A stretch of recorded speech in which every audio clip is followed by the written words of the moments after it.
Next, 1 second. I don't Nope. see that live. Oh, shoot. I don't see we're live. All right, we're live and we're recording again. And we are recording again. All right, welcome to our next session. Jill, thank you very much. That was packed with ideas business owners can apply right away to get more visibility without waiting for permission. Now we're going to move on to practical growth marketing that can move revenue for you. So our next speaker is my friend Max Bidna. Max is known for turning underperforming funnels into revenue engines and for finding simple growth wins that most businesses overlook. He's going to talk today about growth hacking revenue, 5 simple growth marketing hacks to grow revenue today. Max is going to walk you through specific tactics you can plug into your existing marketing so you can see more revenue without needing a bigger team or a bigger ad budget. So, Max, thank you so much for joining us. Thank you guys so much for having me, and happy Monday. Good way to start Monday. the week. Good way to start the week. I'm going to share my screen if this will let me here. Boom. All right. Can you guys see my screen? You got it, Max. Yes. You just got to make it full screen and then we're all set. Let me figure out how to do that. If you do tools and then presentation mode. I can do slideshow. There you go. Perfect. Technology, right? Beautiful. All the fun stuff. All right. Again, thank you so much for having me. I am a serial entrepreneur, helped more than 400 plus companies with their marketing funnel in some way, shape, or form.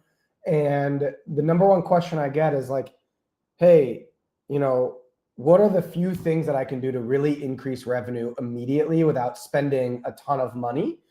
How can I actually capture more of the people who are looking for my product or service today? And then how can I also build trust with people who are maybe not necessarily looking to buy my product or service today, but eventually might do that? And so I put together a list of 5 of my most epic, most impactful, and easiest to implement marketing strategies and growth hacks that can help you generate revenue right now, ASAP. So most founders hate marketing because it's extremely overwhelming. Should I run Facebook ads? Should I run TikTok ads?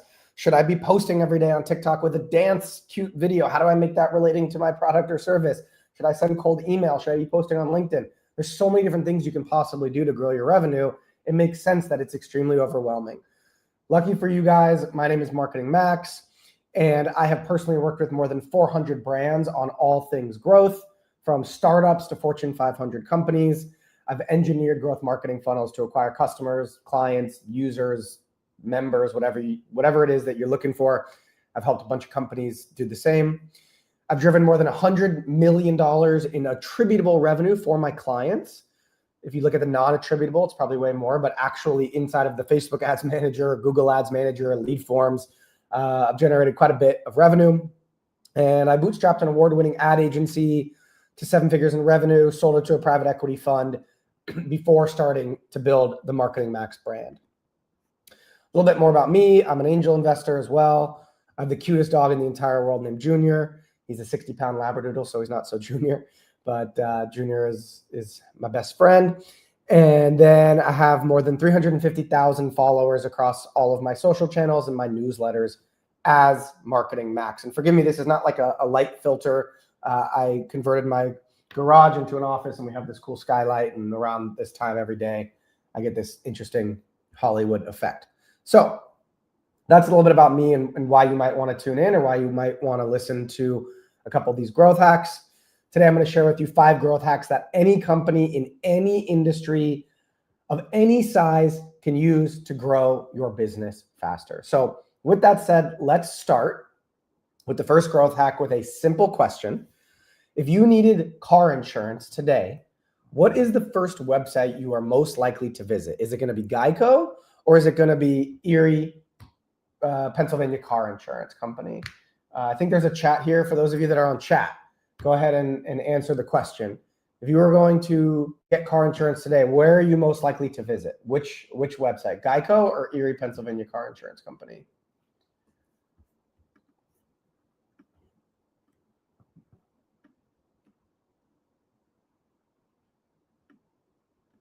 Geico. All right. So yes, the obvious answer is Geico. Why would you choose Geico? Well, it's because Geico spends more than $1.6 billion a year on marketing to make sure that they stay top of mind so that when you are ready to buy car insurance, you think of Geico first. Erie, Pennsylvania car insurance company spends less than $20 million a year on marketing. So staying top of mind is everything, right? An old study said only 2% of your market, only 2% of anyone who could ever potentially buy your product or service is actually waking up today going, I need this product or service. I'm ready to spend time and money to solve this problem by using this product or service that you sell. The other 98% of the market still needs to be warmed up, right? And so you need to stay top of mind with people. Geico spends $1.6 billion a year to make sure that when you are ready to buy insurance, you think of them first. So the question becomes, how do you stay top of mind with your target customers without spending $1.6 billion a year? Well, the easiest way to do that is a $5 a day Facebook ad retargeting campaign. So literally just spending $5 a day on what's now called meta ads, right? Running ads on Facebook and Instagram, targeting everyone who has visited your website in the last 30 or 60 days is the fastest way to use the strategy that Geico is using to help stay top of mind with your target buyers. When you set up this campaign inside of Facebook ads, you want to set the objective to reach, and you want the creative, the actual ads themselves, to be testimonials from people who have used your product or service saying, holy crap, excuse my French, I was skeptical about using this product or service for these reasons, but once I started using this product or service, it helped me achieve XYZ results, right? Or you can create a how it works video, because once someone's visited your website, they already know about you. It's your job to educate them on how you actually can deliver the results or the outcome that you want, all right? It's a very well-known fact in marketing that someone needs to see or hear your brand at least 5 times before they decide if they're going to purchase your product or not. And so what I see a lot of times with clients is they're running Facebook ads or they're posting on LinkedIn, and people have heard of them maybe once, and maybe they see one more ad, or maybe they see one of their LinkedIn posts, but they're not doing everything they possibly can to stay top of mind and make sure that you're getting someone to that 5th or even 10th touch point. Geico has hundreds of touch points with me at this point. They advertise in every single sporting event and every single commercial break. There's Geico. I watch tons of sports, right? Every single billboard in most major cities, Geico. They have hundreds of touch points. You can achieve the same result on a smaller scale simply by retargeting everyone who's been on your website in the last 30 or 60 days with a very simple $5 a day retargeting campaign. Staying top of mind is everything, because people actually spend days deciding if they're going to hire you for your services or buy your product, no matter what it is. And the truth is, if they see your ad once or they see your LinkedIn post once, they might forget about you. They might be seeing your competitors' ads more or your competitors' post more. So running a $5 a day simple retargeting campaign is the best way to stay top of mind and convert more people who know you exist but just haven't purchased yet, they're window shoppers, into actually coming in and purchasing from you. The $5 a day retargeting campaign is how you can be like Geico. All right. The second growth hack is A/B testing. Most people, they create their website and then they never update it ever again. But the truth is, your website is your 24/7 salesperson. And it's the most forgotten about part of your entire marketing strategy, motion, stack, the entire marketing engine that you've built, however big or small it is, showing up at conferences or webinars or summits, posting on LinkedIn, running Facebook ads, lead gen affiliation, whatever it is. The website is the most forgotten part of your entire marketing strategy. It is not set it and forget it. It is not ever completely perfect. So you need to run an A/B test or many A/B tests, a split test, how to get people who visit your website to actually convert into a lead or a purchase from your website, right? This is how the math works out. Say that 1,000 people were to visit your website today. The average website converts 2% of all website visitors into whatever the action is that they're going to take. So if it's an e-commerce store, on average, 1,000 people who visit the website will convert, 2%. So 20 out of every 1,000 people who visit your website will purchase the product. If you run a marketing agency, roughly 20 people out of every 1,000 people who visit your website will fill out the form to get in touch, right? Out of that 2%, 20% of those people will end up purchasing on average. So out of every 1,000 people that visit your website today, you might get on average, right? This is across many industries, big or small, no matter the product or service. On average, 1,000 people visit your website, you should expect roughly 4 customers, right? This is how the basic general math works for every single business, all right? Now, let's say 1,000 people visit your website today and 2% fill out the form, as we just said, right? If 20% out of all the 2% that fill out the form become a customer, you have 4 customers. But let's say we're able to double this 2% number into 4%, right? Let's say 4% out of every 1,000 people that visit the website fill out the form and get in touch. And let's say we hold that 20% number the same, we now have 8 customers. 8 customers instead of 4. We've literally 2x'd our revenue, all right? Literally 2x'ing our revenue simply by figuring out how to take our website conversion rate from 2% to 4%. A lot of people say at this point when I give this presentation, but Max, it's not easy to 2x my conversion rate. Check this out. Using my favorite A/B testing tool called Unbounce, unbounce.com, I'm not an investor, I'm not an affiliate, I don't get commission for recommending them, I'm a big time customer of theirs, but unbounce.com, using Unbounce, I was able to 2x my clients' revenue by simply changing 2 things on their website. I moved their logo bar. You know, a lot of companies that are services, they have a logo bar of companies that have worked with them, right? It was in the middle of the website, middle of the homepage. I moved it to the top, right below the main tagline, all right? And then I also changed the button from get in touch to get my reel. They were a demo reel production company, all right? So I changed those 2 things. And as you can see, I took their conversion rate to more than double, all right? I literally 2x the amount of people that filled out the form. Out of the 100 people that visited this page, 3 people filled out the form on the original version of the page. But when I moved the logo bar from the bottom to the middle, and when I changed the button, the text in the button from get in touch to get my reel, now 9 out of roughly 158, but the conversion rate doubled. And so this is my point. If you can double your conversion rate, you can literally double your revenue. So why is A/B testing an afterthought? The honest answer is I don't know why it's an afterthought. I spend tons of money with Unbounce for all of my clients, and you should be too. So help me help you for showing up today by doing the following. I want you to rebuild your homepage on Unbounce. Again, I'm not affiliated with them. I just think it's the greatest tool and the fastest way to grow your revenue. Rebuild your homepage in Unbounce with multiple different variations and send traffic to the new landing page. So just to show you guys, this is a screenshot literally from Unbounce.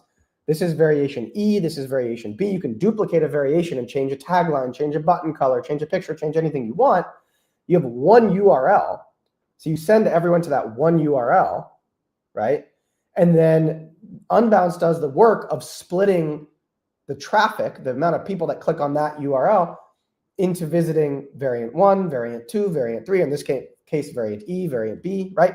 So rebuild your homepage in Unbounce with multiple variations and send all the traffic to the new page, all right? Then a little pro tip is you can install this tool called Crazy Egg. It's like $30 a month.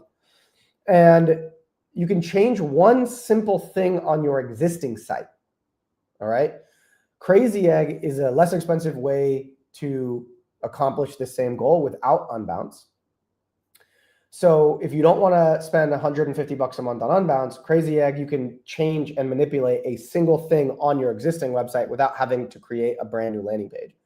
But whether you choose Unbounce or whether you choose Crazy Egg, it is the fastest way to increase your revenue, period, end of story. All right, A/B testing, doubling your website conversion rate is not as hard as you think. You just have to get a little creative, a little clever. You can even ask ChatGPT, take a picture of your landing page, upload it to ChatGPT and say, what is a normal thing that a conversion rate optimization specialist would A/B test here. And again, 2xing the leads generated from a landing page or website could literally 2x your revenue. That simple. And this test literally took a week. Like, that's how fast it was. Literally a week. So you could literally 2x your revenue in a week. That's how marketing works as you look through the whole funnel. All right. Number 3. This is my second favorite growth hack of all time. And it's how you can take on your bigger competitors, or as I like to say it, how you can take on Goliath. Let's say you sell a CRM for marketing agencies. Lucky for you, 165,000 people in the United States Google CRM every single month. But if you were to go to Google Ads and bid on the term CRM for marketing agencies, you're going to be spending upwards of $26 a click. $26. We just learned the average website converts at 2%. So you're going to be spending thousands of dollars to get someone to fill out the form if you're spending $26 a click. So it's not feasible for you to bid on the term CRM for marketing agencies if you're a medium to small business that's not venture backed. So how can you still tap into the demand that Google captures without spending a fortune? The answer is bidding on your competitors. It costs $26 a click to bid on that term CRM for marketing agencies, but it costs half of that to bid on a competitor like Pipedrive. Or let's say you're selling running shoes. It costs $1.25 to bid on the term running shoe, but it's only 19 cents to bid on Nike. Conquesting is what this is called in the Google Ads world. Bidding on your competitors' names is one of the best growth hacks of all time. And I did this myself to grow my agency before I sold it. My first agency was called Hell's Creative. And bidding on the term Facebook ads agency was literally $10 cost per click. So at 2%, I'm spending like $200, $300 just to get someone to fill out the form. But our biggest competitor was actually at the time Hawk Media, the gentleman who's speaking next, the founder, I believe, Eric Huberman, speaking next. And so what we did is we bid on the term Hawk Media. And we ran this ad. This is an exact screenshot. Other agencies equal expensive. Hell's Creative equals 4x ROI. Back then, we generated a 4x average return on ad spend for our clients. They were spending a ton of money. They, meaning Hawk Media, were spending a ton of money on Facebook ads. And I knew as a marketer that when brands spend a ton of money on Facebook ads, lots of people actually don't want to click the ad itself. They want to open up Google and see the Google listings or see some reviews or see other things that Google might populate about the brand name. So I knew that there was a ton of people Googling Hawk Media. And so I started bidding on Hawk Media at $3 a click instead of Facebook ad agency, quote unquote, at $10 a click. And this one ad took my agency from a measly $20,000 a month to more than double at $45,000 a month in just 60 or 90 days. I forget the exact number. This was like 8 or 9 years ago. So forgive me, but this strategy, bidding on your competitors, absolutely 110% works. All right. It prints money for small businesses who are trying to take on their competitors. And one of the cool things that I don't mention on the slide is if someone's Googling your competitor, unless they're looking for a job at that company, they're probably in what we call the lower part of the funnel. They're probably looking at your competitor because they're considering working with your competitor or hiring your competitor or purchasing from your competitor, whatever it might be. And so you're meeting people who are more in demand or who have more of a demand for your product or service than just running Facebook ads or just running LinkedIn ads, hoping that someone who happens to stumble upon your ad in the feed is actually waking up going, you know what, I need your product or service, right? Facebook ads, the best, fastest way to capture existing hot, steaming hot demand. All right. We're going through this pretty fast. I know we started early, but let's jump to number 4. We're going to get in front of your target customers for just $19. All right. So remember, I just mentioned Google Ads is the best way to get in front of people who are actively searching for your product or service and people who are waking up going, I need this, right? But Google Ads could be quite expensive, right? Even at $10 a click or $3 a click, you got to spend hundreds and hundreds of dollars, right, a month. Well, here's a way to do that for $19 a month. All right. Let's say you sold a CRM for a marketing agency, like we just said, your CRM for marketing agencies. Wouldn't it be nice to know every time an agency was actually in the market for a new CRM without having to give Google thousands of dollars? Well, you can do that with this thing called social listening. I use a tool called Sifton. Again, I'm not affiliated with it. I'm actually a paying customer, $79 a month on their more expensive plan. But what Sifton does is it monitors all of these websites for keywords that you give it. And then it'll send you a Slack message saying, hey, someone just tweeted out, what's the best CRM for marketing agencies? Or someone just posted on Facebook, what is the best PR agency I can work with in the tech industry? So on and so forth, right? So social listening is the way to capture existing demand without spending tons of money on Google Ads. And you literally $19 a month on Sifton. It'll monitor all of these websites, I believe, except Twitter. That's what I pay like $79 a month for. But it'll monitor all of these websites. That way, when someone says, I'm looking for what you have to sell, all you have to do is see the Slack message and then respond to someone in a comment on Reddit or Hacker News or Product Hunt, or I think it's Y Combinator's News, or Facebook or Upwork or whatever. All you have to do is respond, right? All you need to do is literally listen for people saying, I'm looking for what you're selling. It's one of the best, simplest growth hacks to find customers quickly, all right? Now, we're coming around to the fifth and final growth hack. This is the greatest growth hack of all time. I believe it because I built many businesses now on the back of it, all right? And it has to do with CAC, this marketing term called CAC, cost to acquire a customer. What if I told you that you could acquire a customer for negative CAC? Meaning, instead of you paying Google or you paying Sifton or you paying Meta or you paying an agency or whoever to go out and acquire that customer, right? So CAC generally is if you spend $10,000 a month on Facebook ads and that's all of your marketing expenses, right? And you acquired 2 clients or 2 customers that month, then your cost to acquire a customer is $5,000, right? You have to spend money to make money. That's totally normal. That's business, right? But what if there was a way to actually acquire customers for negative money, meaning you got a customer and you also got paid? Well, that's right. You actually don't have to spend a penny on marketing if you implement this growth hack, all right? You build a profitable media business in your niche. So again, sticking with that analogy or that example, let's say you sell a CRM for marketing agencies. What if you built a weekly newsletter where every week you featured one big tip for agencies? How to grow your agency faster, how to close more clients, how to generate more leads, how to hire really good talent. You share one tip. And then in the bottom of that newsletter, you put a very simple ad in a nonchalant way for your CRM, right? Every week, people are going to be getting a tip from you. They're going to be learning how they can grow their business faster, how they can implement different strategies to increase their profit, increase their revenue, streamline their workflows, get more time back in the day, whatever it is. You are building trust with them every single week with that tip specifically for your target audience, right? And then in the middle or the bottom of the newsletter or both, you're putting an ad for the CRM. Naturally, people are going to be like, oh, this company or this person's pretty smart. They know what they're talking about. I trust them. Maybe I should give their product a try, all right? But Max, how do I grow the newsletter? Don't I have to pay to grow the newsletter? Well, yes, but you can spend money to acquire subscribers and you can make your ad money back, the money you spend on ads, in the newsletter with ads alongside the ad for your CRM. All right, and it's very simple math. Let's say the cost to acquire 10,000 subscribers is $30,000. You spend $3 on average to acquire 1 subscriber. All right. Your ad revenue per newsletter could be $1,000. You could sell an ad in your newsletter to other people who also want to reach the people who are on your email list to the 10,000 people. You can sell an ad in the newsletter for $1,000. So your revenue is $4,000 a month, right?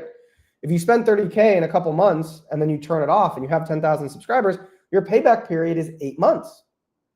And if you want to add a few extra cents each week, right, this 4,000 could go up to 8,000 or 10,000 pretty quickly, all right?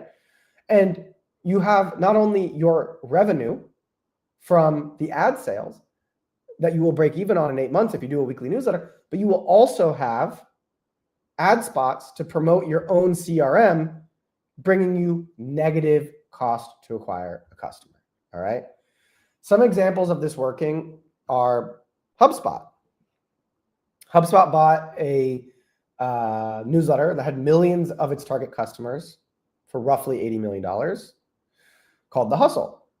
Pilot House is a marketing agency outside of Toronto. I think they're in Canada. They specialize in e-com brands. They run marketing for e-com brands. And they launched the DTC newsletter as a separate media branded company. The DTC newsletter, and they have a podcast, does a little over $1 million a year in revenue simply from ads, and it's very profitable. But when they have an unsold ad, which is natural, you can't sell out every ad spot, they promote Pilot House, and that's how they were able to grow from 5 or 10 employees all the way up to 150 employees. It was because they had negative cost to acquire a customer. Because the DTC newsletter generated enough revenue profitably for them to make some profit on it, and then the unsold inventory went to promoting their agency called Pilot House. Penn Entertainment is another great example of it, all right? Penn Entertainment is a publicly traded company. They bought Barstool Sports because they needed distribution. They needed to get their product, a sports gambling app, in front of an audience, right? That's all marketing is. Getting in front of eyeballs and convincing those eyeballs to give you money to buy your product or service or whatever it is, right? Penn Entertainment didn't have a distribution channel. They did not have the eyeballs that The Hustle had, so HubSpot bought them. Pilot House didn't have the eyeballs of their target customers, so they built it with their newsletter, right? Penn Entertainment didn't have the eyeballs of their target customers, so they bought Barstool. The future of marketing is not a marketing department. It's a media department. We need to think of marketing departments as media departments. And especially if you can get it ad supported, you can turn your marketing department and your marketing spend, which most people think is like the biggest suck on your budget possible or on your expenses possible. You can turn it into a profit center, not just a revenue generating center, but a profit center, right? If you still don't believe me that this is the greatest growth hack of all time, I do this. This is how I've built my businesses now. This is the funnel that I run, all right? I run an ad saying, don't be left-brained. Everyone in marketing asks these questions that I mentioned at the beginning, right? Should I be posting on TikTok? What are the newest tools? And I read Growth Daily every single day, right? Growth Daily is one of my 3 newsletters. This is an old screenshot of a landing page. We now have a couple 100,000 subscribers, but back in the day, we'd run them to a landing page that said, join 60,000 world-class CEOs and marketers right now, and we will send you a growth marketing tip every single day. The moment they give me their email, I then drop them off on a type form where I ask a couple questions. Where are you located? What job title do you have? What company do you work for? What's your biggest marketing struggle at the moment? And then if they are struggling with, let's say, SEO, my last question is, we've partnered with Breezy SEO, the most effective and affordable SEO agency on the planet. Are you interested in a free 7-day trial of their SEO services? And if they say, yes, I'm interested, Breezy SEO pays me money, right? So I'm able to recoup the investment that I spend on Facebook ads or Twitter ads. There's actually a Twitter ad to grow the newsletter, but I spend on Facebook and Twitter. You're able to recoup that investment quickly because I took this email and all of the details they gave me about who they are, what their company is, and what their budget is, and what they're struggling with. And I immediately ask them, are you interested in this product or service? Once they say yes, I sell their information as a lead to someone else, right? And then Breezy SEO also advertises in my newsletters. And when I have an unsold spot, I promote my own businesses, right? I've been doing this for the last 3 years, investing my own money and recouping the investment back from advertisers like Monday.com, Notion, HubSpot. Tony Robbins is one of my biggest advertisers, and a lot of small businesses as well who want to reach the marketing max audience. And I have 200,000 daily active subscribers now. Most importantly, not only has the ad business been profitable, but my other businesses have grown like crazy solely using the strategy. I have not had to spend a penny on marketing or PR or advertising elsewhere or influencers because I have my own distribution. I have my own eyeballs. That's why this strategy works so well, all right? And if you're asking what my businesses are that I promote inside of my newsletters, that I literally have a negative cost to acquire a customer on, Well, you know those 5 growth hacks that I just mentioned to you guys and that we just walked through? The $5 a day retargeting ads, the A/B testing with unbounds, the Google Ads lead gen, the sift-in social listening strategy, and the newsletter lead gen strategy, right? These are the 5 growth hacks that you should be implementing today no matter what. Well, my business is that me and my team implement 2 of these for you. My team is currently running Google Ads as a lead gen service and writing weekly newsletters and running Facebook ads to grow the list and selling ads in the newsletters for 60 plus businesses actively right now. This is a screenshot of our homepage, but yes, we build your company a revenue generating newsletter that delivers 10x more qualified leads, or MQLs, marketing qualified leads, than any other channel. We do it for large companies like Smart Asset and SERPs and Back at You, and then some more niche businesses like Birdie Houses and Scalable and Navi Savvy and Better Bookkeeping, right? No matter the product or service, staying in front of your target audience every single week, building trust with them, building value, right? Earning their trust so that when they are ready to buy, they come to you first, is the best strategy of all time, especially if you can get your newsletter big enough to sell ads in it, because you can recoup the cost it takes to hire my team to do it for you, right? So if you want me and my team to stand up and optimize Google Ads to capture your lowest hanging fruit demand, or if you want me and my team to write and grow your company's trust building weekly newsletter, or you want both, you can go ahead and scan this QR code to get in touch with my team and learn more about how we can help you do all of this. Thank you guys so much for listening to me. I'm happy to answer any questions. And if you're maybe not ready to work with my team yet, no problem at all. If you want to see what my newsletters are all about, every single day I send 1 marketing tip and some marketing industry news to 200,000 plus people. You can scan this big purple QR code here to sign up completely free. And you can go through that funnel that I just walked you through on the back end of the sign up of the newsletter. Thank you so much for having me. Any questions?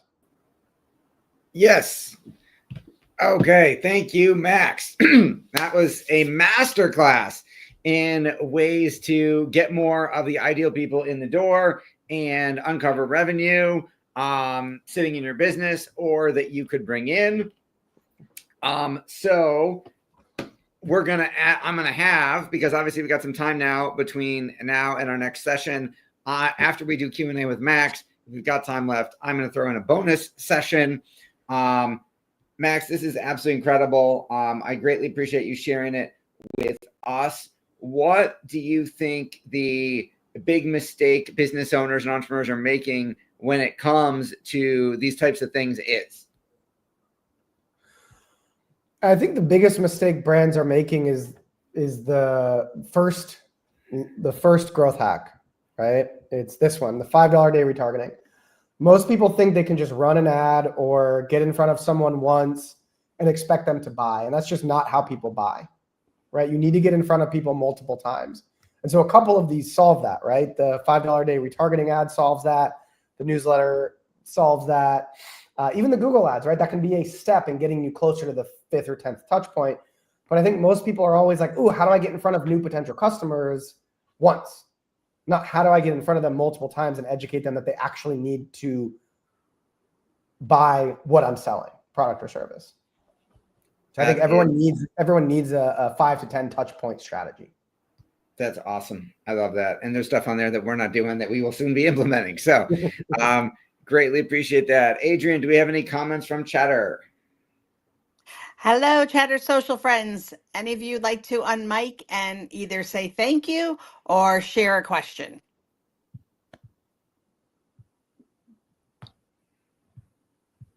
Sure, I will. Hi, Vashon. my name is Vashon. Hey, Adrian. First of all, shouts out to you for bringing this amazing content over to Chatter. Thank you so much.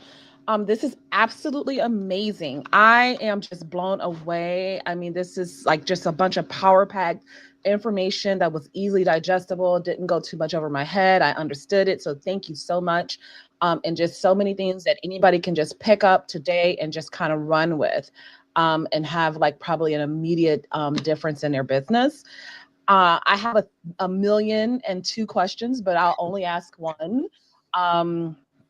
And really, the question is in the subscriber acquisition strategies that you suggested.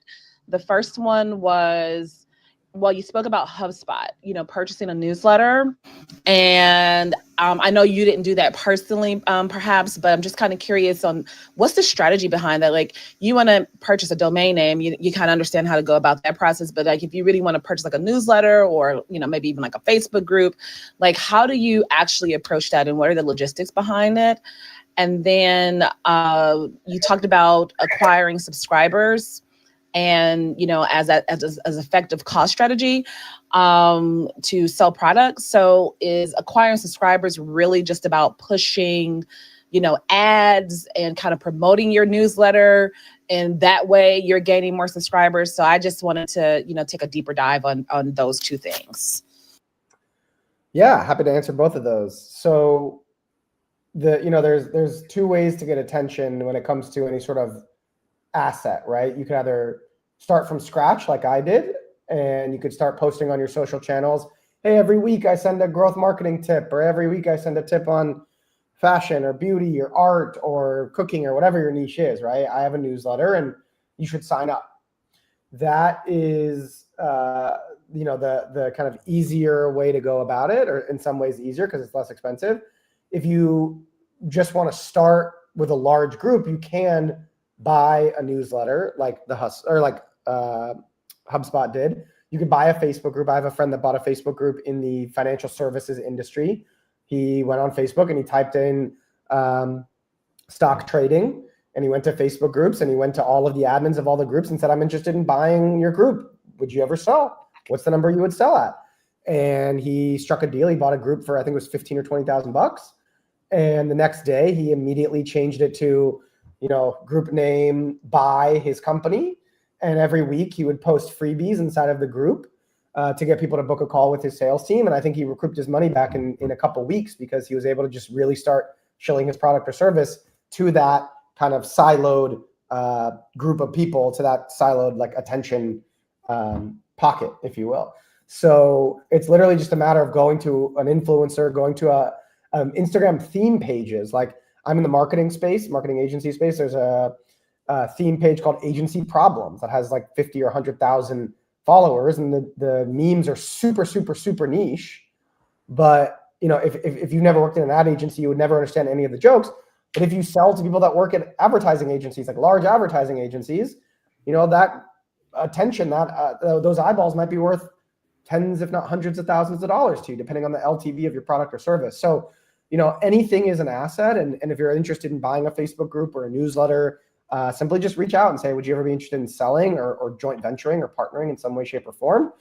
And then, on the other side, if you don't have necessarily the budget to get started with that right away, or if you want to just start a little bit more organically, you start posting on social, and you got to give people a reason to subscribe. It's not, hey, every week I send a tip, right? You got to say, well, right now I'm giving away my 5 best growth marketing hacks. And then every week I'll send you a growth marketing hack. That's what I do, right? Those are all the ads that I run say, you're about to get my 5 best growth marketing hacks. The landing page says you're about to get my 5 best growth marketing hacks, right? And once you subscribe, I'll have your email. So I'll send you one every week that you can unsubscribe from, right? So you got to give people something right away to incentivize them to give you their email. And then I have a little automation set that the moment they give me their email, I just send them an email with an ebook with 5 growth hacks. Easy peasy lemon squeezy. Does that answer your question? Is that helpful?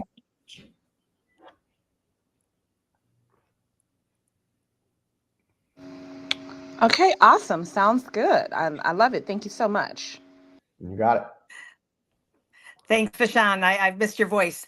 Annalie, let me bring you up. Anyone else want to unmic to at least ask a question or say thank you to Max? He's not probably familiar with Chatter Social, so let him hear a couple voices so he's curious. It's Nuala. That was absolutely fabulous. A masterclass. Thank you. Thank you, Nuala. Anyone else? All right, then I guess we've got Max. By the way, I'm Adrienne. It's really nice meeting you. Thank you so much for all your information. I really enjoyed it. And we're excited. I'm excited to Seth. I'm excited to see what these presentations. like I'll be able to read them in the book. So really excited to see what all turns out. I think we're all going to be really happy and surprised. But if nobody has any more questions, Max, Thank you so much. you want to stay on stage? Should I let you go? What would you like to do, Max? Should I tuck you away? Thank you for having me. I Question. feel like that is going to. Oh, we got a question. Oh, go ahead, Nuala. Nuala's always like a little bit later. Go ahead, Nuala. So I'm bouncing about doing other things. Sorry, but I'm listening. Yeah, I have right. So say what you do is free, it's funded, right? So that's kind of hard to sell, right? But you do want growth, and you do want to build a community. Maybe you know, maybe a paid for monthly community. Well, how would you kind of use one of your growth marketing strategies for that? This is free, but we want you to join our community where you will get a whole load of advice from all these experts every week or whatever.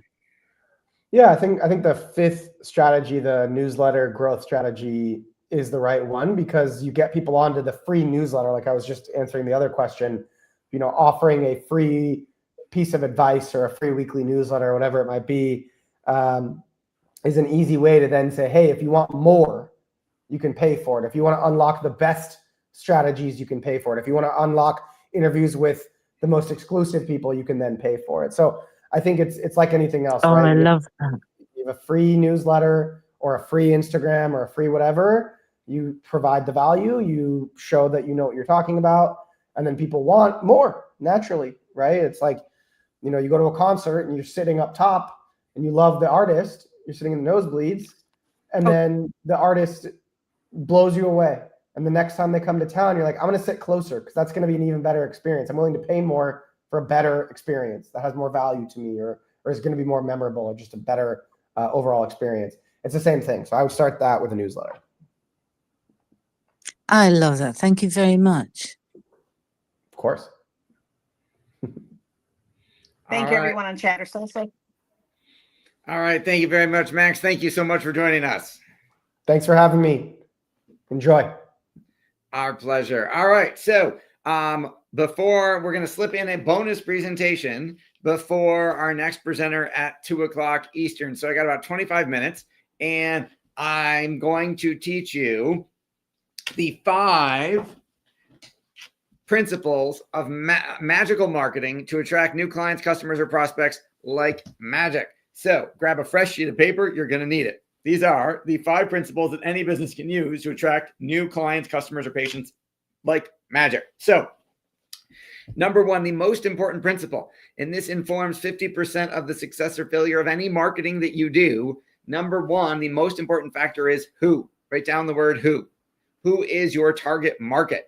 So the more tighter you define who your target market is, the better chance you have of succeeding. So for example, we do a lot of work with professional practices, and we have a lot of clients who are financial advisors. And I'll say in my first question in any marketing consultation, which you all can take advantage of at bookwithseth.com, the first question is, who is your target market? Who is your ideal client? And a lot of financial advisors will just say baby boomers with money.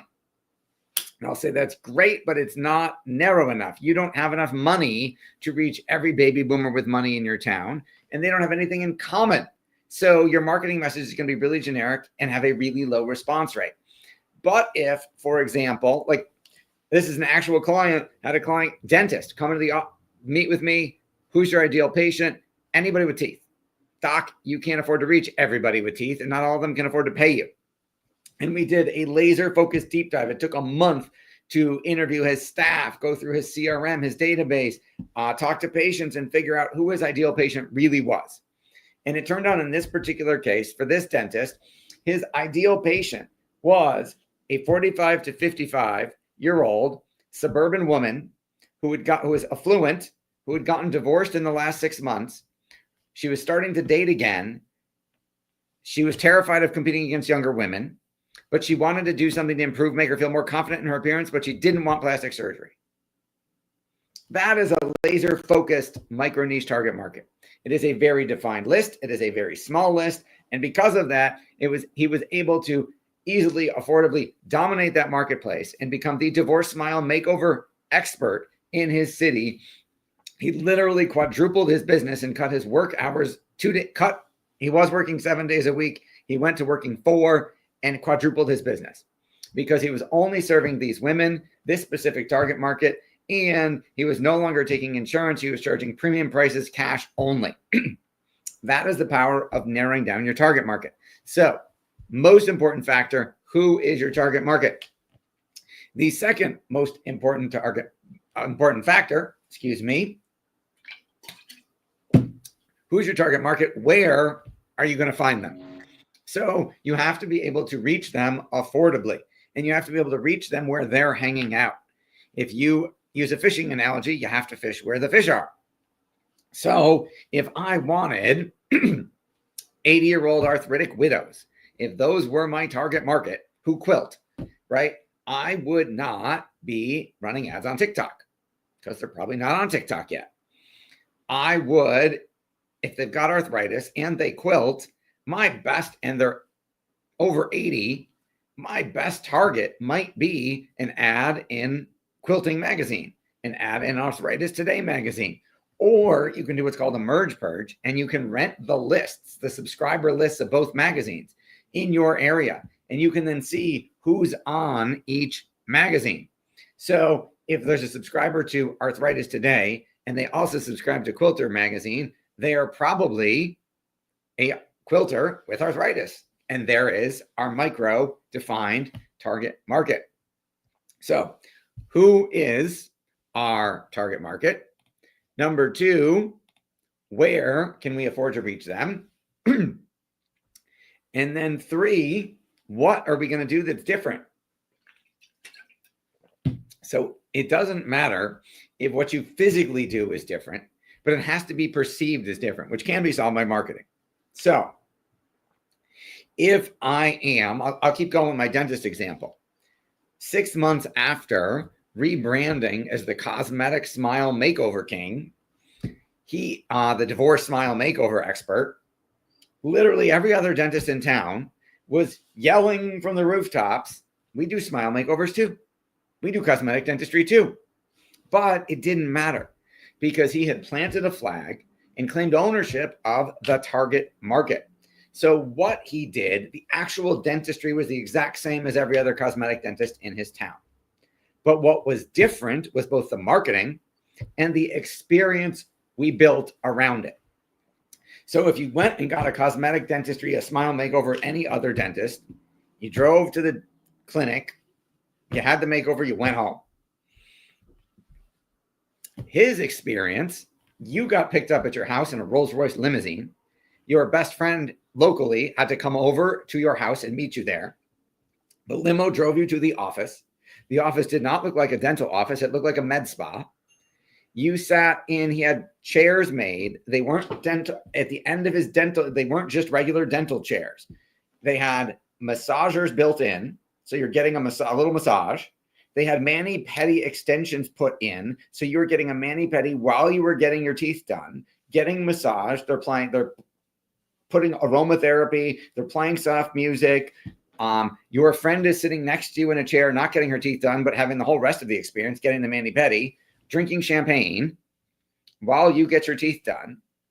When your teeth are done, the limo takes you to a high-end women's clothing store where a personal stylist meets you and picks out 3 outfits for you. Then you, your friend, and the outfits get taken to a salon where you get your hair and makeup done. Then you, your friend, the outfits, and your new hair and makeup get taken to a photography studio where you get professional photos taken for the dating sites for your new profiles. Then the limo takes you home. Completely different experience. Same dentistry, same basic dentistry, completely different experience, which is why he was able to charge twice as much and have a waiting list 3 months long. Because every woman getting divorced knows someone else getting divorced. Or shortly after she gets divorced, if she's the first one in her friend circle, eventually somebody else gets divorced. and they see her new pictures that she puts all over social media, right? Fancy outfit, hair, makeup, teeth, looking amazing. They want the same thing. So who is your target market? Where can you reach them? What are you going to do that's different? Why? Number 4 is why. Why should you do business? Why should they do business with you as opposed to anybody else who does what you do? The answer to that question is called a magical marketing proposition, or as Dan Kennedy calls it, a unique selling proposition. So that's the answer to the question. Why should I do business with you as opposed to anyone else who does what you do, including doing nothing? Because we as entrepreneurs, as business owners, forget that doing nothing is our competition. People have to be disturbed enough to change. If your prospect isn't in enough pain, they will not do anything to change, right? So I was flipping through the channels the other day, trying to find the show I was looking for. And on one of the channels, there was a thing that said the name of the show was called My 600-Pound Life. And I just said, what the heck is that? And I flipped it on. And it was this reality show following these people around who weighed 600 pounds. And you see their life. And if, it was really disturbing, but if you weighed 600 pounds and you're happy about it, you don't have a problem, you don't think there's anything wrong, you're never going to go on a diet. You're not going to get bariatric surgery. You're not going to do anything. You're just going to enjoy being 600 pounds. Now, the people on this show obviously weren't happy about the fact that they were 600 pounds and were trying to do something to change that. And that was the whole show, is documenting their journey. Just like if you watch like The Biggest Loser, I don't know if it's still on, but was on for many seasons, where you watch the people, diet and exercise and train and lose weight. So your prospects have to be disturbed enough to change. Even if what you do is a good thing, like marketing, right? We help grow your business. But if you're happy with where your business is at and you have no desire to grow past where you're at right now, you're never going to call us. You're only going to call us if there's another level you want to get to. You can be upset about where your business is. You can be happy about where your business is, but you have to want to go higher. Otherwise, you would never do any marketing if you didn't want to grow. So why should they do business with you as opposed to doing nothing? And it can't be because I give good customer service, or because I've been in business for 20 years, or because I really like my clients, right? They can't tell us apart. So most of you have competition. Whatever it is that you do, you have competition. If you're a financial advisor, there might be 200 or 2,000 financial advisors in your county. And if you line up 100 of them in a room and say, who here gives good customer service? They will all raise their hand. Who here loves what they do? They will all raise their hand. Who here believes that they're taking good care of their clients? Everybody will raise their hand. Who here thinks they do a good job? Everybody will raise their hand. No one's ever going to say, I'm terrible, no one should hire me, right? So if you got 100 of what you do, 100 chiropractors, 100 financial advisors, 100 accountants, all saying the same thing, how is your prospect supposed to tell you apart? The answer is they can't. Your marketing has to differentiate you, because it can't just be, I'm good at what I do. Good is table stakes. Good is what they expect, right? If you just do everything you're supposed to do, your prospect, your client will never refer you to anyone else because you met their expectations, right? When was the last time you went to a restaurant, the server took care of you that they thought you should have, right? The host sat you down, they took your order, they brought you your food was what you expected, and you left, right? Did you tell anybody about the experience? No. Did you post about it on social media? Did you tell your friends? No, of course not, because that's what was supposed to happen, right? But if they exceed your expectations, if there's surprise, if there's delight, if there's going above and beyond, then all of a sudden you tell people, because now you have an interruption of expectation in a positive way, which results in testimonials and referrals. So who are you going after? Where are you going to find them? What are you going to do that's different? Why should they do business with you? And then how is the last one? How are you going to communicate what you do that's different and why they should hire you to who you want to go after, where they are? How are you going to communicate all of that in an automated way and build what's called a marketing system, an automated marketing system that will communicate your message to your marketplace where they are in such a way that they raise their hand and say, yes, I'm interested in that. I want to talk to someone at this company about that. How is how you combine the first 4 together to build an automated perpetual marketing system that fills your calendar or your with prospective clients who want to talk to you. And they know who you are. They know what you do. They know why you do it. They know what you charge, and they want to talk. So they should be pre-qualified, pre-interested, and predisposed to doing business with you. How is how you fill your calendar or your bank account with people hiring you. So what often was what was addressed earlier, I thought brilliant. I thought Stephen said it brilliantly. He said, we got stuck in, as entrepreneurs, as business owners, thinking of all these different things, right? Chasing every shiny object. Oh, there's a new network. I got to be on Chatter Social now, right? I haven't been, the last audio platform I was on was Clubhouse. I don't know what happened to Clubhouse. I don't know if they're still around. Clubhouse took off during COVID. And then when you couldn't go anywhere, there were no events anymore and everything was online, and people love the idea of, hey, I get to talk to this guru on chat on Clubhouse. I don't know if they're still around. Chatter appears, from what I know, maybe Chatter has taken over, which is awesome. So I got to get back. I got to check out Chatter. So don't get seduced by every shiny object. Pick one target market. This is the rule of 1. Pick one target market. Pick one location, one form of media you're going to use to reach them. So you don't need to be everywhere all the time, all at once, right? We're live streaming this to a dozen different places, I think. But who's your target market? Where is one place you can reach them affordably? What are you going to show them that's different? Why should they do business with you? And how are you going to do that? Go after one target market with one message, one offer. Make money helping people. And keep doing that until you've helped everybody in that target market that you can reach in that method. And then you can start branching out. Too many times, business owners, entrepreneurs come to us and we see they're doing 10% of their effort in 10 different places, right? Oh, I did one Facebook post a month. I did one Twitter. I did one YouTube video. I did one podcast. I did one of everything. Well, which is going to work better? Doing 10% of the work 10 different times in 10 different places, or doing 100% of the work all in one place all the time, right?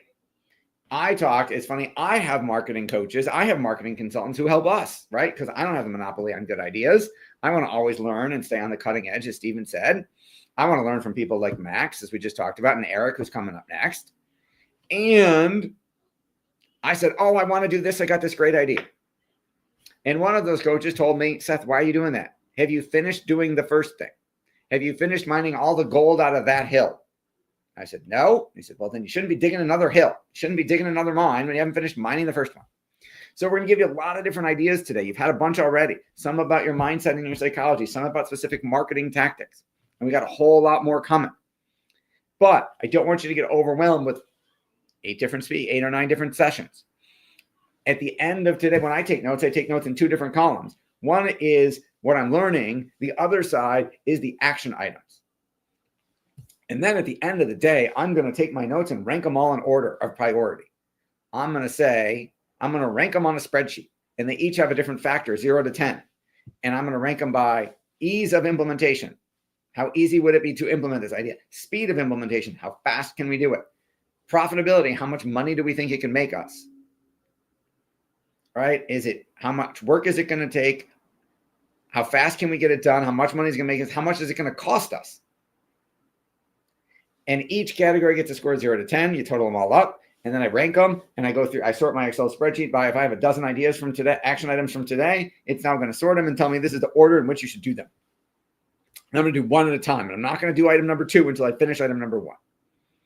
And that's how you stay organized. And that's how you do one thing really well at a time and not get overwhelmed. Hopefully that makes sense. Any comments or questions about the 5 principles of magical marketing before we bring up Eric in the next 9 minutes? Wow. Wow. Can you hear me, Seth? Just make sure. I can hear you. I can't see you yet. Yeah, you don't need to see me. I'm blown away. I'm blown away, especially thank you for the organizational tip. I love that. That is why you're so brilliant. And I'm see, I told you one day I would shout it out of the mountains, but you know, we'll just make believe these are mountaintops. To my friends on Chatter Social, anyone have any questions, thoughts? Got some marketing people in here. Just give it a second to see. I can't tell if someone unclicked. All right. Anyone want to unmic and say thank you to Seth? I do. Yay. I've been here since the beginning. I love your energy, and I love your matter of factness, and I love just that you're such a strong speaker and things like that. And I was serious this morning whenever I said, I hope you'll come back or tell us where you're doing it, whether it's here or not, and do the AI podcast thing with more details. I'm I very would excited love for to that. coordinate you about doing it for all of Chatter. All right, I love it. And I'm just going to take 1 second, Leah, to just say that Chatter Social founder is Nelson Apega. Nelson ran a big room across the hall, and Nelson realized everything that was missing with Chatter Social. And one of it is that it's the video streaming. So it's a live streaming platform too. Honestly, Seth, it's where my family is. Many of them, I feel I'm at home here, and it's just always a lovely place. And everyone is a business professional, and they are all incredible. So thank you all so much. Awesome. Well, thank So you for introducing me fantastic. to it. I didn't know about it before you told me, so I can't wait to, after today is over, go dive in. Okay. There's some fun rooms at night. Okay. You can find me at Debate the News. Now, is Eric here? He is. Maybe I'm missing him on my screen. Anna Lee does have a hand up if you have more time. Yes, of course. Anna Lee, introduce yourself and let Seth know where you are calling from.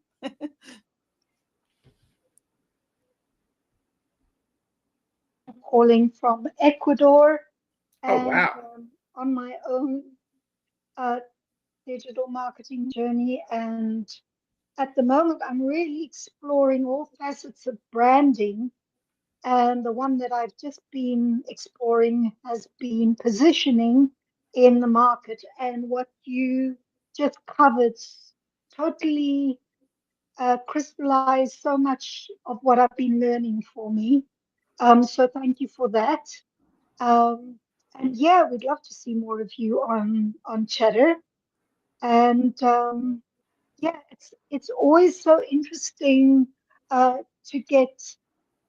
I love the examples you gave, because that triggered some ideas for me, not just for myself, but also for a charity that I work for, because we want to make use of the Google Ads grant, which is notoriously difficult to spend apparently.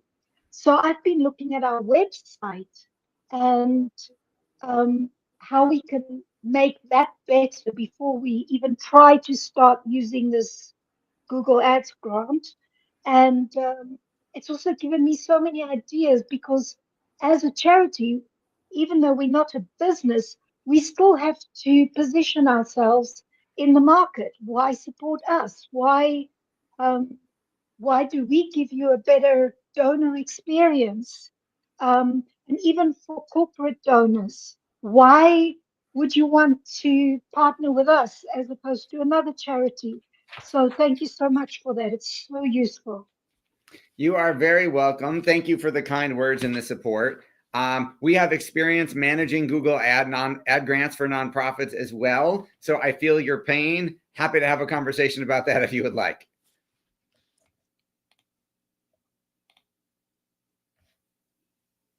Thank you so much. Thank you, Anna Lee. Appreciate you all the time. So I just want to confirm next. Is Derek with, or do you see our next speaker? And I can't see anybody. So Okay. in the studio chat, I do. saw Jill and Mary Beth commenting, but I don't have the ability to see people.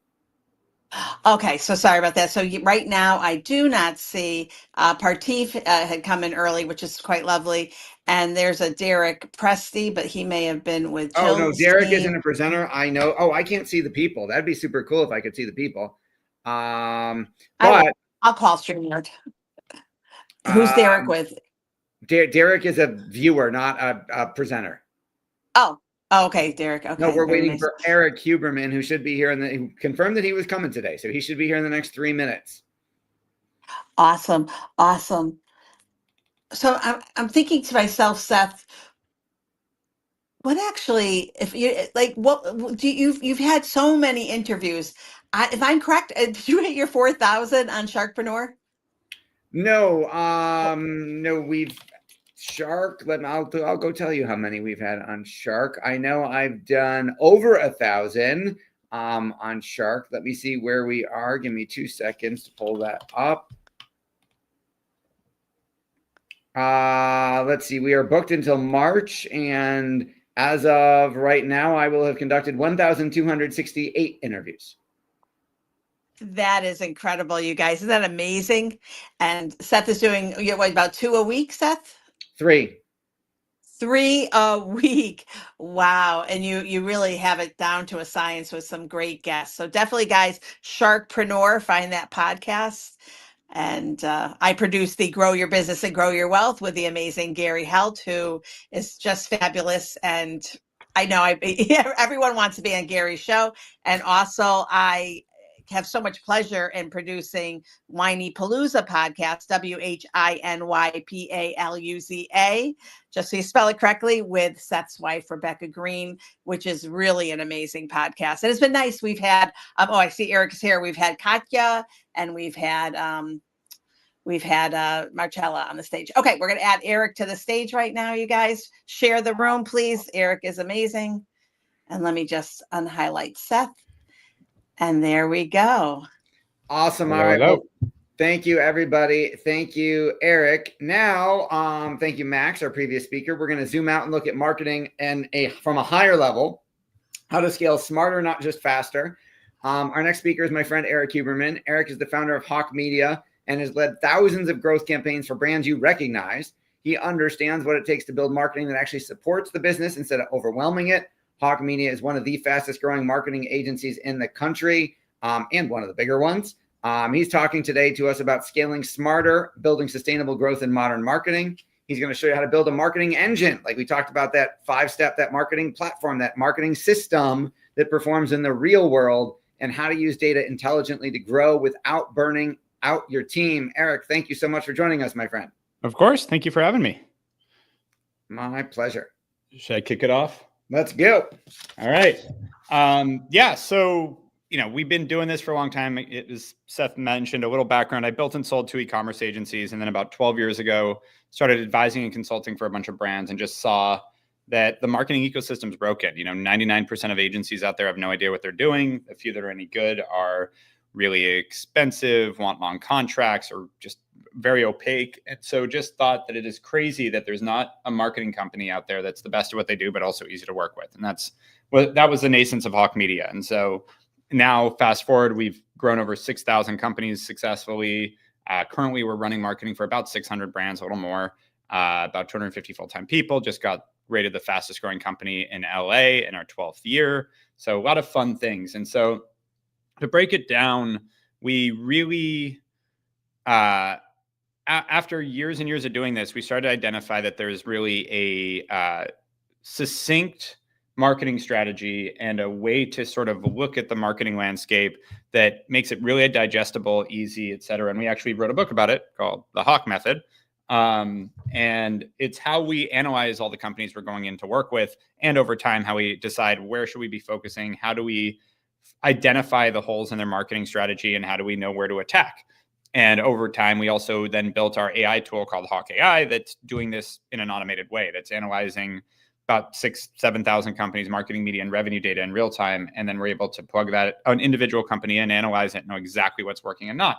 And this all goes back to this basic marketing thesis. And what's fun is like the perfect rating we got on the book, which the guy deleted it. And it was really, I was bummed because I didn't screen grab it before he did. But basically he said, I don't get it. This is just modern marketing 101. And the fun thing is that's exactly it. This is modern marketing 101. And it is the basics. But what I see with it is for a CEO, for a marketer to try to just distill things down, like, you know, the KISS methodology, keep it simple, stupid. I think this is the best way to look at marketing. I think people overcomplicate it and get, you know, lost in the weeds because of how complicated they make it. And so I like to keep things simple. And so when we talk about the Hawk method, we talk about the 3 pillars of marketing: awareness, nurturing, and trust. Awareness is what you do to let people know you exist. It's advertising, it's PR, it's what most people think of as marketing. And so what we talk about is, in awareness, you have to have that piece of that pillar, that piece of the tripod, because if you're not introducing yourself to new people constantly, you will shrink. You know, your retention will never be 100%. You know, and the simple example of that is people do die. And I hate to be morbid about it, but that is the easiest example of, like, you're going to lose customers. They're going to move, they're going to change their habits, they're going to change their lifestyle, they're going to change their economic situation, whatever it is, you're going to lose customers. And that's a certainty. So if that's a certainty, then you need to find new customers always, just to maintain, let alone grow. And so continuing to bring in new people into the funnel is a necessity of any business. And some people sort of rest on their laurels or wait for word of mouth. People love to brag about, oh, we've done no outbound marketing, no sales, it's just word of mouth. And while that's great, because obviously you can save a cost there, you don't really control your destiny then. And I have a great company that we're an investor in called Telly, free televisions. They literally give you a free television, and it's powered by advertising. So for this group, it's actually a really cool thing. I'd recommend checking it out. Telly, TELLY.com. The great example there, Ilya, the founder, also started Pluto TV. He's a brilliant entrepreneur. And when we were talking about a year and a half ago about the business, they ended up at about over 1 million customers, over 1 million people on their wait list to get a TV without any marketing. It was PR and word of mouth. And every time they send someone a TV, 8 people are referred by that. They have an average 8 K factor, which is crazy. So they get constant viral inbound. With all of that, he still is running some basic performance marketing to see how what his CAC will be, so that when it's time for him to control his own destiny and scale this faster than maybe word of mouth will, he can just turn it on. And so to me, that is you know, awareness piece, is having a methodology and a scalable methodology that, you know, that when you're ready to grow, you can turn it on, versus just being the victim of however fast people talk about you. And don't get me wrong, again, sometimes that will be fast enough that you can't even keep up. So you're not going to, like, overdo it and try to, like, even get more over your skis, but having that done is important. So getting more into awareness, a lot of people have trouble figuring out where to go. So I'd say, number one, word of mouth is still the biggest driver of business. Back to Telly, eight people come in for every one they sell, which is crazy. Like, again, that's hyper viral. That's what they've seen. It's one of the fastest growing companies in the country. Like, that is a crazy great business. That's not always the case, but word of mouth is really important. So the best way, and from what I've experienced, to drive word of mouth, there's 2. One is to create a very concise way that you explain what you do. You know, we call it the value statement. So not a elevator pitch. No one has 30 seconds, not a value proposition, not a pitch, but more just like, when people ask me what Hawk Media is, we're your outsourced CMO and marketing team. So people immediately go, okay, I understand what you do. You're, you know, fractional CMO, you have this marketing team, you do marketing for people. Got it. Usually these days, I'll even explain the scale. I'll be like, we're an outsourced CMO and marketing team to over 600 brands currently. And people go, okay, so it's a big company. You're premium because you're doing the chief marketing officer work, and you've got the team. Like, there's a lot that I say right there. But what that does, it's not just about me talking to people. I do have time to give an elevator pitch. I can take minutes usually to explain to someone what we do. The issue is, if, first off, attention span, they might not pay attention to it, but even more so, when they go to explain it to someone else, you have to give them something really easy to re-articulate, so that when they tell someone else about you, they feel really comfortable doing so, and that person receives it well. So if I tell someone we're your outsourced CM marketing team, when they hear, I need help, they hear from another entrepreneur, I need help with marketing. Oh, you should talk to Hawk Media. They're like your outsourced CMO. That makes them feel good. I know how to articulate and pitch you. I'm going to go tell people about you. People love to be helpful. That's easy. If I didn't articulate it so well and they went, yeah, you should go work with Hawk. They're like a CMO thing with a marketing, like they're like an agency or something. The first time they feel that awkwardness of like, I don't know how to explain that, is the last time they go tell someone about me.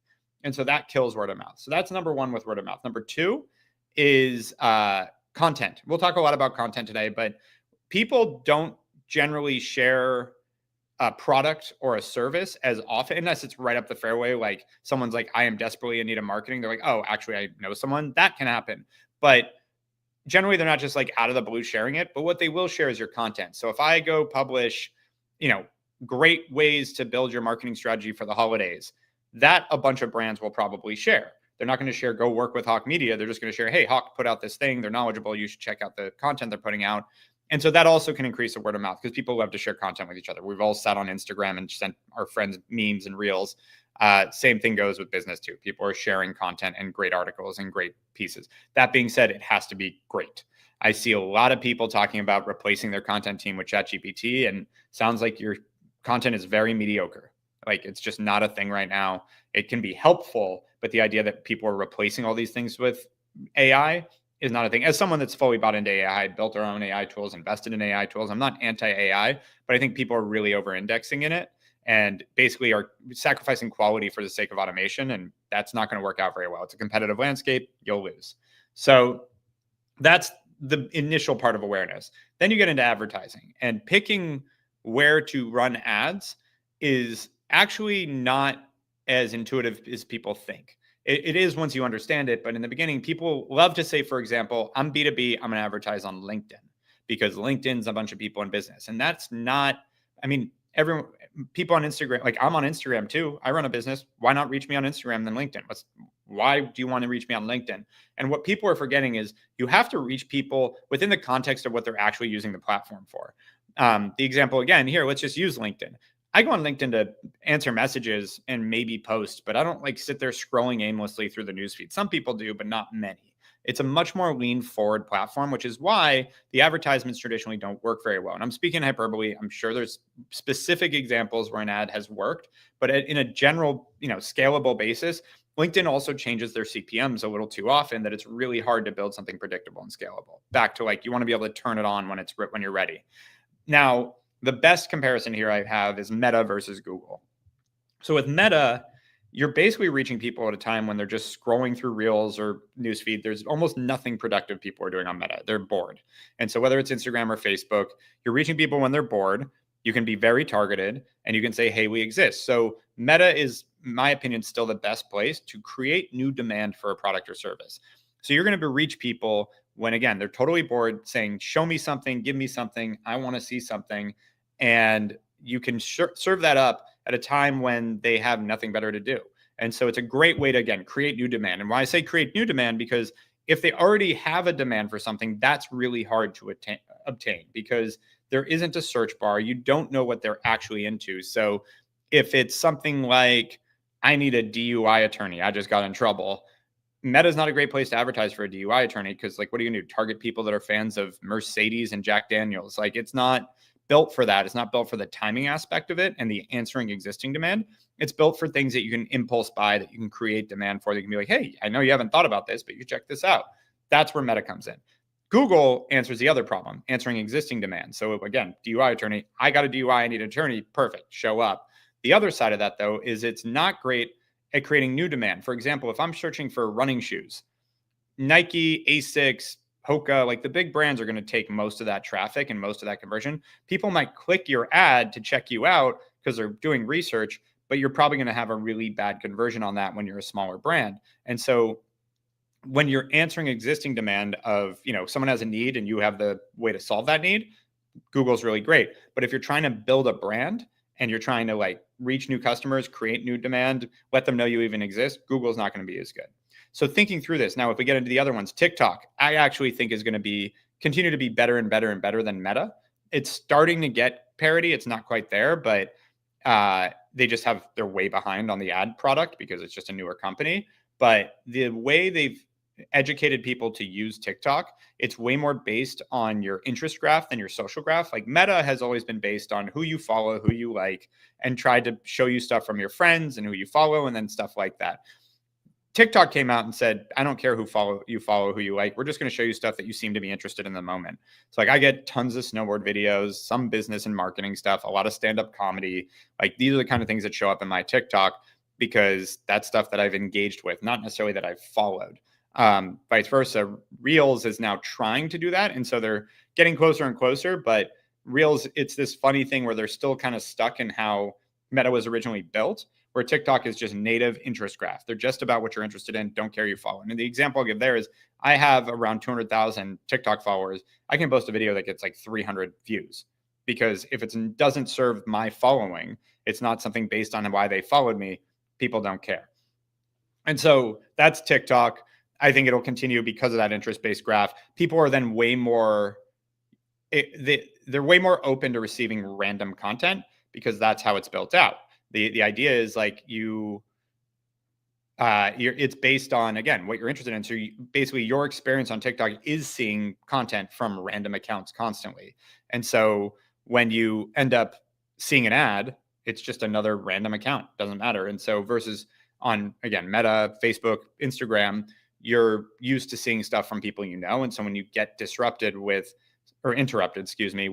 someone advertising to you, it's a little bit jarring. It's a little different. It obviously still works. It's the best advertising platform out there, but I think TikTok has a chance of being better. Snapchat really built themselves on sending, one to few messages and being in touch with a small group or individual. And so it's a little too lean forward. That's why advertising struggled. Twitter, same thing. You're not really just scrolling your feed generally. They're trying to change that, but usually it's been used more to like go read specific people's tweets, follow specific people, have communication. So those advertisements are actually just interrupting you and they're annoying. YouTube, same idea. I do think YouTube influencer work works really well. Integrating within the content is great, but mid-roll and pre-roll, that's just annoying. And as annoyed as you are as most people, and I know, again, these all can work, but it's not the best. And so these are all things to think about on the awareness side. And then you get into nurturing. So awareness, again, we've talked about like, how do I let people know I exist? Some of the things I missed is like, there's also PR. There's a lot of other ways to get out there. Influencer marketing can help. Like there's other ways to reach, but you guys get the idea. Then you get into nurturing. And so the biggest thing I see people miss, especially in e-commerce and anything digital where you can actually track, like I spent this much and I made this much, is the idea of a consideration period, or what's called a purchase cycle, a sales cycle. There's a lot of different terms for it. And it's really that time between when they become aware you exist to when they actually become a customer. And from what we've seen for e-commerce specifically, the average sales cycle for a $50 purchase is around 3 weeks. For $100 is around 5 weeks, $200 around 6 weeks, and then it trails off between 2 and 3 months. So let's just say broad strokes, the average sales cycle is a month. What that means is if I spend money today on advertising, I don't see the half-life of the returns of that, meaning half of my returns on that for an entire month. So let's start with the tracking piece of this first. If I spend $10,000 today, and then I go look at how much I made today, does that make any sense? Because people love to look at this. Look at my daily ROAS. It's the dumbest thing. It immediately tells me that person doesn't know what they're doing and they're a bad marketer. And most marketers are that way. So what happens is, let's take it down a notch. Let's say I'm spending $1,000 a day, 30 grand a month on advertising. And I spend it for a little while and I quote am optimizing it. So I'm convincing myself that I'm doing things to make it better. And then after about a month, my sales cycle, all of a sudden I'm making 5 grand a day. So now I'm still spending 1,000. I'm making 5,000 and it's happening. It looks like I'm making 5 times ROAS. That's acceptable. We're doing great. We keep going. Then I go, I want to scale this. And this happens all the time. I put I take that $1,000 and I move it. I'm feeling bullish. I move it to 5,000. So I 5x my spend. And so I expect, I'm spending 1,000, making 5. If I spend 5, I'll make 25, right? Great. I spend 5 and over the next week, I still make 5.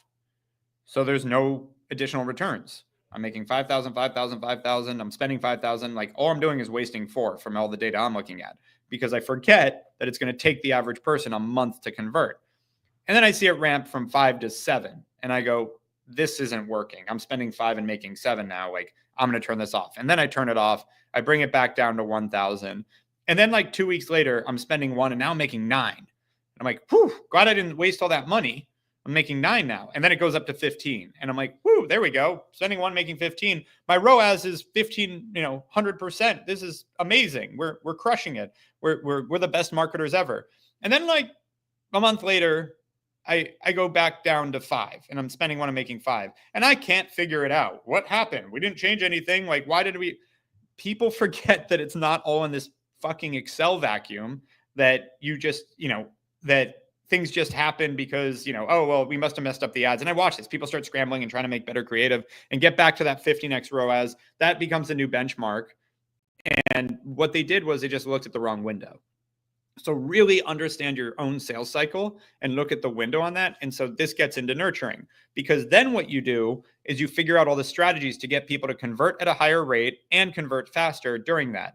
Things like email marketing and SMS. And by the way, content, because people are trying to decide, do I trust you? Do I feel good about this purchase? And frankly, sometimes they just forget. Most people are scrolling through, if you're advertising them on Google or Facebook, they're sitting on the toilet watching stuff. They get up, they leave. They don't remember what they were looking at. So just staying in touch with people and nurturing them can really accelerate that purchase cycle, as well as increase that conversion rate and help them come back. And then once they purchase, bringing them back is the most important thing. This we've seen with a lot of brands that have been high flyers that then don't end up succeeding, because once they hit that lifetime value mark, their projections go out the window. The best example of this recently is Casper. You sell these $1,000 mattresses, and then their second product was dog beds. Like, that didn't really increase their lifetime value of a customer by much at all, because even if 100% of people bought those, it would have been like a 10% increase. So you end up with, no ongoing purchases. It is really hard to acquire customers if you have nothing else to sell to them, no continued outreach, no continued sales motion.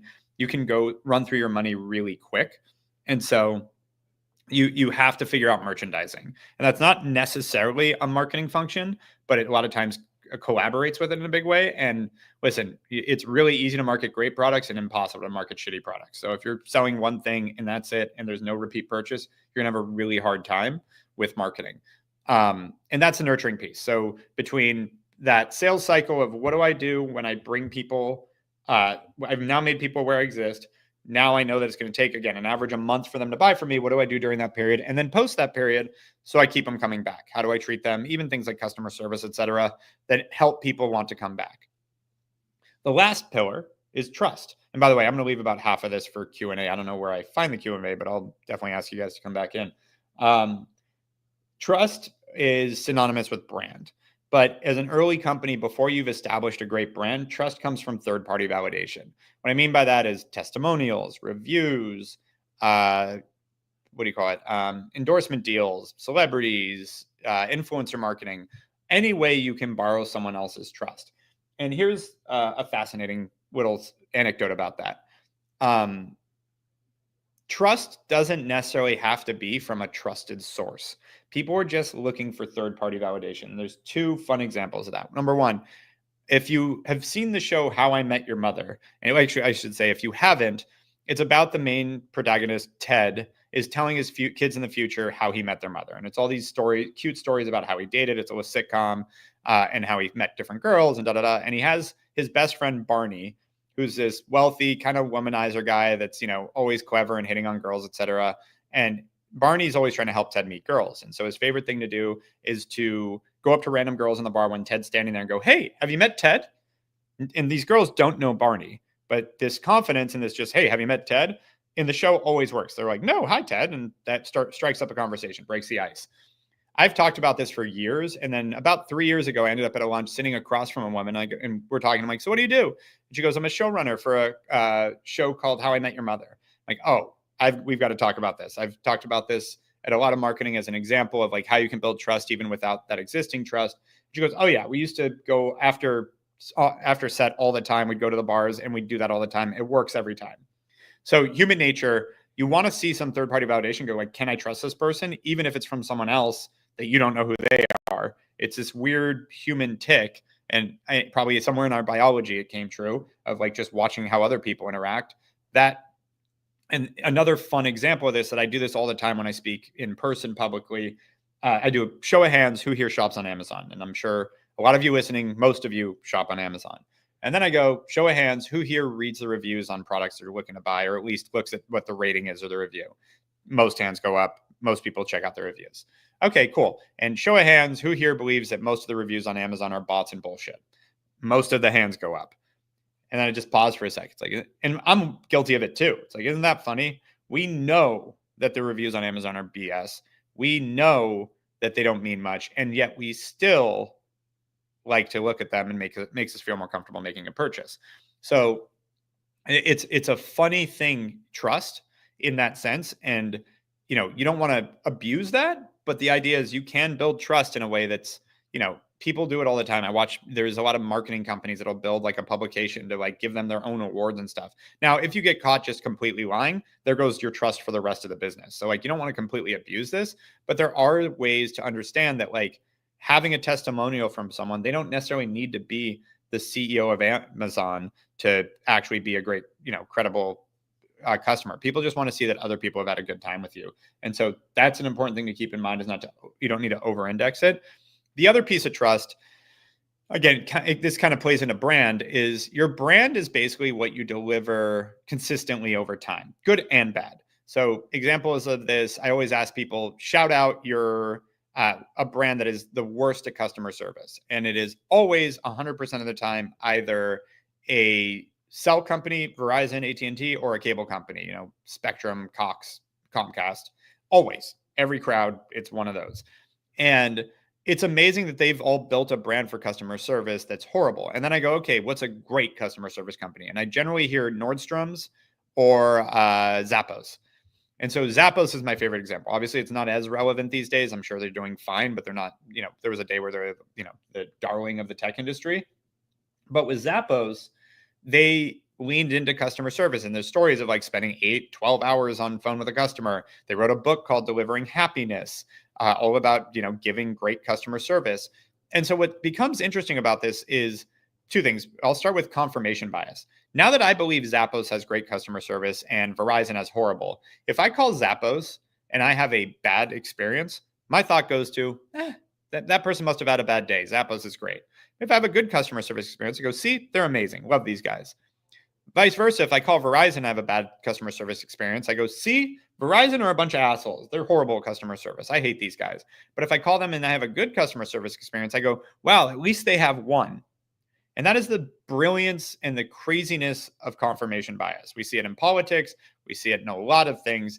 People are so stuck on their existing beliefs, they will shape the world around them in the exact same situation differently based on those. And so knowing that, there's a way to play with that. And that's what Zappos did. They wrote a book called Delivering Happiness, talking about how great they are at customer service. And so now when someone calls them, if they have a bad experience, they give them the benefit of the doubt. Versus if they have a good experience, it just reinforces that. And I'm sure that also has pushed their culture to emphasize customer service, and they actually are good at customer service. But it's amazing how much further that can go with your brand when you talk about it and deliver it. Another good example is like McDonald's. They're fast, consistent, what the tastes like, and synonymous with the obesity epidemic in the United States too. So you sometimes can't control all of this stuff. Other people will do it for you, and you'll start to err that way. But leaning into the things that you find important, that you think your customers will find important, and being that, for Hawk Media, our mission is be the best at what we do and easy to work with. Super simple. We know that what matters to us and our customers is that we're really good at marketing, but we're also flexible, cost-effective, easy, nimble, all these things. Like that is what's important to our customers. We emphasize that's what we care about, but we also manage to that too, because you can't just talk about it and not do it. Because what will happen there is you'll attract people that is they're important to them. You won't deliver on it for long enough. And as much as you talk about it, they'll be like, oh, now you're just full of shit.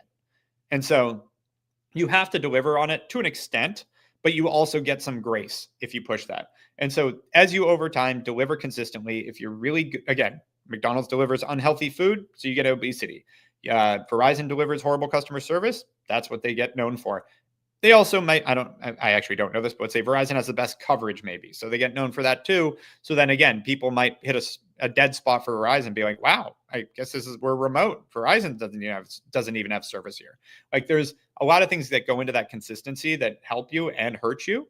And so being really intentional with how you build that brand over time is really a huge part of how people will convert, because back to this being a part of trust, whether it's third-party validation or building a known brand, 75% of people won't buy from a company they don't inherently trust. The 25% are what are called the early adopters. They're people that'll take a chance, take a risk. And those, it is a type of person in some ways, but it also depends on the vertical. It depends on what you're selling. There's different people that'll take risks on different types of products. So there's that piece of people. And that's really what you're going for with that initial awareness, because you want to convert those early adopters to then create word of mouth, to build that trust, to then get everyone else to come. So these are the ways you think about building this. So back to give a quick synopsis. Awareness. How do you let people know your company exists? How do you just get out there and let them know? And you need to be constantly introducing yourself to new people to maintain, let alone grow. Then once they know you exist, you've got nurturing. What do you do to convert that? What do you do to bring them back? What do you do to stay in front of them while they're considering buying? And what do you do to keep them coming back once they buy, to keep a customer and keep, frankly, getting more share of wallet? And then the last piece, trust or brand. How do you build that trust so that all those people that are not early adopters continue to buy? And so with that, that's the Hawk method. Anyone wants to shoot me an email, it's just e@hawkmedia.com. Hawk has an E on the end, and I'm happy to shoot you a digital copy. And yeah, happy to open it to questions. Seth, if you're here. Yes, I am here. Awesome. So thank you so much, Eric, for sharing. That was absolutely a fire hose of awesome content. So what do you see are some of the biggest mistakes that we as business owners are making when it comes to trying to get those three things? Yeah, it really goes back. I think the biggest is that it is really scary to wait the sales cycle when you're scaling marketing. And I think just knowing that there's a return, like a time period return, is critical, because yeah, it's really easy to get scared, get gun shy, and spend for a couple of weeks and go, I've heard it with, I run into so many founders that are like, yeah, we haven't been able to scale our ad spend. I'm like, why? They're like, well, the moment we ramp it up, our ROAS goes through the floor. I'm like, because you're looking at it on a daily or weekly basis. Your sales cycle is not a week.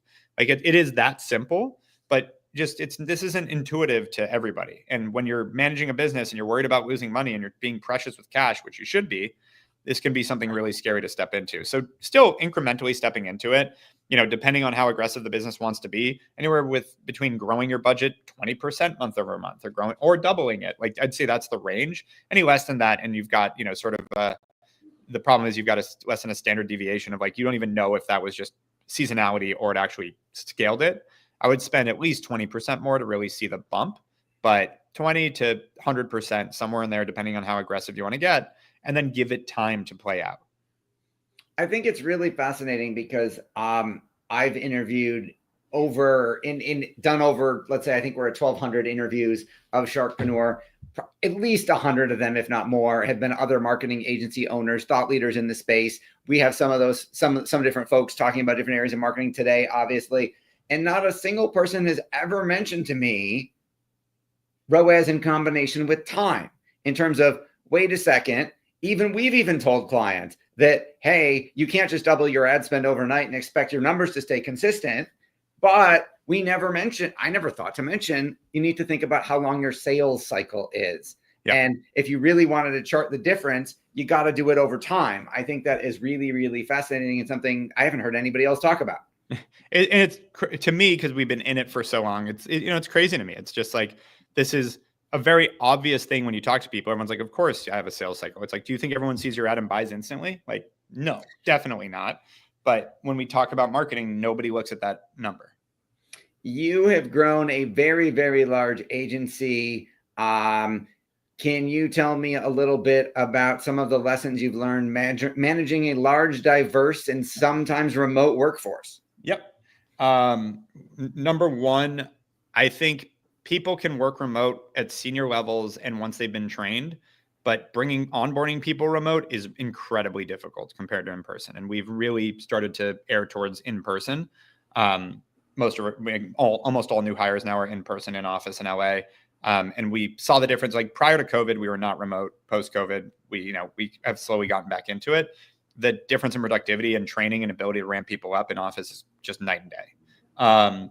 The biggest thing I think I've learned managing a ton of people is building the culture I want to build. I tend to be, really try to emphasize integrity, taking care of people. I want this to be a place people love to work. We've had a bunch of awards over the years for that kind of stuff. And you realize it when you start to placate to what everyone else wants and try to be the place, like, if you put the mission as, I want this to be a place that everyone wants to work. There's two ways to go about that. One is listen to all the complaints, listen to all the problems, listen to everything that people don't like, and try to change the organization to make it so they like it. Or two, be who you are and be really transparent about who you are as an organization, and then find the people that want that. And I learned that lesson, it took a while, but I learned that lesson later. And it has been one of the best lessons I learned is be very clear on what you're trying to build as the founder, and then be really articulate about that in your interviews when you're onboarding people. Scare them off, tell them all the reasons they're going to hate it here. And then people that make it through that, you end up, and I'm dealing with this now in a good way, you end up with a team of people that it's like, there's no misconception. And now you can be you can build the thing you want to build. Everyone's loving it because they knew what they were getting into, versus people that are like, wait, I didn't sign up for this. Like, why am I doing this? Why, this company's example, like, we are pushing hard. There's a reason we've grown fast. It doesn't happen on accident. And that, I always articulate when we're interviewing, I'm like, I want to dominate the marketing world. I want to really marketing domination. Love it. I want to dominate the marketing world is what I tell people all the time. And when I say that, I'm like, and now if you're going to join this team, understand that doesn't happen by accident. It doesn't happen working normally. It's like, that means we're going to be pushing and grinding and working our asses off. But if that's exciting to you, it's going to be great. If it's not, you're going to be miserable here. You're going to burn out. You're going to hate it. Don't come here. And so we've had many people walk out of interviews, renege on their acceptance, like within a week, like do all sorts of stuff that my team would come to me when we really got focused on this. My team at first was like, we might want to tone this down a little bit. Like, this was like 6 months ago, I think. We had 7 people in 2 months renege on their acceptance, be like, never mind, which we had never had before. And I thought about it for a second. I'm like, well, no, that's perfect, because those people would have hated it here anyways, and we got them out before they even started. Like, don't get me wrong, it's annoying. We got to go find people, but it's the age-old cliche: hire slow, fire fast. Our way of hiring slow now is scare everyone off until someone actually is nuts enough to want to take this job, and then they're stoked. And so why that all fits in, why I think that's important, is there's 2 reasons businesses fail. Number one, they get underwater financially. They get underwater on debt. They raise too much money and can't ever pay it back. They do things that financially they can't overcome. That's number one. So how do you avoid that? Don't do that. Don't overvalue your company in a hype cycle, raise too much money that you'll never pay back. We've seen that happen, with a bunch of companies recently in the past few years. So don't do that. Don't take on a bunch of debt that you can't service. Like, nominal debt, fine. Using debt as a tool, fine, but don't get, too aggressive here. And then on the other side, so that's one reason they fail, financial. The other one, leadership gives up. That's it. Because if you're not underwater financially and leadership sticks with it, you can shrink, you can contract. But if your leadership really sticks with it, your business will always survive, because the only other reason it'll fail is financially. So if that's the case, that the survival of my business is based on 2 simple things: don't get underwater financially and don't burn out, basically, then I'm going to build the company that I want to build, that I want to run, that I enjoy, because then we can go forever. And I'm just going to be careful about my finances, and I'm going to be careful about personal retention. And so I've learned to really build the thing I have fun, to really take things off my plate I really don't want to do. If I need a break, take it. If I want a vacation, take it. Like, this is a marathon, not a sprint to me. And so again, to building the team, I'm going to build the team I want to work with, that I'm excited about, that I can sleep at night because I know I've got a great team around me. Like, that's super important to me. And thankfully I have that. So I've been able to run through a wall. Awesome. On a personal note, I believe you were just at Art Basel. Tell us a little bit about that experience. Yeah. So I've gone a few years. This is the funny thing about what I do, because we're working with so many lower and middle market companies, so many entrepreneurs. It turns out that going to this circuit of like the next hype event actually opens a lot of doors on the marketing side. And so while from an ego perspective, I have a really hard time reconciling that I should be at like F1 or Super Bowl or Art Basel or whatever it is. Every time I go, I'm like, yeah, that was an incredibly productive use of my time to meet great founders, great entrepreneurs, investors, et cetera. So yeah, I went to Art Basel, which kicked off with an event called Chapter X that was for post-exited founders. So I've sold a couple companies too, but I got to be in a room of 200, 250 founders that have all sold businesses and are building their next thing. So very high quality room. Spent 3 days with them. And then, I mean, every day was another thing and another dinner and another event and another family office event and a tech event and an entrepreneur event. I went to one art gallery for 5 minutes to meet up with someone because we're planning a marketing summit down in Mexico with them. And he said, hey, I'm at this art gallery. Why don't you just come and see me in person? It was like 2 blocks from where I was. So I went. I generally try to because I'm there, because I do go almost every year. I try to go spend, a few hours looking at art just because I'm there for a week. But this trip was that I think the past 8 days was the most packed I've been in a very long time. And side note, I don't drink, I don't party. Thankfully, had plenty of fun in my 20s and kind of over it. But I was still out till 3 a.m. every night, up again at 9 a.m., 8, 9 a.m. to go do something else. So you're talking maybe 4 to 5 hours of solid sleep a night, which I need my 7 or 8.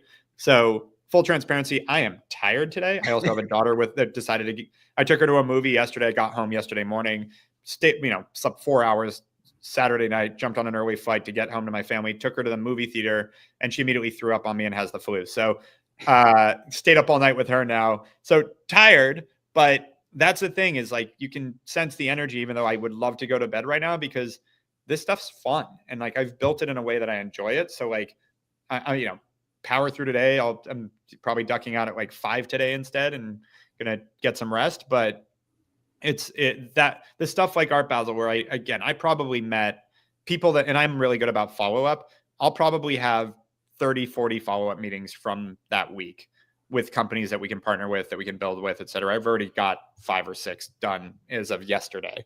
So this is something I try to teach our sales team. Once you get good at converting and turning these fun things into business and understand that everyone there is out and about because they want to build something and they're living and there's energy. And that to that note, Miami has a lot of energy right now. There's also a lot of hustlers and people trying to just get any money out of you. That's just part of the ethos, but it's a lot of energy. Then you can have a lot of fun leading a company like this because every year, one of the most productive things I do is I go to the south of France to Cannes Lions, the marketing conference, and I run around France for a week, which is, again, feels like the douchiest thing I could possibly do, but it is super productive. So my calendar is blocked every year in June to go to France, and it's a great thing to do. And it's unlikely I won't do that ever as long as I'm running this company. And so things like that become a really fun part and a perk of running something like this, I think is also important. That is awesome. Well, we greatly appreciate you spending some time with us. I know, obviously, you could have begged off and said you needed to sleep. I would have totally understood that as a dad of young kids. Adrian, before we let Eric go, any questions on Chatter? And first of all, Eric, I want to say hello. My name is in Business Growth Summit, so I'm Adrian Barker. Nice to meet you. I loved everything you said, and I love the Zappos story. And it made me think that that's also our own personal brand too. How we get back to someone, how we answer the phone, how we respond. Absolutely love that. So thank you so much. And we are live on Chatter Social, which is a fairly new app that is out there, live streaming, visual, community-based app. And so we have many people in the room, actually. Let's see. Does anyone have any questions, or would you like to unmic and at least thank Eric? Hi, Adrian. It's Leah. Hi, Eric. It's Leah Rosenberry. I'm the head of community here on Chatter. I have to say, one of my favorite parts of everything you said was that you take those 2 weeks and do work, but you're having way more fun than that, it seems like. I want to be clear. So it's not just I love 2 that. weeks. It is a good portion. We talk about work-life harmony. How do I make, I do 2 heli snowboarding trips a year with entrepreneurs and get business out of it, but go jump out of a helicopter on a snowboard. I'm big on finding fun things to do with entrepreneurs.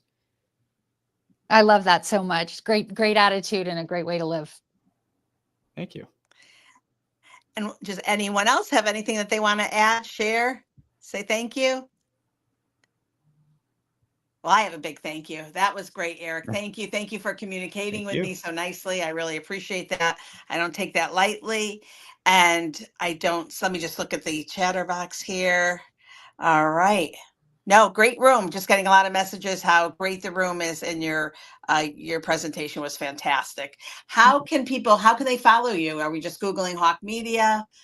Yeah, Give you us can just a go little- hawkmedia.com, or I'm just @Eric Huberman on every social. I'm pretty reachable. I'd say the Awesome. only time I don't respond to messages is when it's just some random pitch that's obviously automated. Other than that, I'm pretty accessible and reasonable about getting back. Wait, All I right, can't well, have my AI agent call you? I can't have my Yeah, AI call that's you? not a thing for me. All right. Thank All you. right, Take it thank away, you, Seth. Eric. We greatly appreciate your time. Thank you, my friend. Yeah, thank you guys. Talk soon.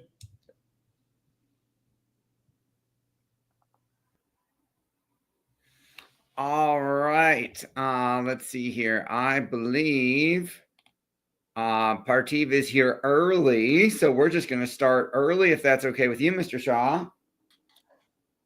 Okay. Before we start, I want to say thank you for giving us some of your very valuable time on your birthday. Happy birthday. Well, I'm not going to get everybody to sing to you, but happy birthday. And thank you for spending some of it with us.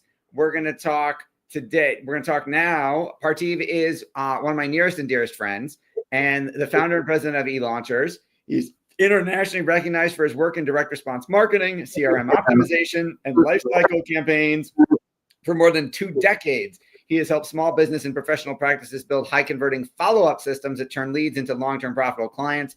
Today, he's going to be sharing with you how to design a marketing and follow-up system that never leaks revenue, how to personalize your outreach at scale, and how to use automation to deepen relationships rather than weaken them. Partiv, thank you so much for joining us.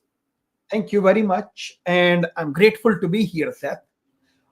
My intro that you read, do you think you can read it again with an Indian accent?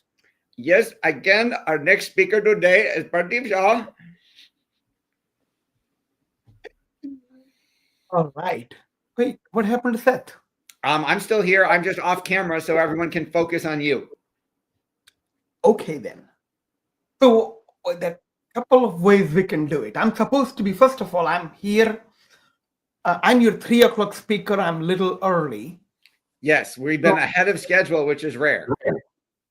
So I was thinking, how about we just do some improv or a random Q&A and just get to know each other with the audience and let them just ask some questions before I get into my presentation. Do you think it's okay if we can spend 5-10 minutes where people who already know me, have heard of me, bought one of my books, are doing something, and they want to ask me a question about Kennedy, ask a question about Seth, or I think that's a great idea. However, I'm going to say let's do it after your presentation when they will have more questions. okay then. All right. So there are there is a way for me to share my screen, right? Yes, there is the thing that has a monitor with a plus sign in the middle of it is your share button. Okay. Doesn't it feel great to be providing tech support to an Indian? I wasn't going to say anything.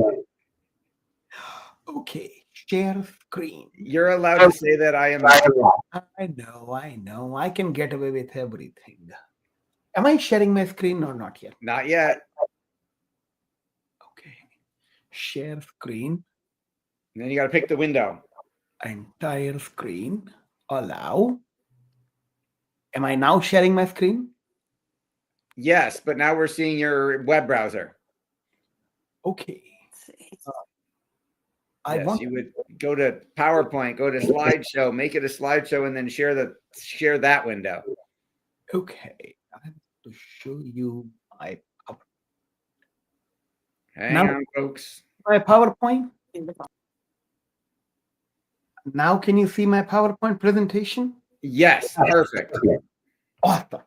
So I would like to play this video, but I don't know how to. Can you play this little video? We can't play it for you because it's your PowerPoint on your desktop. But if you hit play, we'll see what. Oh, it didn't. Nothing happened. You could hit play there and we'll see if it shares the sound. Okay. Does it share a sound or no? No. Okay. Fine. So we are going to skip that part. If you guys want to watch a little 1-2 minute fun video about me, go to www.meetparthiv.com. Okay. It has about a couple of minute introduction, a bunch of people saying good things about me. But if you keep letting the video play beyond like first 1 minute 50 seconds, it gets into a heartwarming story, a case study of what I did during COVID to help one clinic, and we did it several dozen times during COVID. So I'm really proud of that story. So enjoy the show. Awesome. Okay, so the topic that was assigned to be my set and the webinar got this Business Kama Sutra, building relationships that convert to revenue. I have a large, deep presentation that I'm willing to share. If you want to interrupt me, ask questions, and make me start talking tech, you can do that. Just Seth will either drive me somewhere else, or you guys can just go ahead and ask questions, and I will skip the rest of it. If you want to talk to me one-on-one about either technology, web, data, graphics, strategy, concept, all of it, I am here. X marks the spot. 15th August 2025. 15th August is the Indian Independence Day. So 15th August of every year, I gather with my gang and we have a celebration of success and declaration of independence. And I always remind myself of the X. Seth, you know the X, right? The Tucumã Club X Award. All right. Seth, can you hear me? And are you still going to stay on stage with me, or am I just? I can hear you. I'm not sure which X you're referring to. And if we're supposed to be looking at your screen right now, you're not sharing. I'm sharing my PowerPoint. Why is it not sharing? You hit a different button. Okay. So I'm supposed to go and share my screen again. Thank you. So if I am not sharing a screen, please tell me that you cannot see anything, because that's a problem. All right. I am now going to go back in my PowerPoint, and I said, this is what we, now can you guys see my screen? Yes. Great. Instant. Seth, please stay with me because I cannot see what you guys can see. Okay. Got it. All right. Thank you. And I wouldn't know if you can stop hearing me. So once in a while, just keep talking to me. Okay. Awesome. All right. So the X marks the spot. This is the X I'm talking about, the Tucumã Club X Award. Seth, people in your audience, are they familiar with ClickFunnels and Russell Brunson and Tucumã Club and Tucumã Club X and all? Well, there's a lot of people also streaming this on Chatter Social, so let's assume they're not.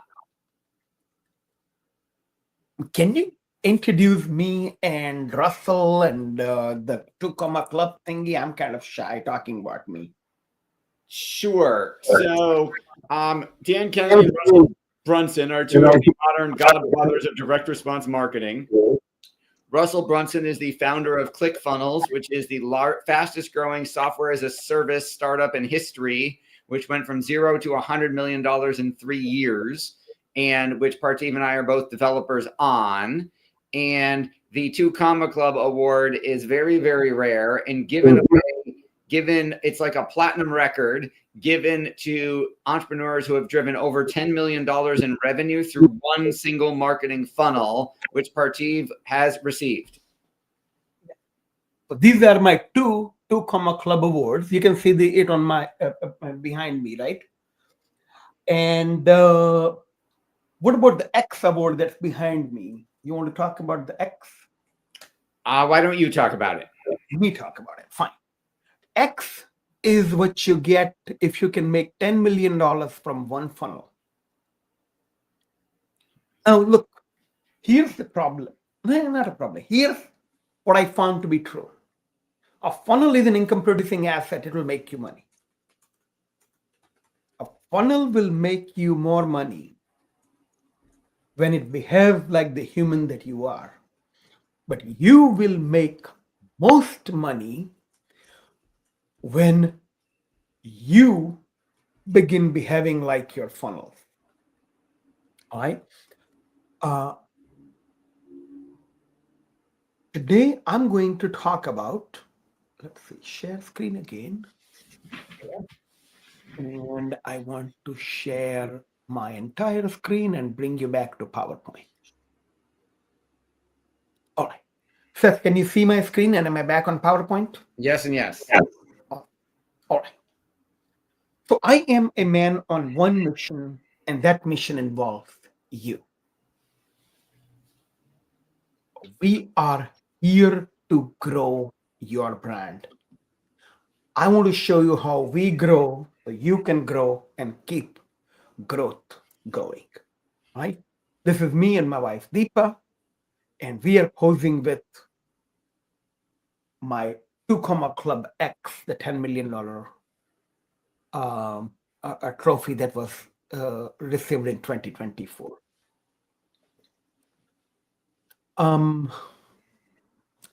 I took my lifetime of work. I'm a business growth strategist. I built a system and method for developing a business growth strategy that is less likely to fail. We filed a patent, got the patent, got a second patent on it, and now I'm willing to share that intellectual property with anyone who is interested in reading all about it. So let's talk about agriculture versus horticulture, Seth. Have you ever been to a farm, Seth, or no? No, it's been a long time. You know what this is? This is the rice farm. You know how rice farm works? No. You flood the field with water, and then there is rows of grains, and then every grain takes as much water it needs to grow the plant. It becomes a rice plant, and the rest of the water goes to make the ground fertile. This is how a branding campaign works. This is a vegetable garden.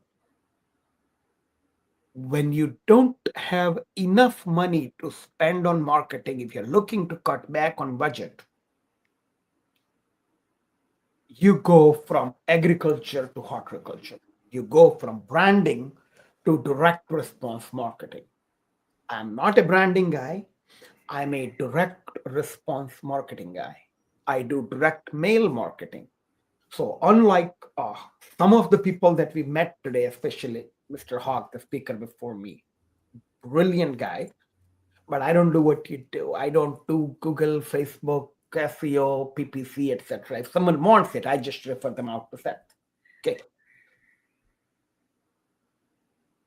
Here's what I do. I wrote a book called, by the way, do you see all the books that are behind me? Yes. Okay. I wrote them all. I wrote 37 books. I even have a program called Direct Response Books. I'll talk about that in a minute.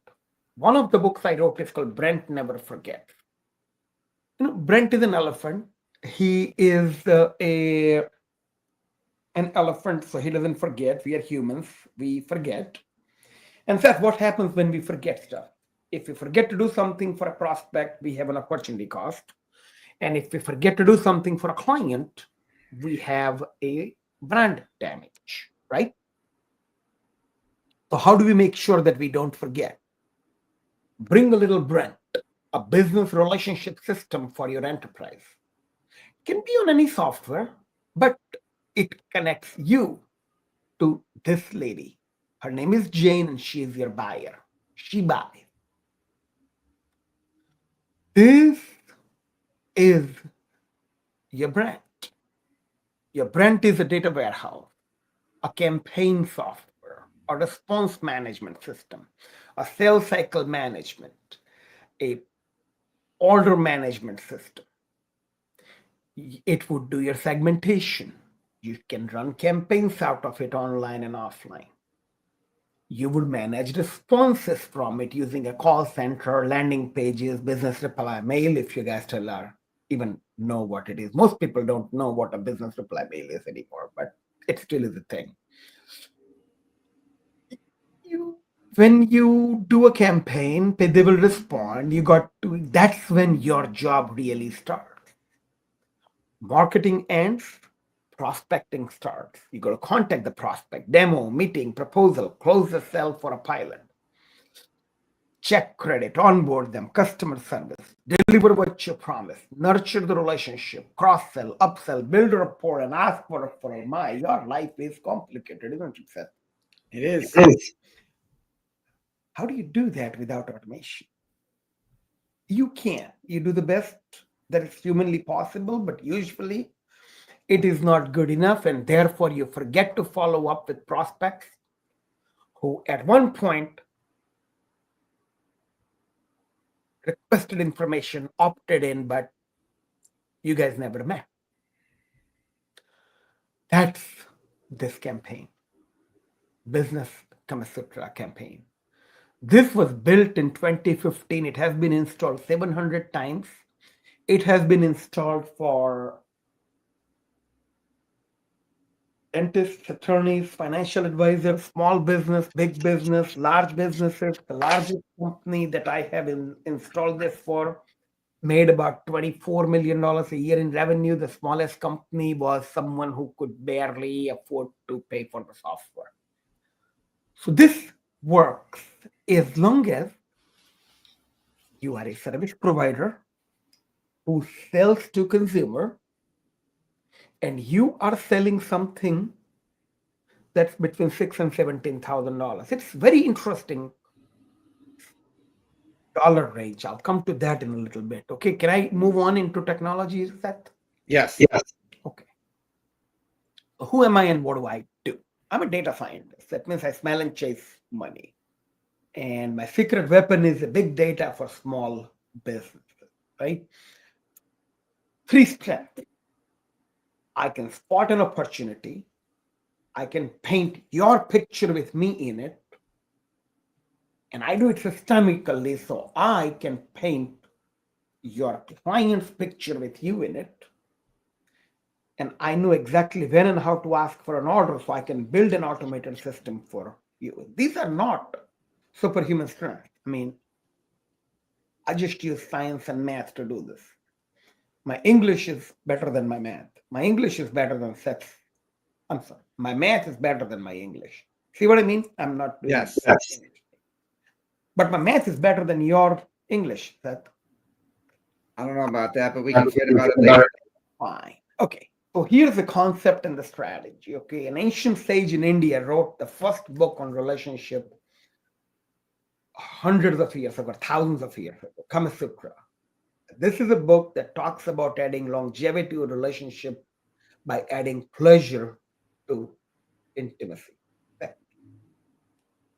It found that people meet, date, and mate the exact same way as businesses meet, date, and mate their prospects, clients, and JV partners. So therefore, I wrote a book called Business Kama Sutra. The book draws parallels between the two processes, how humans meet, date, and mate, and how companies prospect, pitch, and close. And both processes, data drives everything. And in both processes, both parties must have an intent to engage at the beginning. Okay. Needs it? Any business that has a complex sales message, long sales cycle, need to establish trust and credibility with a cold audience before asking for an initial purchase. So, in short, dentists, attorneys, financial advisors, etc., etc. Right? The business problem it solves is the Yeah, man. You know, Seth, what if I want to just share this PowerPoint so you can read it? I like to talk about how the campaign works in theory and philosophy. Does that work for you? Whatever works for you. That because I don't want to. This is a. I'm talking too much. I like to just go a little faster, and I want to just go into. I want to describe this as a. Let's see. Um, you can see my screen, right? No, you stopped sharing again. And back to PowerPoint. You might just go with the PowerPoint because you're not going to be able to. I don't know what get it to me and have me read it means. So Okay, fine. Okay, I'll just share this. Okay, so this is my campaign. I'm just going to stay on this screen. Okay, can you? well, we see? can't make heads or tails out of it because it's got a million parts on it. Fine. So look, the problem it solves is this. You spend money on marketing, but you're unhappy with the results. And that's because people are opting in, but they're not going to buy right now. And they will buy it someday, maybe later, maybe never, but you got to stay in touch with them until they're ready to buy or unsubscribe. That's what it does. The technology I use is I use HubSpot as my growth operating system, but this has been placed on Infusionsoft, Keep, Thrive, whatever we call it now, ClickFunnels, Classic and New. I have built this on ActiveCampaign. I have built this on Go High Level. And for print automation, I use a software called Mailbox Power. Seth, you are familiar with Mailbox Power. You actually use it for your clients, right? We do it every day. So you can jump in and help me talk more about Mailbox Power if you think I'm missing something. The Mailbox Power is a marketing automation system for print. It can send a book, it can send a postcard, it can send a personalized gift to you, and it is triggered on demand from your HubSpot, Go High Level, ActiveCampaign, or Infusionsoft, or whatever software you're using. Is that a good description of the technology, Seth, or do you want to add more to it? That is a good description. I think you turned your camera. I think you stopped sharing your camera. I don't know if that's intentional. I don't know. You can see my screen, right? Yes, we can see your screen. That if that's good for you, that's good for you. it shows I'm sharing my screen. I don't want to deal with tech. I just want to stay on. Okay, go back to your PowerPoint. Just keep going. This is good? Yes. All right. So I wrote a book called Business Kama Sutra. You can download a free digital copy of the book from businesskamasutra.com. You should opt in to experience the funnel. I'm going to show you step by step. There are 7 steps that breaks down this entire campaign that Seth says he cannot make a heads and tail out of it because too many moving parts. Okay. So step number 1 is, this is the whole campaign. 7 steps to it. Let's talk about drawing parallels between sex and business. Journey from persuasion to pleasure in sex and business follow identical 7 steps. Segmentation. You got to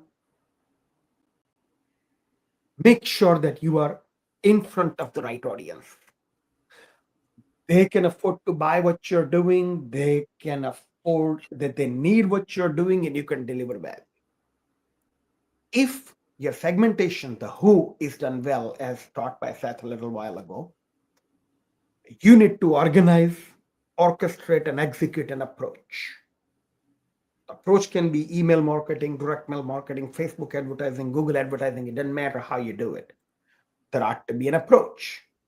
Now, if the approach goes well, you shall have a consent.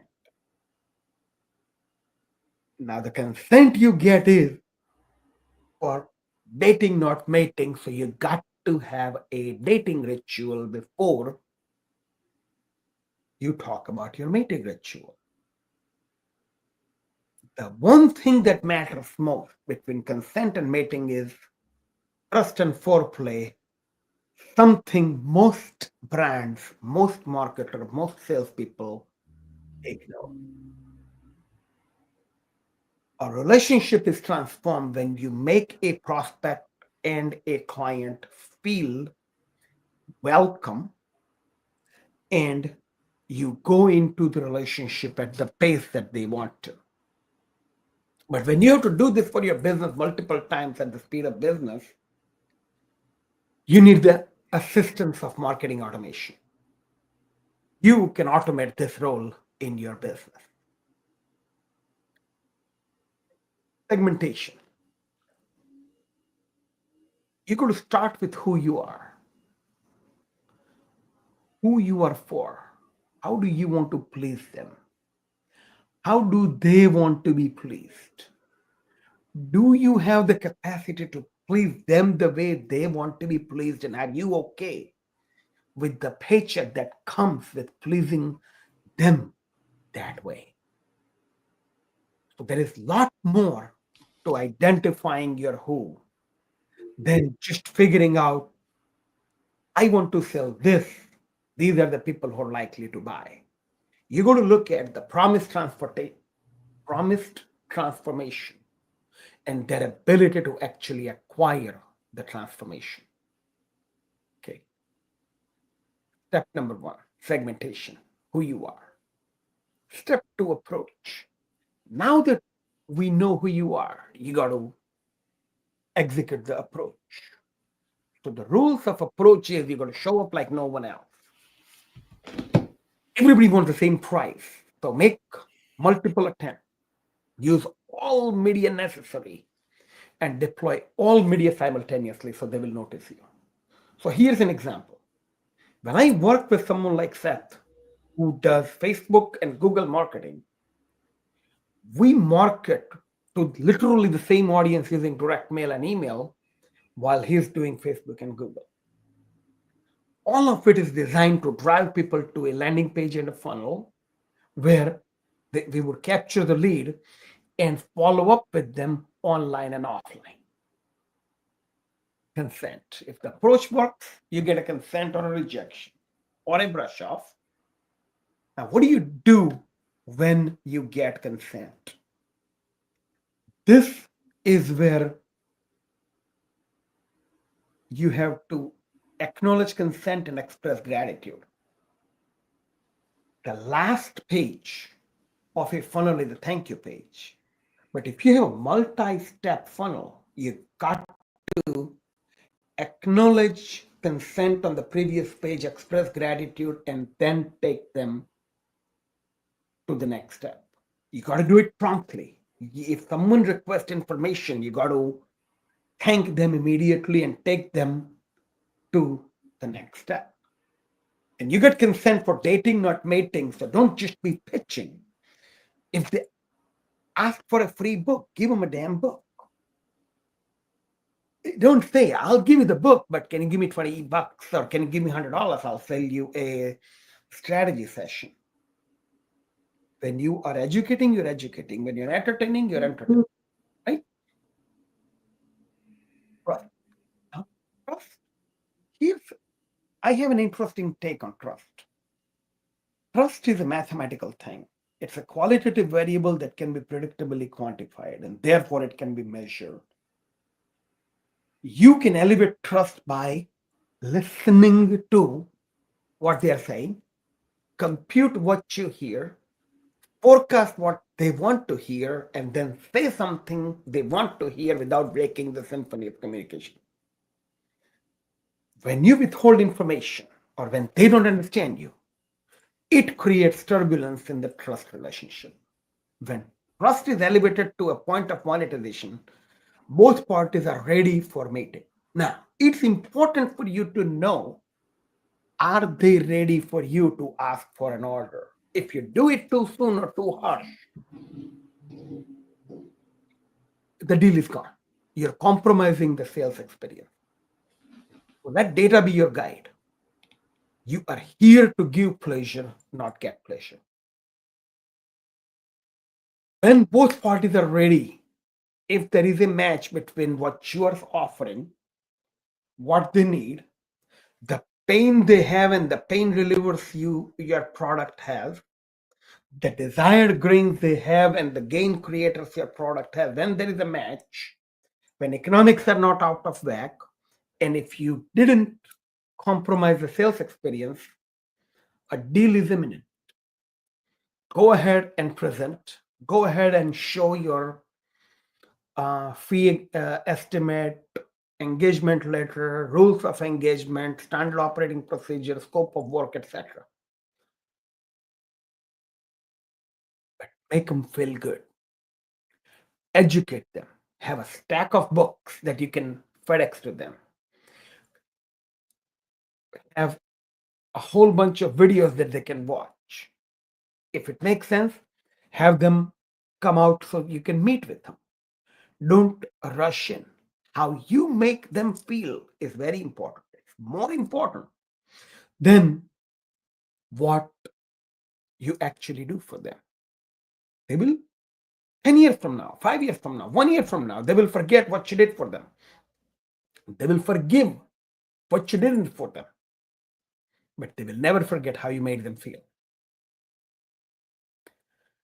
Now, go ahead and make the deal. Deliver what you promised. Here's the secret. Don't promise what you cannot deliver comfortably. They don't expect you to take them on some enchanted journey. They just want you to do what you said you would do. And they want you to do what they think you should do. So keep track of what you said and keep track of what they think. That's what you need to do to make and keep people happy. So the transformation of the relationship happens after the initial transaction, initial delivery, first 90 days of the relationship. Do it again, do more of it, get testimonials, get referrals, and transform a transaction into a lifelong business relationship and friendship. Now, here's an interesting thing, an exercise called They Do, We Do. We send them market. They visit our website. We persuade them to fill out the form on the website or the landing page. They fill out the form and click submit. We go to add them to the long-term nurture immediately. We take them to the second squeeze and ask more questions. They download the digital gift, give us their physical address. We ship them the shock and awe package. They talk to our telemarketer and book an appointment. We add them to pre-appointment sequence and confirm the appointment. And they show up or not for their appointment. We enter their appointment information into Infusionsoft, Keep, HubSpot, whatever we do. They buy or not buy. And based on what happens, we add them to one of the following sequences. This is the core of the automation. Here's the campaign workflow. You spend money in marketing to drive them to the home page or a campaign-specific landing page. You capture the lead, deliver the free report or a digital gift, and start a new lead sequence. The first squeeze, I capture their name, email, and mobile phone. There is a theory that says if you don't ask for phone number, your lead capture rate will go up, but I like to capture the mobile phone so they can call and text them immediately. If they don't opt in, fine, good riddance, just get more deal flow. Thank you page takes you to second squeeze, where we ask for their physical address. So we can FedEx them whatever it is that we designed in print. Assets you're going to need is a marketing automation software, either HubSpot, Infusionsoft, ClickFunnels, whatever. You will need 2 web forms.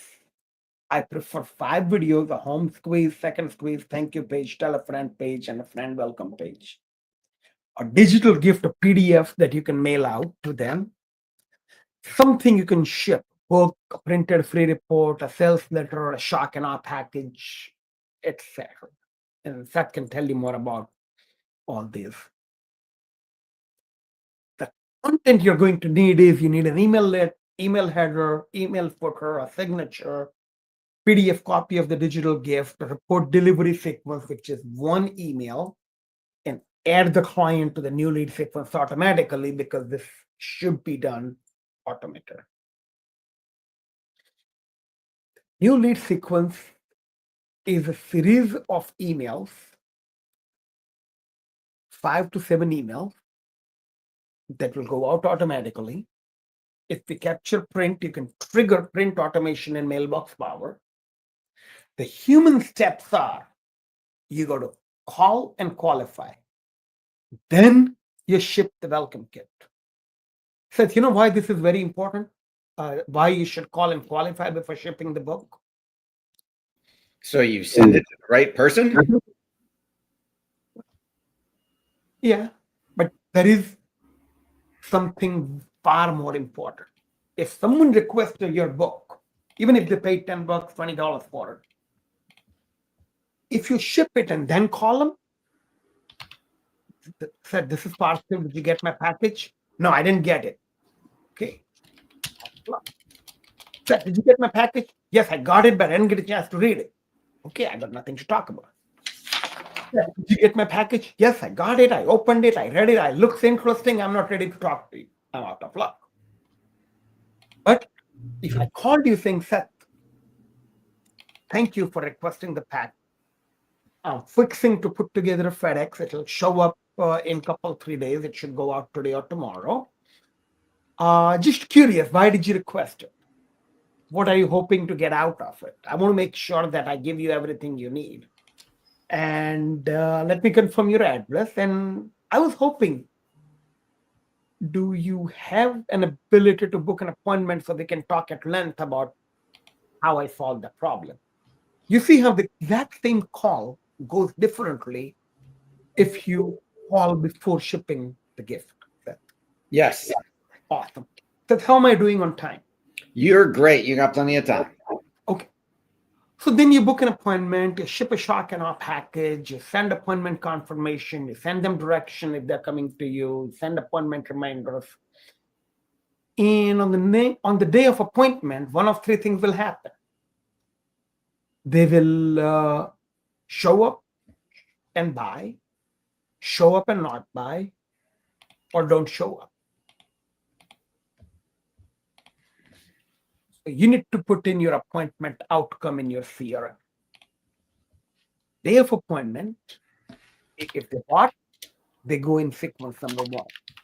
If they don't show, they go in sequence number 2. If they don't buy, they go in a sequence number 3. Missed appointment. 1 email, 2 letters, and a phone call. Hey, you were going to meet, you didn't show up, can we reschedule? You send out a couple of letters about 7 days apart to reschedule. If the appointment is not rescheduled, add them to unconverted leads, lost opportunity buckets, and remarket to them. No sell. This is different than no show. If someone meets you, take your pitch and don't buy, you can't call them back too soon. You got email them, thank them for their time. I forgot to do something. So what I have is I have 1 email that goes out 30 days later saying, hey, I was reviewing my notes and I am thinking, and I have an idea that I want to run by you. Can you book an appointment? That 1 email has generated me significant number of follow-up appointments. If you feel that there is no match and you should not be working together, don't waste their time or your time. Eliminate them from the system and move on.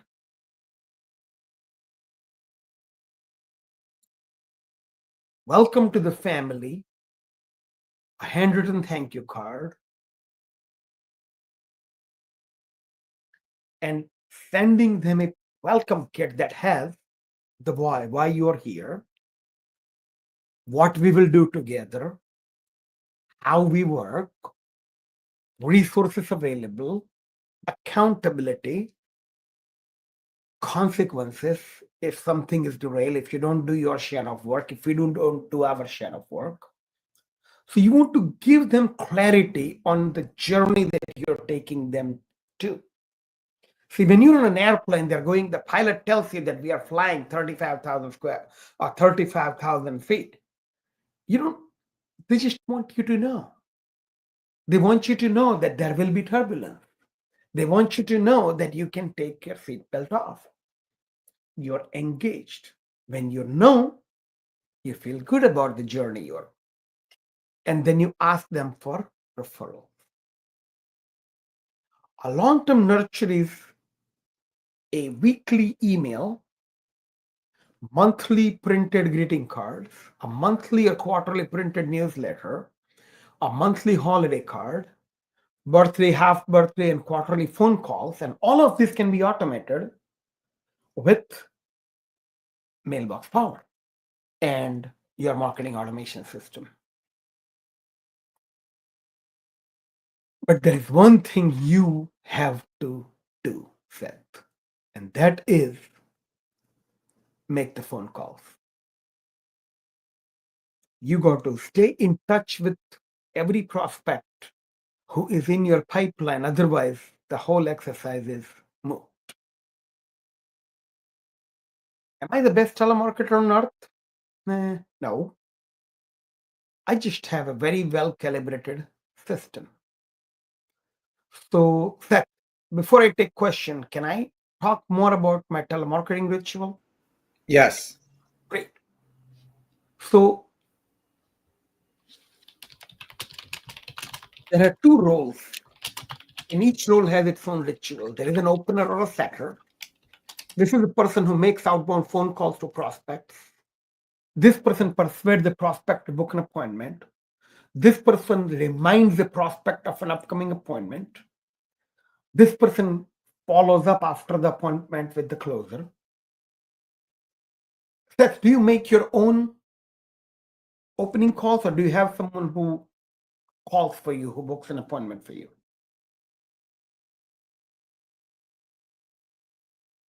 Seth? It's gone. Okay. So in my case, I am the opener and the setter and the closer. When I'm in my opener mode, I want the phone calls to be quick, short, fast, and I just want to book an appointment. When I show up for an appointment that's scheduled, I come prepared, take notes, and be prepared to keep booking follow-up appointments. And the CRM software is supposed to keep track of the opener calls made and the closing presentations made. So you're going to count what matters. How many dials? How many conversations? What's your conversion? My matrix is you want to have 3 to 4 conversations per hour, 3 to 4 hours a day, 3 to 4 days per week. That's going to get you 27 to 64 conversations a week. This is the rule. A third. There are 3 things you do as an opener and a closer. Pre-call, you got to research, read notes from old calls, and prepare for the call. The call, you got to do your thing. And post-call, you got to do the journaling. You cannot skip a step. Tools of trade, good CRM with click to call. I use HubSpot. I use the snippet tool of HubSpot you can make snippets without HubSpot if you're not using HubSpot. Snippet is, if they say this is what I'm going to say. If I want to send them an email, there is a choppy chunk that I can just hit pound Seth if I'm sending an introduction, introducing Seth to someone. You want to have a call outcome journaling. So don't end a call without journaling how the call went. You want to create a task to follow up. And you got to complete all your tasks before tackling new lead. Good luck. May the phone be with you. And I have some gifts and goodies.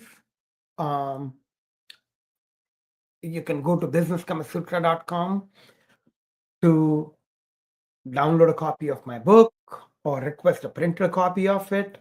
You can go to growthstrategysystem.com to see how my patented growth strategy system works. You can go to meetparthiv.com to book an appointment with me and watch the stupid video that didn't play on this thing. And next100k.com is a blueprint that you can use to identify how you will get your next $100,000. freemarketingbooks.com is my bookshelf where you can read all my books for free. And you can always go to bookwithseth.com and ask him about his friend Parthiv. And that's what I have. Thank you very much. We greatly appreciate it. Thank you. Now, can you see me on video? Yes. Although you're still attempting, it looks like you're still attempting to share your screen. I don't want to share my screen. How do I do that? I just want to get out of here. I do. All right. So what we're going to do next, Adrian, do we have any comments from chatter?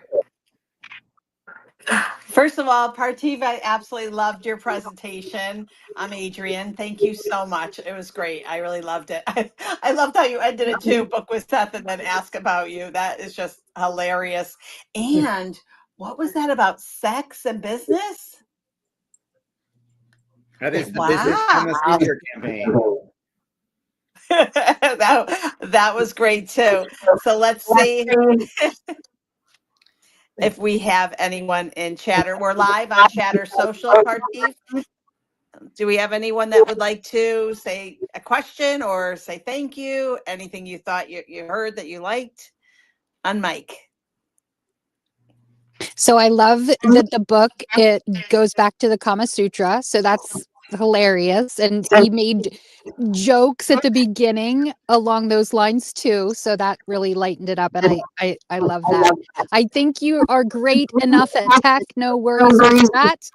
And if not, I'm sure Adrian can help you out. All right. Thank you, everybody. We are going to take a 2-minute bio break. And then we'll be back for I've got a bonus session about 5 marketing power principles from Disney that we're going to do in 2 minutes before our next official session at 4 p.m. Eastern. So count down 2 minutes and we'll see you right back here in 2 minutes. Okay. I'll go out and come back so I can watch. Thank you, Parthiv. Thank you.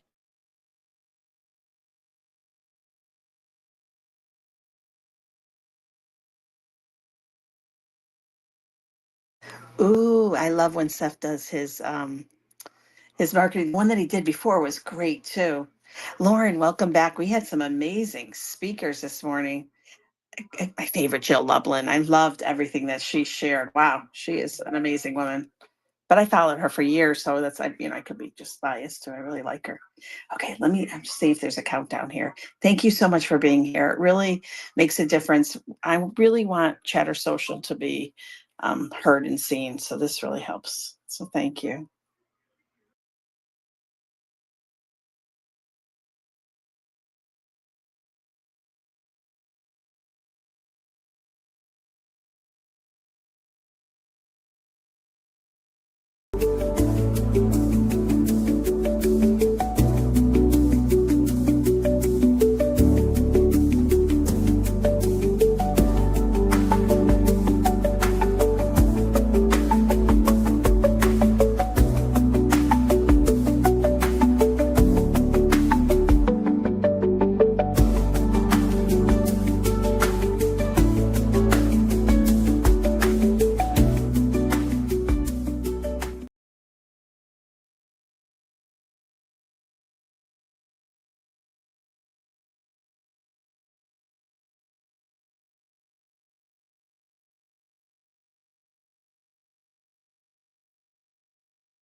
I'm going to do another 30-second countdown. I like it.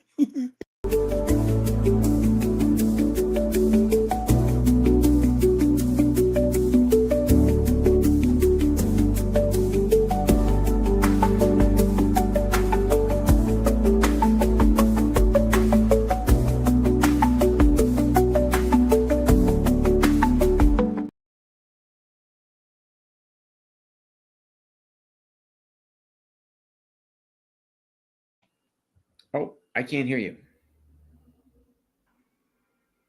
Welcome back, Seth. We missed you.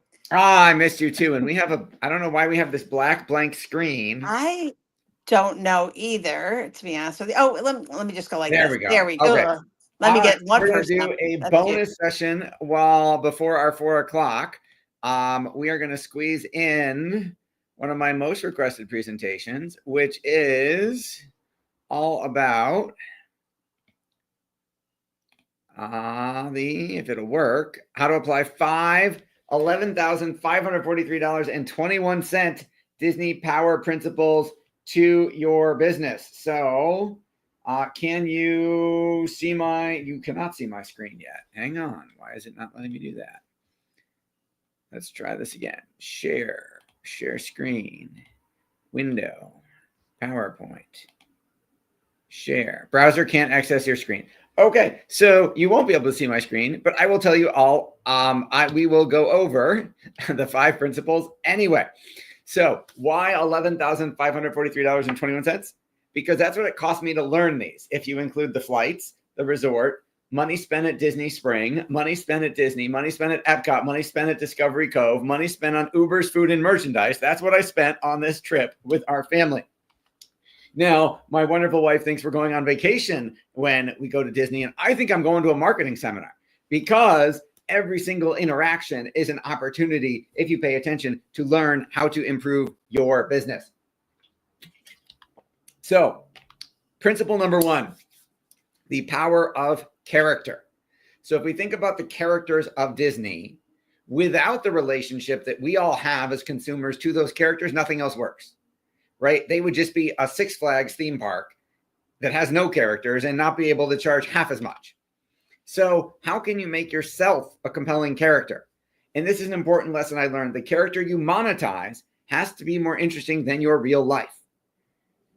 The character you monetize has to be more interesting than your real life, unless your real life is incredibly fascinating. Your prospects, your clients have to want to be you. So you got to reverse engineer it and think, who would they want to be? And most of us don't even tell our story to our prospects and clients, and you should tell it as often as you can, and you should script it on purpose. So what would resonate with your target market? What would inspire your target market? The point of making the sale is to start a relationship and convert someone to your point of view. So if I'm a chiropractor, I am trying to convert someone to the idea to be a believer in the fact that chiropractic can help make them healthier, right? If I'm a real estate agent, I know we had a real estate agent earlier, I am converting them to believe that they should choose me as opposed to any of the other 2,000 realtors in their market. So principle number 1, the power of character. How do you make yourself an interesting character? How do you make people want to be with you, spend time with you, right? Number 2, the power of place. Their relationship with you needs to transport them to another place. Now, I understand we can't all have a theme park, right?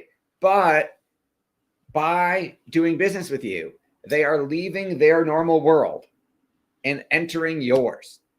They are entering your world.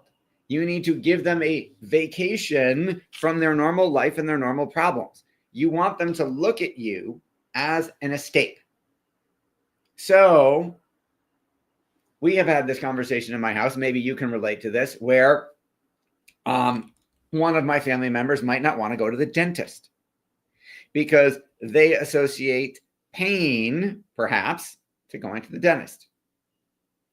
Now, no one goes, "Ooh, wow," unless you're going maybe for cosmetics. No one goes a cosmetic makeover, cosmetic smile makeover. Nobody goes, "Ooh, I can't wait to go to the dentist today." But my wife and kids look forward to, let's say, Disney for months. So how can they look at you as an escape? How can they associate feeling good to spending time with you in your business? They need to look at you as something they look forward to. So you also think about the power of place in terms of how Disney does it. They made waiting in line for each ride. For a lot of rides, waiting in line is part of the attraction, right? If you go to the Haunted Mansion, right? Part of it is the waiting in line is a separate ride, not literally moving, but as you walk through, it's an immersive environment. If you do Harry Potter, oh my God, they made it so that literally, like if you're waiting in line to get on the Hogwarts Express, it's like a separate attraction. So if you make up your own place, the beauty of it is you get to make up your own rules and you can make people be compliant to stay in your rules, right? Disney has very specific rules about how you're supposed to behave, how you're supposed to, right? If you have this pass, you wait in this line, you can pay more and get this fast pass, you can pay more and get this. You can only use so many at a time. You can only use so many in a day. And then, of course, there's the ultimate luxury experience of hiring a Disney private guide, which costs way more and isn't publicly advertised. But then you literally get your own personal Disney person and a cart, and they will drive you around, and you automatically go to the front of every single line of every ride, and you can do as many times as you want all day long, which would be the ultimate, most efficient way, maximum fun out of your Disney experience, because you eliminate all the lines. We just have to pay more. So make a line, even if it's an imaginary, and make waiting in line an experience, right? Think about the steps people go through before they get to you. How many emails does your automated system, right, that Partiv created, how many emails, how many direct mail pieces, how many phone calls, what do they get before they interact, while they're interacting with you, right? Do they get videos? Do they watch a series of videos? Do they have a series of steps they have to go through, right? Before we went live today, right? You know, before we started, Adrian had used some wonderful AI tools to make a song about today's summit. And she was playing it and we were dancing before we started. That's an experience, right? What about benchmarks they have to meet? What if you train your clients from the first time that they meet with you that they're supposed to refer to you? You know, it's totally normal that most of our clients refer as soon as they start experiencing how what we do is different from any other chiropractor, financial advisor, etc.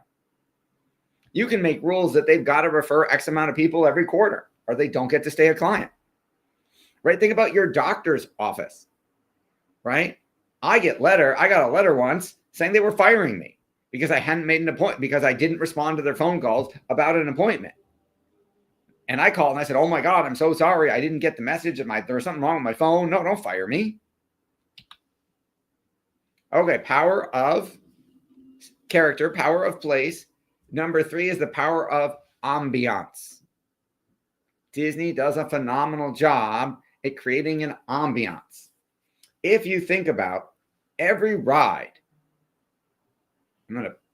that isn't a roller coaster, every ride where you just go around, from It's a Small World to the Moana, to all the different rides that are not a roller coaster, you are essentially in a wheeled cart, whether it's fake water and you feel like it's on a boat, or you're on a cart with wheels and you go around in a giant winding circle.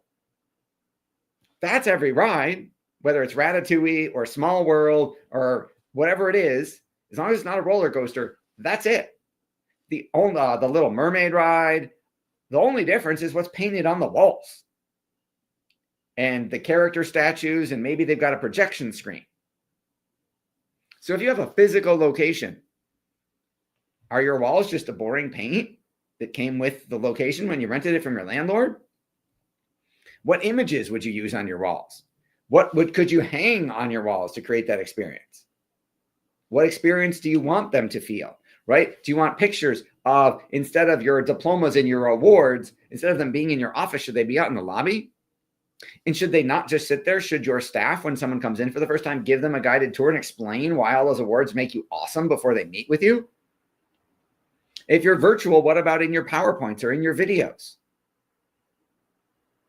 There's a line, my family is big Avengers fans. And there's a line in one of the Thor movies when Asgard gets destroyed. And Thor says, Asgard isn't a place, it's a people. So how do you bring that community together? Adrian's done a great job doing that on Chatter Social. Seth Godin, multiple time best-selling author and tech entrepreneur, says people in the book Tribes, which I highly recommend, says people like us do things like this. People like us do things like this. So who are your people, and what are the people, what are the things that they should do as part of your community? Power of ambiance, presentation matters a lot. We were at Disney Springs and went to a restaurant, and I forget the name of it, but instead of them just giving you fries on a plate, for example, there was a wooden picnic bench, a mini wooden picnic bench, and then on that was a bucket, and on that was something else, and on that were the fries, because we were having a picnic, right? They didn't just give us a plate. We ate off of a mini wooden picnic bench. How can you associate yourself with celebrities? Right? They're in the public domain. Those of you who are financial advisors, estate planning attorneys, right? Can you can you use dead celebrities who didn't plan in your marketing and say, hey, you don't want to end up like Mike Tyson and go bankrupt. You don't want to end up like Prince or Tony or James Gandolfini from The Sopranos. When Emmett Smith was on, I think, his second or third season of Dancing with the Stars, during one of the episodes where they followed him around, he went to the chiropractor and he said, man, I could have never played all those years of football without the chiropractor. I got very, very rarely ever got injured. I very rarely ever missed a game. It was because of my chiropractor. I texted my brother-in-law, who has quite a few chiropractic clinics, and I said, you got to go get this video footage and use it in your practice. He's like, but Emmett Smith's not a patient of mine. I'm like, it doesn't matter. He's talking about chiropractic. If it's good enough for Emmett Smith, it should be good enough for everybody else. You can also offer something for sale only in one location or at one time. Disney has competitions. Disney hosts cheerleading competitions. I know, because my daughter, youngest, is a cheerleader, and that forces people to come and make it a trip and spend more money. Could you have, I know in our marketing world, there is a chiropractor who had his birthday party. He had a huge party for his birthday in the parking lot of the plaza he was in, and did like a carnival and had food trucks and had clowns and magicians and activities and this giant party. And literally half of his business every year came from referrals of people who brought friends to the party, which has nothing to do with getting adjusted.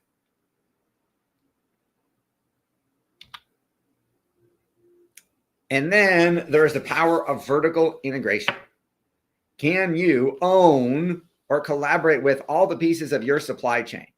So for example, Disney owns the park. Disney has the contracts with all the vendors that supply things to their parks. Then they built hotels and own the hotels. So now they get paid while you stay. Then they built cruise ships and said, if they like us on land, would they like us on water? Think about it. What else could Disney own? Disney could have their own airline, right? How many more people would pay for the plane tickets from Disney? They could own all the taxis. Instead of Uber and regular taxis in Orlando, why don't they have certified Disney Ubers? So how can you do that? Can you be a closed loop and be the quarterback of it all? So in financial services, can you have the network of the accountant, the estate attorney, the real estate advisor, the insurance agent all together so that you are a one-stop shop? Who else serves your target market that's not in the same industry you do, right? Our Divorce Smile Makeover dentist got more referrals from hairdressers than anybody else, because the hairdressers were the first ones to find out. Even before the woman called a divorce lawyer, she told her hairdresser she was having marital problems. What about a yoga studio or kids' sports teams? What else do they do in their lives besides you? What's the gap can you fill? Think about, and the power of story. Walt Disney wrote stories that captured the feeling of that time. Most people don't know this, don't remember, but when he wrote Cinderella, at the time in society, most girls dreamed of being rescued by their prince. They brought out the Avengers movies during a height of a decade that was all about community and sacrifice. You have to tell stories about people like your prospects who start out worse than they are and triumph into being how they wish they could be. One of my favorite books on this is Story Branding by Donald Miller. Your business is not about you, it's about your clients. Everything needs to be about them. So think about it. Again, every ride at Disney, including the roller coasters, is, other than the roller coasters, you're in a car that goes very fast and moves you around through something like Tron. All of the other things, like soaring, was you're in a cart, the screen moves, and it feels like you're flying. Dumbo, Astro Orbiter, teacups, you sit in and you go in a circle up and down. That's it. Just go around and around a circle. Same ride that you paid $5 to go for on your local town carnival. And then another power principle, the power of missing out. The power of scarcity. Only a certain number of Genie Plus passes come out every day. You have to buy them at midnight. My wife was like, I got to stay up till midnight and buy these things, get these things.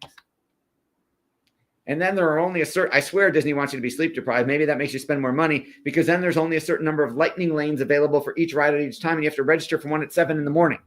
So you got to stay up till midnight and buy, and you got to be up to register your lightning lanes at 7 a.m. Disney also takes movies and puts them in the Disney vault. They will do a promotion going, you can only buy Cinderella for a limited time. It's going back in the vault, and then we're not going to sell it for years. Fake scarcity. There is certain merchandise that is only sold at Disney parks. Our daughter Ella, when we went 2 years ago, was looking all over. We had to go and look every store because she was looking for a very specific Disney backpack that she wanted. You can't buy it online. You can only get it at the parks, and it's not in every store. And they don't tell you wait, they make you go almost on a scavenger hunt to try and find the thing. So how can you apply that to your business? The power of character, the power of place, the power of ambiance, the power of integration, the power of story, the power of missing out, and the power of vertical integration. Can you put those to work? How can you put those to work in your business to transform it from simply an interaction to an experience? So those are my power principles from our most recent 2-year-ago trip to Disney. We haven't been back since because we've been busy going on college trips. So last year was college trips for Max. This year will be college trips. This next year will be college trips for Ella. So I'll see if I can find some marketing lessons from the college tours that we go on. All right. And we are getting ready to welcome our next guest to the stage. Adrian, Derek wants to know what the name of the Chatter social room is. If we could put that in the chat. Oh, Derek, he was just in the room. Derek, you were in the room. He was here, and he was on stage too, so he may be a little confused, but he was already in the room. Okay, so, awesome. Derek, I hope you found it, buddy. All right. Does anyone on Chatter Social have any? Oops. Let me.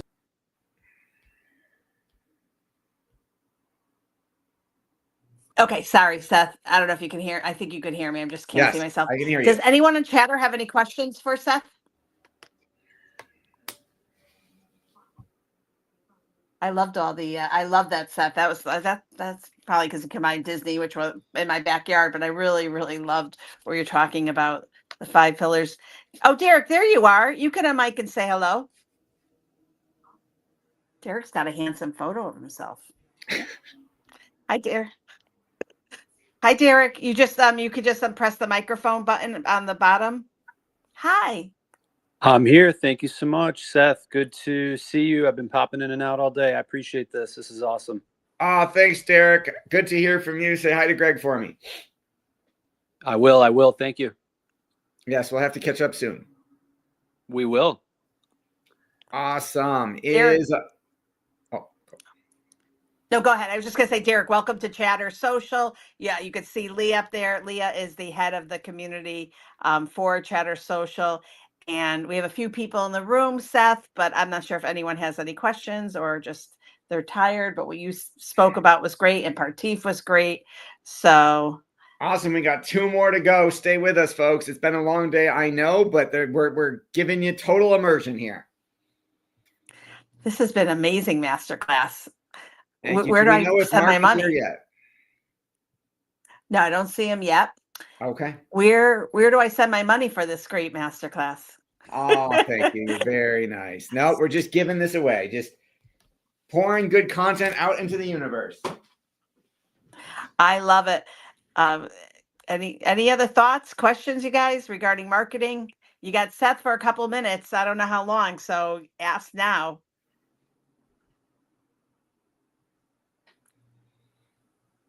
Disneyfy your business. Well, I just came in, so I'm catching the tail end, but I just want to say hello. I'm back. And Adrian, thank you so much for all your hard work and bringing everybody together. You're amazing. Thank you, Maria from New York. We got to remind you guys to say who you are, Maria, with the beautiful red hair. And awesome. Okay, so we can. Yeah, why don't we do a countdown timer? Take a break for 3 or 4 minutes, and then we'll start back up when Mark gets here. I'm going to play the song and see if you guys can hear it. Awesome. So hang tight.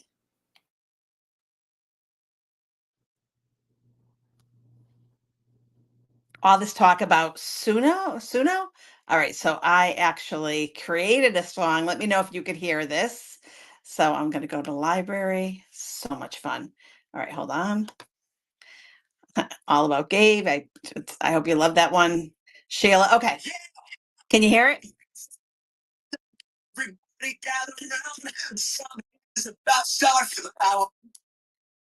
No, I don't know why the Suno doesn't play, but okay, I'll play it this way so you guys can hear it. Oops, I muted it. Okay, sorry about that. Bringing freedom by design. Adam Nolan brings the fire on how to scale with simple flow. Until takes the stage. Watch your visibility go. Turn it bright, feel. Secondary beat, we are rising to our seat. It is showtime. Let the whole room cheer. The song that starts today. Best moment of the year. Turn the energy higher like a good vibes glow. 3, 2, 1, here we go. It is showtime. Let the room unite. We are ready. We are rising, stepping into the light. Let the whole room glow. 3, 2, 1, here we go. 3, 2, 1, here we go. Max Spinner brings the growth talk, strategies that never miss. Eric Cuban, his tattoo marketing genius. Partif Shot is riding in with systems built to last. Cole breaks it down, moves that fast. And Ari Galper closes strong. Space selling done right. This lineup is unstoppable. We are never lit up tonight. Turn it bright. Feel the rhythm, feel the light. Every second, every beat, we are rising to our feet. It is showtime. Let the whole room cheer. The sun starts today. Best moment of the year. Turn the energy higher like a good vibes glow. 3, 2, 1, here we go. It is showtime. Let the room unite. We are ready. We are rising, stepping into the light. Let it down. Start. Let the whole room glow. 3, 2, 1, here we go. Hands up. Leaders in the room, feel the fuel, every session, every voice, this is where you take a choice. It's showtime, let the whole room jam. It starts today, the moment we are all here. Turn the energy higher, let the good vibes glow. 3, 2, 1, let's go. Yeah, the moment is here. Yeah, the spotlight is yours. It's now. Here we go. Boom. That is now. What do I produce songs now with Suno? It's a lot of fun. Okay, and so we are waiting for Mark Kohler. who I'm excited about. And let's just see. Patience. Derek, if we have a minute or two, can you share, like, where are you from? I see your marketing too. I'd love to know more.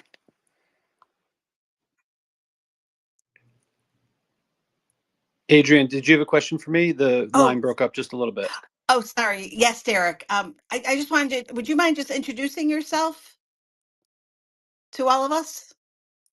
I don't mind introducing myself at all. I'm actually down in Austin, Texas. I'm originally from Buffalo, New York, and Seth and I do know each other a little bit. And so, yeah, I wanted to pop in today and learn from everyone and take full advantage of it.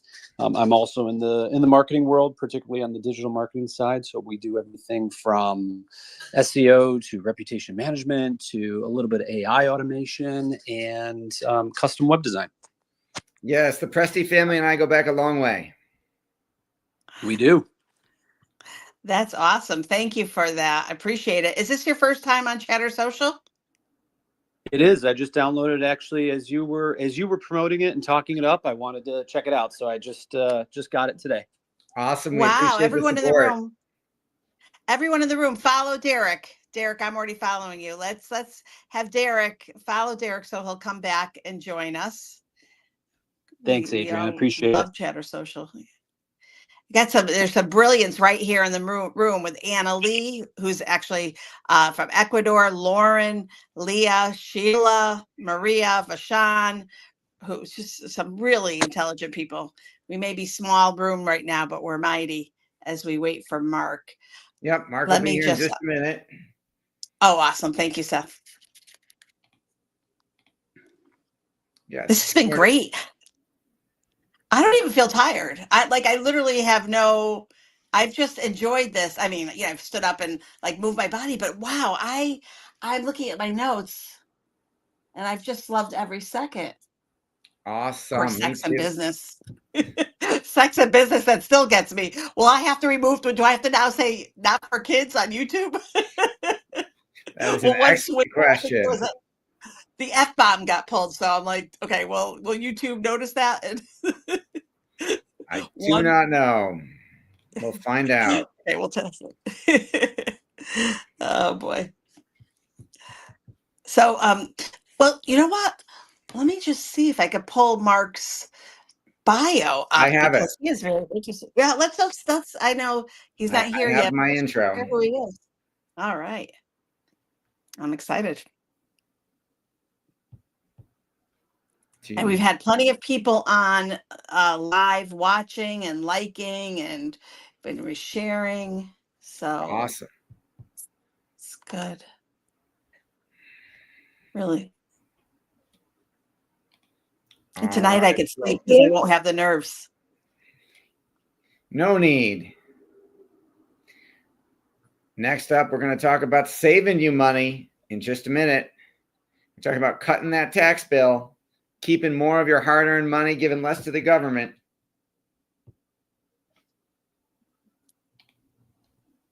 I always wondered, Seth, what is like a teenager when they hear that? What do they think?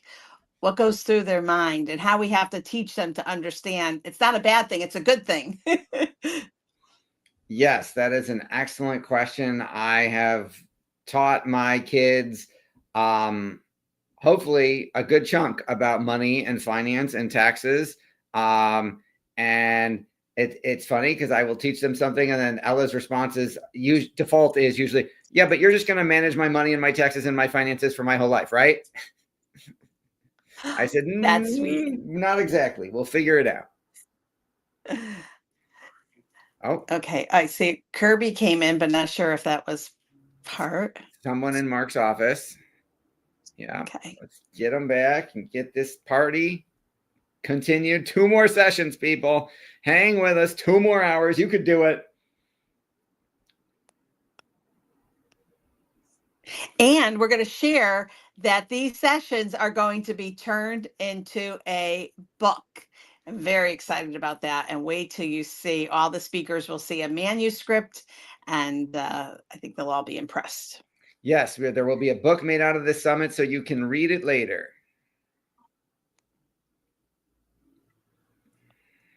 Welcome, Dylan. If you want to come to the stage, please let me know. Candace, thank you for always supporting.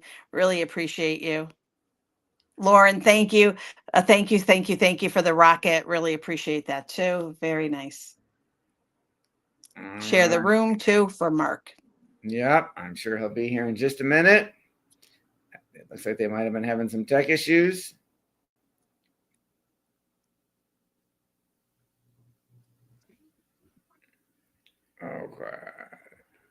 Okay. Oh, exciting. Okay. Hey, we ready to party? We are ready to party. All right. All right, You got to turn Kirby's your here with me. Awesome. Can we turn your camera on? Okay, we're still getting this yard thing figured out. Yep. That's all right. Take your time. Yes. It's on. It's just choosing where. Oh, Black Magic. Is that it? Yep. There we go. Okay. All right. So look okay. Oh, you look great, Mark. Oh my. Yeah. Oh, thank you. That's crazy. I need hair and Yeah. makeup. I mean, this is all I got. I mean, I got to work this. I mean, yeah, you can shut that. Can you bring me a drink, please? Don't spike it. It's morning. Okay, so I'm just joking. Okay, let me see here too. We can switch. Okay, we can go here. That looks all right. Okay, good. I'm all yours. Sorry. All right. Awesome, everybody. Thank you so much. Now we're going to shift to a topic that can save you a lot of money. Our next speaker is Mark Kohler, one of the most trusted names in small business tax strategy, legal structure, and asset protection. His session is titled Critical Year-End Tax Strategies Every Entrepreneur Needs to Know. Mark's going to walk us through some tax moves, structural protections, and financial decisions you should put in place so you can keep more of what you earn and prepare intelligently for 2026. Mark, thank you so much for joining us.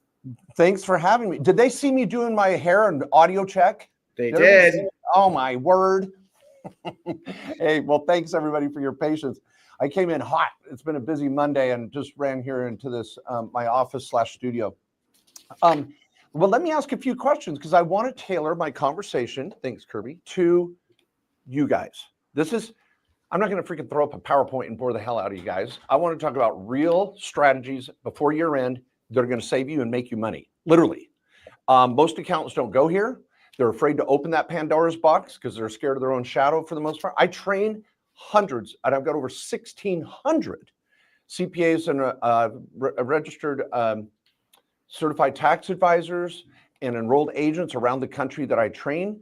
I am a CPA, attorney, author, blah, blah, blah. And I want you guys to rely on what I'm talking about. And also, I'm not selling some boot camp in Vegas next week. There's no freaking sales pitch here, guys. I want you to feel safe. I'm here just to educate you guys and be a resource. Any strategy I talked about, I will have a podcast for an hour on it. I will have an article on it. I will have one of my books that you can read. You can go to my YouTube channel, and then you can go to your accountant and say, what the hell? Why are we not doing this? So that's what this is about. It's going to be super applicable and tailored to you.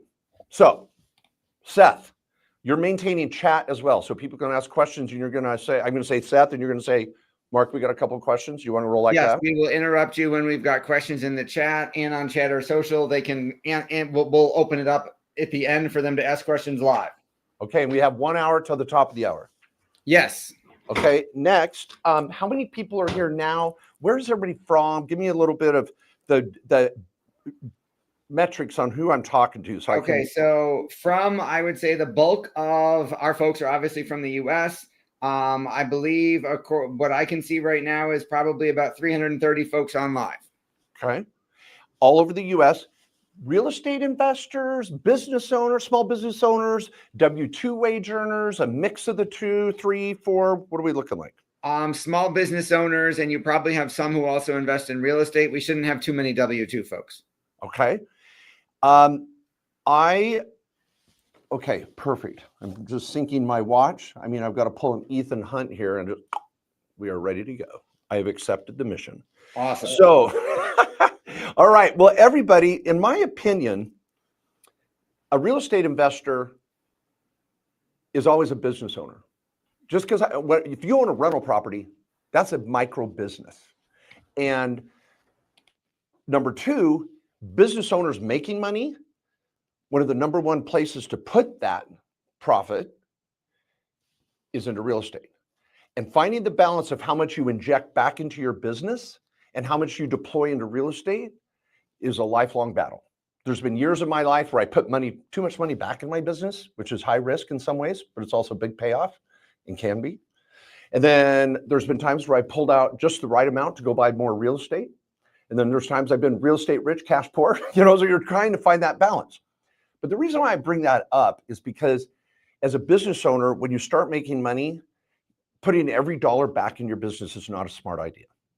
We need to find ways to create more wealth in other buckets, to create more sustainability and future wealth, because we don't want to be always having to work to make money. We want our assets working for us. So I would like to do this. I've got probably 5 to 10 year-end strategies. And let me just wet your whistle with what we're going to talk about. We need to talk about the S corporation and how much payroll should you be taking before year end. Some of you with an LLC should be doing a retroactive S election. We'll talk about that for a minute. For any of you that have kids under age 18 or kids 18 and older, how do you compensate them before year end if you've been supporting any family member, a parent, again, a child, in any way, shape, or form? Any of you that are paying tuition for your kids' college, stop it. We're going to pay your kids for being on your board of directors, board of advisors, and they're going to pay for their own tuition. You just got 100% write-off. They're in a lower tax bracket, blah, blah, blah. So I just want to wet your whistle. We're going to talk about compensating kids. Should you put your spouse on payroll? 9 times out of 10, no, because they don't need to for Social Security. Whole other strategy there. I want to talk about buying big equipment before year end. Maybe, maybe not. Using bonus depreciation, the real estate professional or self-rental or Airbnb strategy. We're in our final 3 weeks of the year. Some of you that are close to closing on something, we're going to want to escalate that, but I don't want to spend too much time there because we don't have a big window. I want to talk about your board meeting that all of you are going to have before year end. Healthcare. We have got the HSA enrollment period going on right now. And if you're going to do an HRA before year end, we got to pull the trigger on that. Flexible spending accounts, use it or lose it. Medical expenses are not talked about enough. So we're going to hit medical a little bit. Dining, travel, Roth conversions before year end. Guys, I have a 25-point checklist of year-end tax tips that if you don't do, you lose. Now, I will give you a link to a recording we did a week ago with my 10 lawyers, each taking 2 of those. And you can go watch that and get a little more information on that as well. Whew.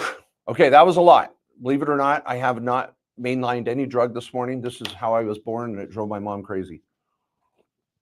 It's called hyperactivity back in the 80s. I think they call it A something D, whatever now. I don't know. Anyway, I'm going to keep this light. I want to keep it fun. I love accounting. I love tax. I love asset protection, the law, and I love building wealth. And so that's what I do for Main Street business owners all over the country. So let's dive into it. Now, Seth, I'm going to get a couple concepts out, and you be ready for the first question or two. I want to go to the whiteboard. All right. I want to go to the whiteboard. All right. One concept that is going to build the foundation for all of you for this year before year end and moving forward is what is called the trifecta. The trifecta is a visual representation of how I want you structuring your assets and your income for maximum tax savings and asset protection. I've literally trademarked this. It's in my books, the Tax and Legal Playbook being my bestseller, over 1,000 stars, 5 stars. You can get a copy of that, audio, Kindle, print, whatever. But this is stuff that really does move the needle in our lives. Here's what it looks like. Now, this is going to be the platform for our year-end tax tips that we're going to talk about. The foundation, you can see that all right? That doesn't look bad, right? Okay. In fact, I'm going to wipe that up. There we go. I love my vibe board. Oh, this is so fun. Okay. So the trifecta is down here, your revocable living trust. Half of America doesn't even have a will, but we need to have some sort of trust structure at the bottom. Put it on the to-do list for 2026. Do not freak out. It's not a year-end strategy. We can add this later, but that's the foundation. Down here is your 1040. All of your money flows downhill. All of your write-offs, all of your income flows downhill into your 1040. That's where we're going to make a smoothie, try to get the best tax benefits we can. On this side of the equation is your operations. On this side are your assets. This is passive income. This is ordinary income. Now, what income do we want more of? We would love more passive income. Means our assets are working for us. Ordinary income generates the fuel to build more assets. It's a machine that works together. I want a firewall between the two for asset protection. The basic trifecta would be a S corporation, which is typical for every small business owner making more than 50 grand a year. We can talk about that and debate it more here in a moment. This could be an LLC taxed as an S corp. If any of you, there's probably 100 of you in here that are an LLC taxed as an S corp, you have an S corp. Do not call it an LLC, please, for the love of all that's holy, because you're going to confuse your professionals. Yes, you have an LLC acronym at the end of your entity, but for IRS purposes, it is now an S corporation, which puts you in a tax filing status that is the best for small operators. C corps, watch out. I write articles on I'm a small business owner and screwed up and set up a C corp. What do I do? It's a scam strategy, and it's for big companies and those going public, not for the Main Street American small business owner. I probably pissed off 5 people on this call by saying that, but get a second opinion and I'll stand behind it. Topic for another day. So we have our S corp. This is where our revenue comes in. Expenses go out. We take as much profit as we can. It's called a K1. We're going to do this little W-2 strategy. We'll talk about that in a moment. It's a year-end issue. And then we take our profit and we build up our LLCs over here. This is rental property. Let's say, for an example, maybe it's crypto, maybe it's notes, investments, assets, operations. My S corp doesn't own anything. It's got my laptop. Sue me. You can have my laptop. All of my assets are over here. I'm going to use privacy and asset protection to protect and build my assets. Over here, I'm going to make money and take as many freaking write-offs as I can. The trifecta: realtor, rental property, 1040. Dentist, operations, rental property. I'm a landscaper. Landscaper, S corp, LLC for the commercial building, warehouse, all owned by my trust. Trust, holdings, operations. It's magical. I have clients that are $100 million clients that go, why in the hell did my law firm that I get 50 grand a year teach me this? I have brand new business owners that are just getting started, and this is the platform that they can build from. It's amazing. So we are going to keep talking about this basic foundation the rest of today. And actually, I want to change this, and I want to add another last variable. Over on the asset side, I actually split it into A and B. Now, any questions you guys are having, please hold them. We're going to bring it together here. Assets over here. Remember? Ops over here. We're going to start with a sole proprietorship or maybe an LLC, and we're going to graduate to an S corp when the time is right. That's our first strategy we're going to talk about here in a moment. Over here on the A category, we're going to have our tax-free or tax-preferred buckets. And this is where we're going to build up our solo 401k. In fact, I want to create a box for that. So I might have a 401k, a Roth IRA, an HSA, a Roth for my spouse, a Roth for my kids, a Coverdell, a DB plan. All of this are tax-free buckets that are on the other side of the firewall. They create income. They are all owned by, or the beneficiary is my trust. It all comes together with my trust. Over here is going to be rental property or personal investments, my investment accounts, crypto, whatever we're doing over here. And I might have one LLC. I might have 5 LLCs, 10 LLCs, I don't care. Your home is over here. Your home is owned by your trust. Your LLCs are owned by the trust. Your trust owns your S corp or LLC. It all comes together. You, personal name and personal address should be nowhere in public record. That's another level of privacy we're going to try to build as we build tax strategies on top of asset protection and wealth building. So far, so good, Seth. Doesn't this feel great? This is awesome. First question: when is the time right to switch over to the S Corp? Perfect question. We're going to go there, and I'm going to put this on the coolest thing is my desk is a whiteboard. So I'm like, I can just start writing on my desk too. Okay, we're going to go over the S Corp. I guess year-end strategies, we're going to go to S Corp first, but the overreaching strategy is all of you should set up a trifecta. My attorneys can meet with you whenever you're ready this year, next year, a tax lawyer tailored to small business. You'll spend a couple grand at most. And that trifecta gives you a tax strategy that will save you 10 times whatever you pay us. You can take it to your accountant, your insurance agent, your other legal professionals. But we want to just be that tax lawyer that helps build a plan that's affordable and effective for you. So the trifecta, I'll show you some images of him here in a minute. So on the S Corp, everybody. Okay, let's go there. Seth, you're telling me at least half of the people here, could we say 75% of the people listening today have a small business, side hustle, 1099 of some level? Yes. Okay. Now I'm going to go quickly on this, people, because we've got to move on our checklist. Okay, time-wise. Okay. Now, everybody, take a breath. I can't tell you how much you could pay or would pay for this training right now. And take advantage of me, and please pay attention. If you make a phone call or an appointment with any of my tax lawyers, they're going to walk you through this. If you're not ready for this, you can read up more on this on my YouTube, in my books, YouTube, and my podcast. Okay. All of you out there, even if it was for a slight nanosecond, start out as a sole proprietorship, sole prop. And then I'm going to make this a little bigger and easier to see. So we've got sole proprietorship. And then some of you have gone out and set up an LLC. Now let's just take these two. In fact, let's throw the C. Well, I don't want to get to the C Corp level. Now, this is going to give us the foundation for more write-offs today and before the end of the year. If you go out and bring in 100 grand, multiple 1099s. Guys, I only have one S Corp in my life, and I can have as many as I want. Probably have 30 LLCs. There's a difference. We'll come back to that. But if I go out and make 100 grand, I could have eBay, Etsy, services, consulting, sell a product, sell a service, whatever. I'm an anesthesiologist. I'm a landscaper. I'm a hairstylist. I'm a barber.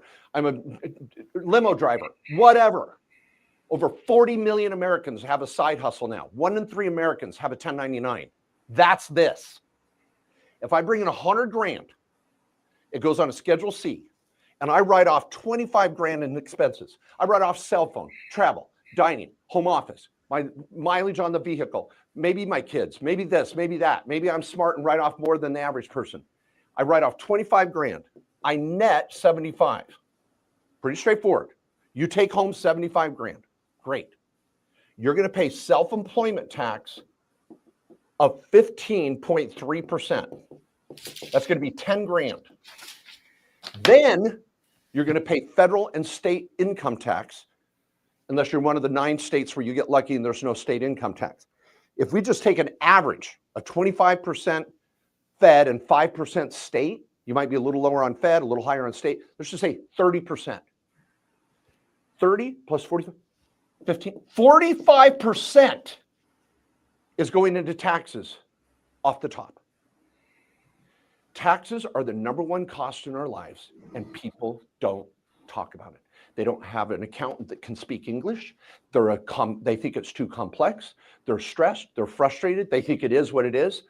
All of that's wrong. You're in a safe place now. And if you like the way I'm talking, you're going to love my podcast, because I've broken down over 15 years, 1,000 podcasts on topics like this. Okay.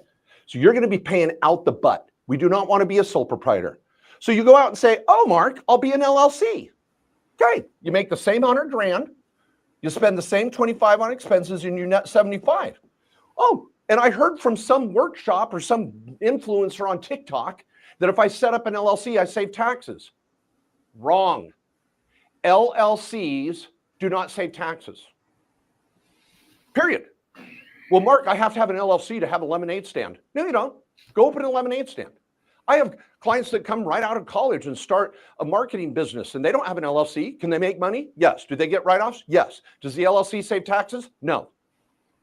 It gives us structure. It gives us protection. It gives us legitimacy and branding and some trademark types of benefits of a name reserved and URL ownership, but it does not save taxes. You'd pay the same 10 grand in self-employment tax. So that, my friends, brings us to the S Corp when it makes sense and our year-end strategy. An S Corporation, oh, so beautiful. And you could have an LLC taxed as an S Corp. It could be an Inc. It could be a PC. It could be a limited. I don't care. You make the same 100 grand and you set these up in the state where you're operating, by the way, not effing Wyoming or Delaware or Nevada. Where you live and you're operating your business is where you set up your entity. Another scam out there. Now, I set up Wyoming entities all day long for protecting assets, but not operations. So you guys, we're talking about the operations side right now. We're talking about this side right here. I'm making money. We're not talking about rental property. We'll come to that in a minute. Okay, so you go set up, you take your LLC and you make an S election, or you make the same 100 grand. You spend 25 on expenses because you get the same write-offs. I net 75. No self-employment tax. No Obamacare. No corporate tax. Nothing. But, and I hear someone typing, that may be you, Seth, not sure, but anybody out there right now that has an S Corp, is that true? Do you really get out of no self-employment tax, no Obamacare, no corporate, or do you have to take something? Write it in chat. What do you have to do? What do you have to take? Seth, what's our answer?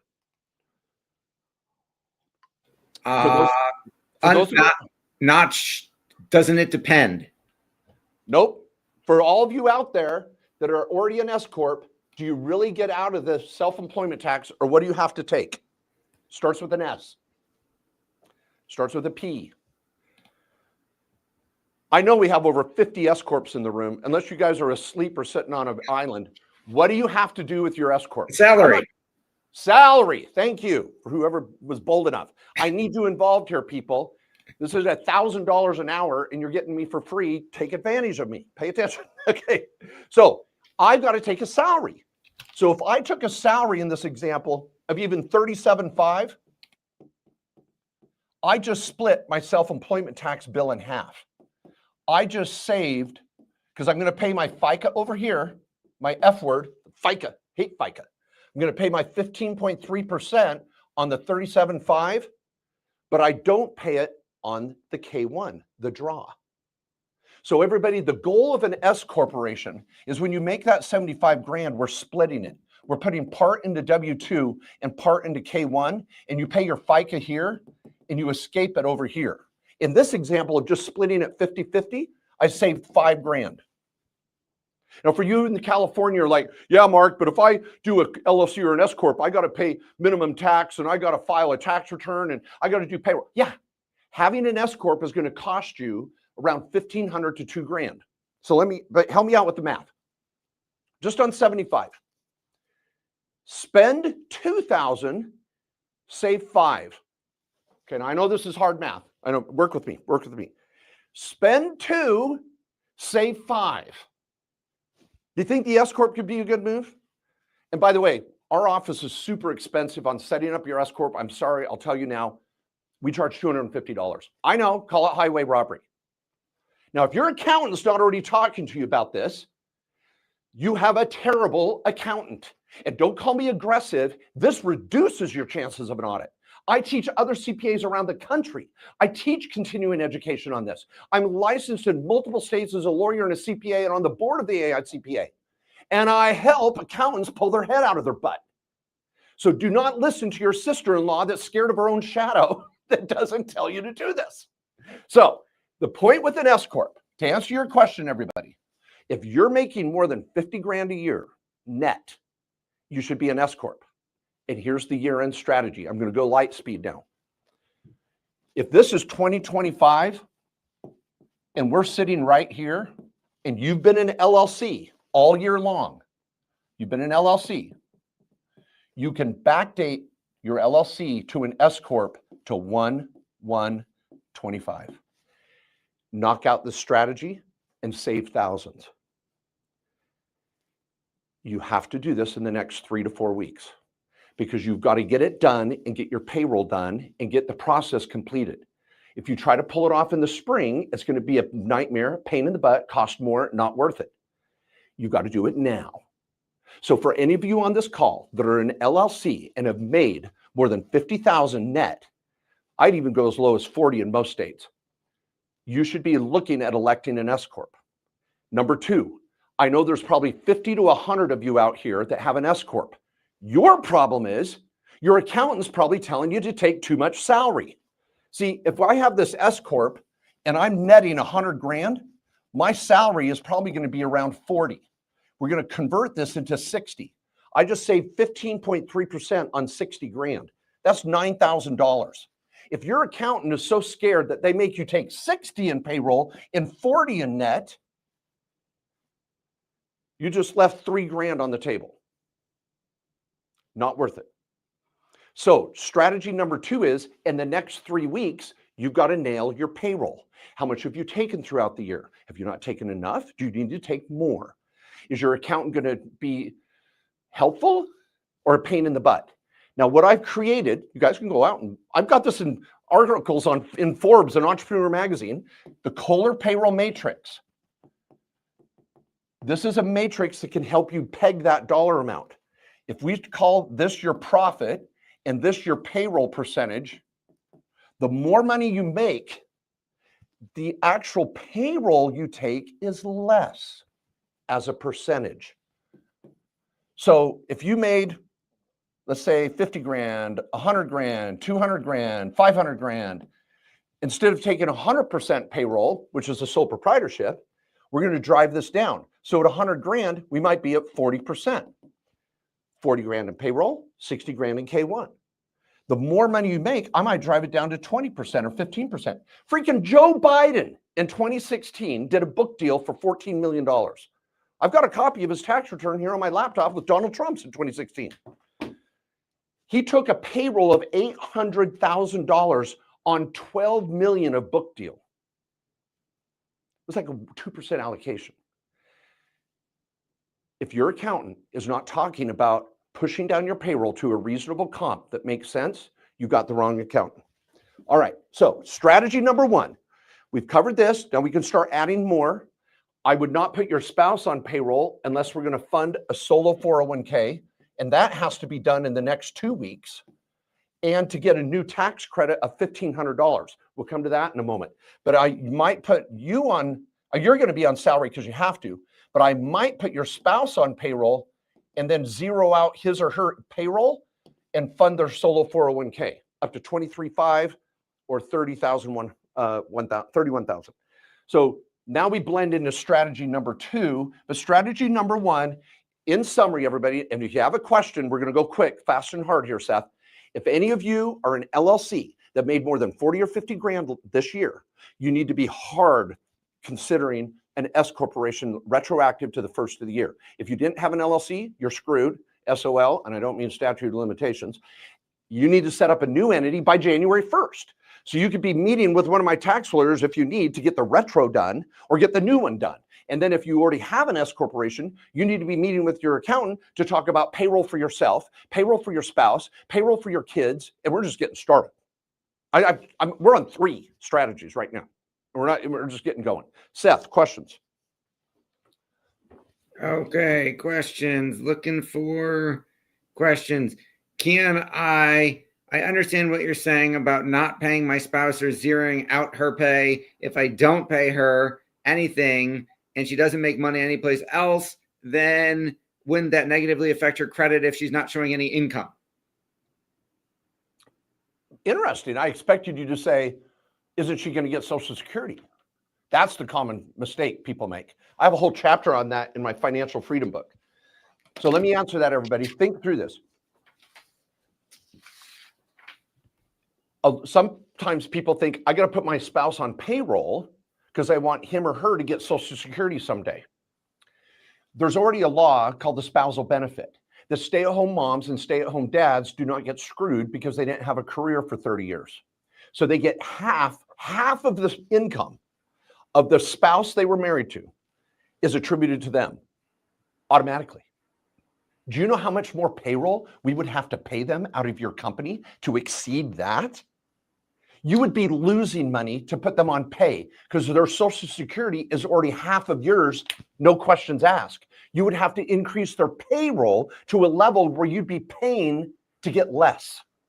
So do not put your spouse on payroll to get Social Security. Number two, you're saying, well, my spouse needs credit.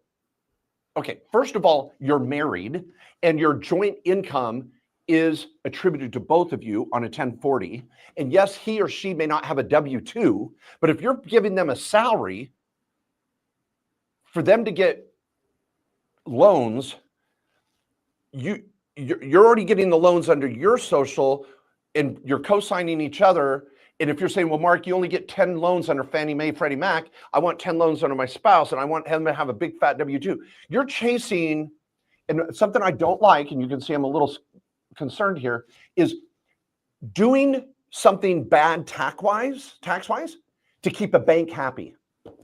Right there in the sentence when I said it, you already know that doesn't make sense. Bankers cannot think out of a box. You need creative mortgage lenders.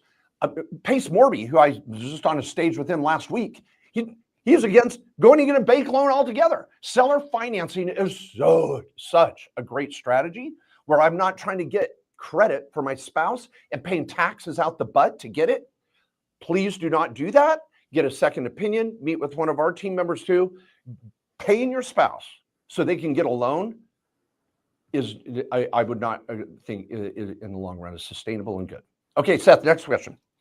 If I pay my son to pay his college tuition, doesn't that cost him his financial aid if he's suddenly showing a bunch of money? Oh, I love this. This is such a good question. Oh my gosh. Guys, I'm a little spicy because I tell you how I really think. And a lot of accountants and lawyers, first of all, can't talk fast as I do on all these topics. But anyway, okay. First of all, let's go to paying kids. All right, everybody. Between now and December 31st, if you do not pay your kids the proper method, you do not get a write-off for it. And so what happens is millions of Americans, this is your adjusted gross income. This is your 1040. You're making money. And then when you're done, you pay taxes and then support your kids under age 18, school, music lessons, soccer, clothes, whatever.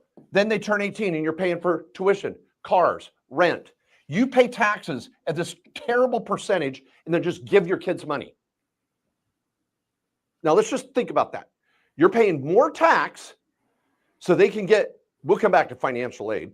So they get, when they're in a bracket that is zero up to $15,000, that's their standard deduction. If they go work at McDonald's, they don't pay tax on the first $15,000. If they work for you, they do not pay tax on the first $15,000. I have a whole chapter on how to pay your family members legitimately and honestly. So what we want to do is quit giving our kids money and put them on the payroll per se. And I'm not saying a W-2, but you're going to pay your kids and take a write-off above the line and let them file their own tax returns. Now, if you want to talk about building credit, my kids have been building credit because they have a real 1040 with real income. And I'm sorry, I'm going to be blunt. I do not need my kid getting financial aid with a 1040 and then try to go out and buy a home and even get an apartment. Have you ever tried that? To help one of your 23-year-olds go get an apartment and they have a 1040 because we've been trying to get them financial aid. And can I just tell you what financial aid is? A student effing loan. We've got $1 trillion crisis in student loans. And we think financial aid is something special? No, it's a fast track to my kid going in debt. I told my 4 kids, you want to go to college? We'll go to college, but you're going to come out with a business and you're going to come out with no student debt. Oh, that means you're going to community college? That's damn straight. Unless you get a scholarship, I'm not paying for some Big Ten, SEC, Pac-12 bullshit. The student loan crisis is real. And so I'm talking tough here.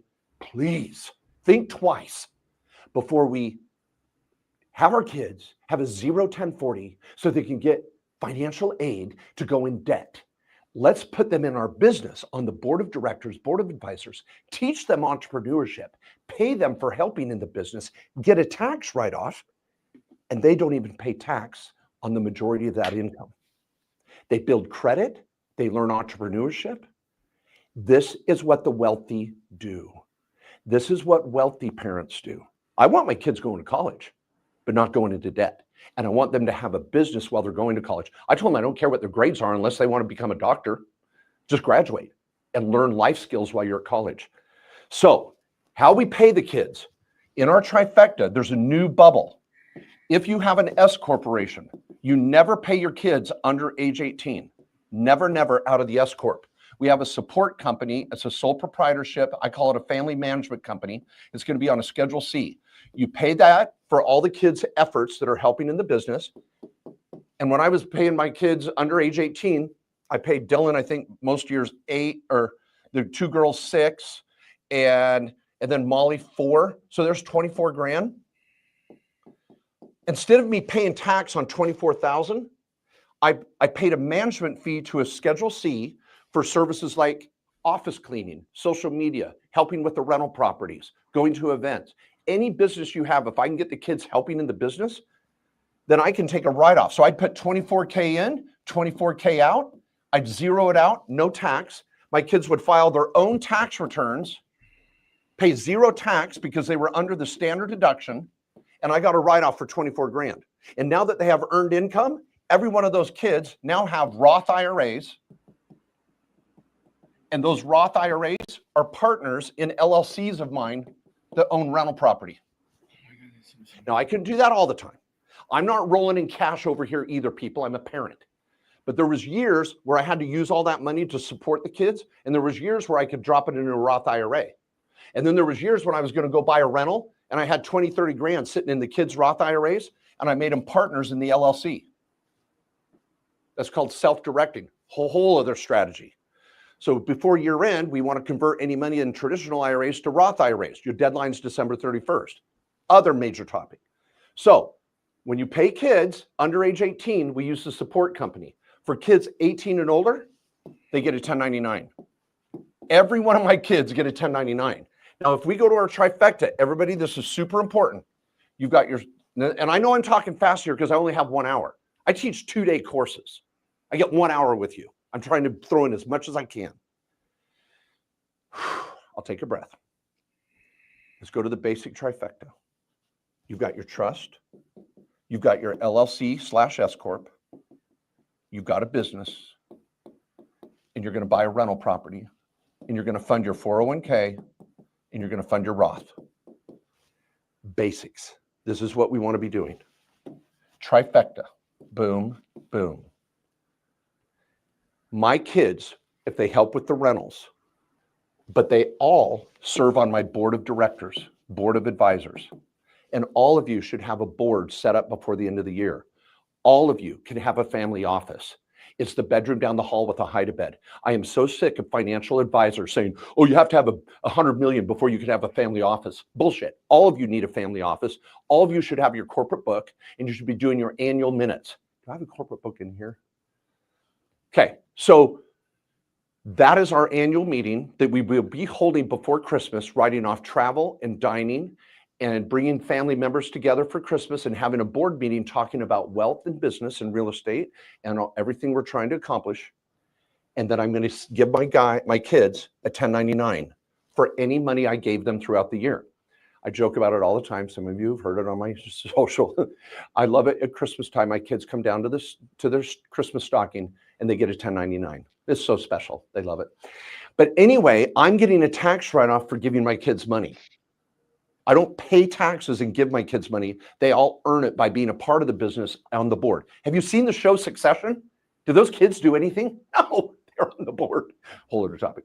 Okay, this is the structure. We're going to 1099 kids 18 and older. We're going to pay our kids under age 18 through a support company or out of our LLCs with the real estate.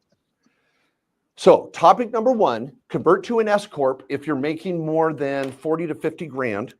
Topic number 2, do not pay your spouse unless you want to fund a 401k, a solo 401k. We need to go there for a minute. Pay your kids properly, pay them out of the right entity before year end. They can turn Yes, around that's and what she reimburse. came for you. Go ahead. And we got 19 minutes left, just so you know. think I had this one too long. I think it might be frozen. Again, if you can mute them off, Seth, thanks. Next question, Seth. We got 19 minutes. Let's keep going. Oh, okay. All right. So S Corp, pay your spouse, pay the kids. I'm going to say number 4, and let me just point this out again, everyone. You should be having an annual board meeting every year for your LLCs and S Corp. If you don't, your LLC and S Corp will not protect you in a lawsuit. Also, in an audit with the IRS, if you don't have an annual meeting with your accountable plan provisions, you will lose an audit. And we have a service. We've helped thousands of clients every year do their annual board meeting. We give them a questionnaire and help them do it. We make sure they're good with the state. Again, we charge way, way too much. It's super expensive, $200 a year.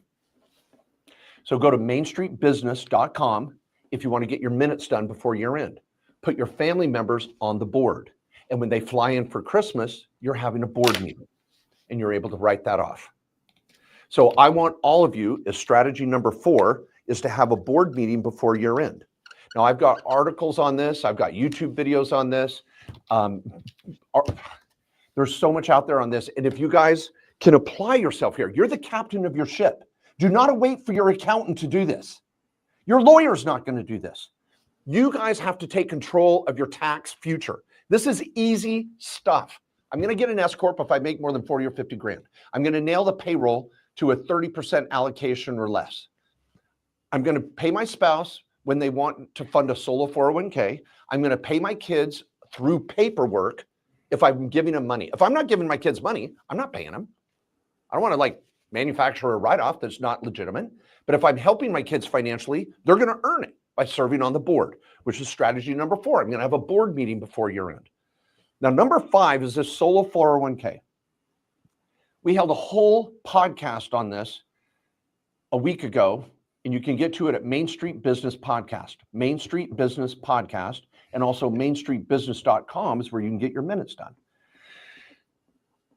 The solo 401k in the One Big Beautiful Bill, legislation was created where if you set up a solo 401k where you auto enroll and start to play with your 401k and start putting some money away, even if it's $100, the government will give you a tax credit of $500 for 3 years in a row. So you get $1,500 for setting up a solo 401k. We charge $1,000 to have a self-directed solo 401k. And you get a write-off for the $1,000. So you're getting a $1,500 tax credit, which is equivalent to $2,500 write-off, plus the $1,000 to set it up. You're getting a $3,500 write-off to set up a solo 401k. And if you're going to do it, you have to do it by December 15th. If we don't have your paperwork by the 15th, we cannot process it because the IRS shuts down from the 26th to the 1st. You have to have your your SS4 in by then. If you want to learn more about that, go to the Main Street Business Podcast and listen to our solo 401k presentation last week.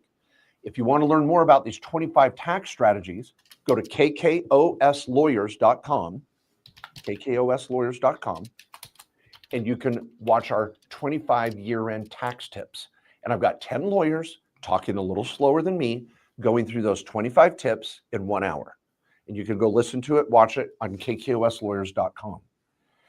Normally, I've got a laundry list of questions a mile long, and I'm not allowed to keep talking. So I'm going to ask one more time. You're like, Seth, seriously, there's no questions from anybody? I've like dropped. I didn't say there wasn't any. I was trying to let you keep talking.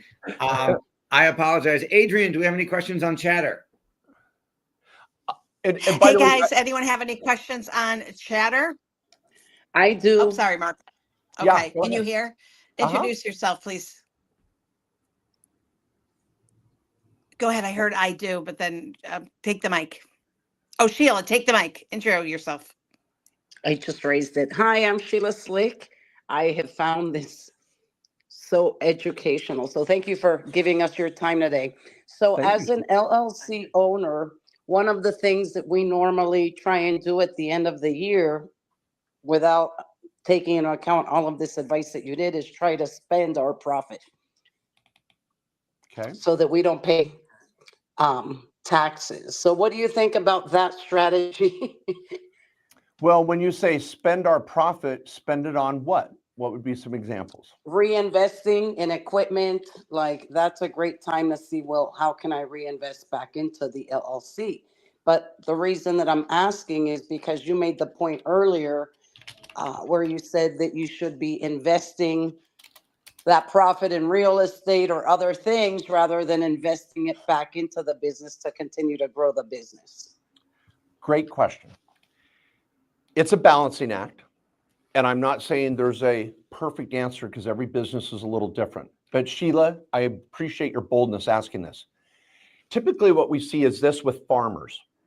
Farmers who hate paying taxes, have land rich, cash poor, and any money they make before year end, rather than pay the IRS, they go buy another John Deere or they go buy another truck.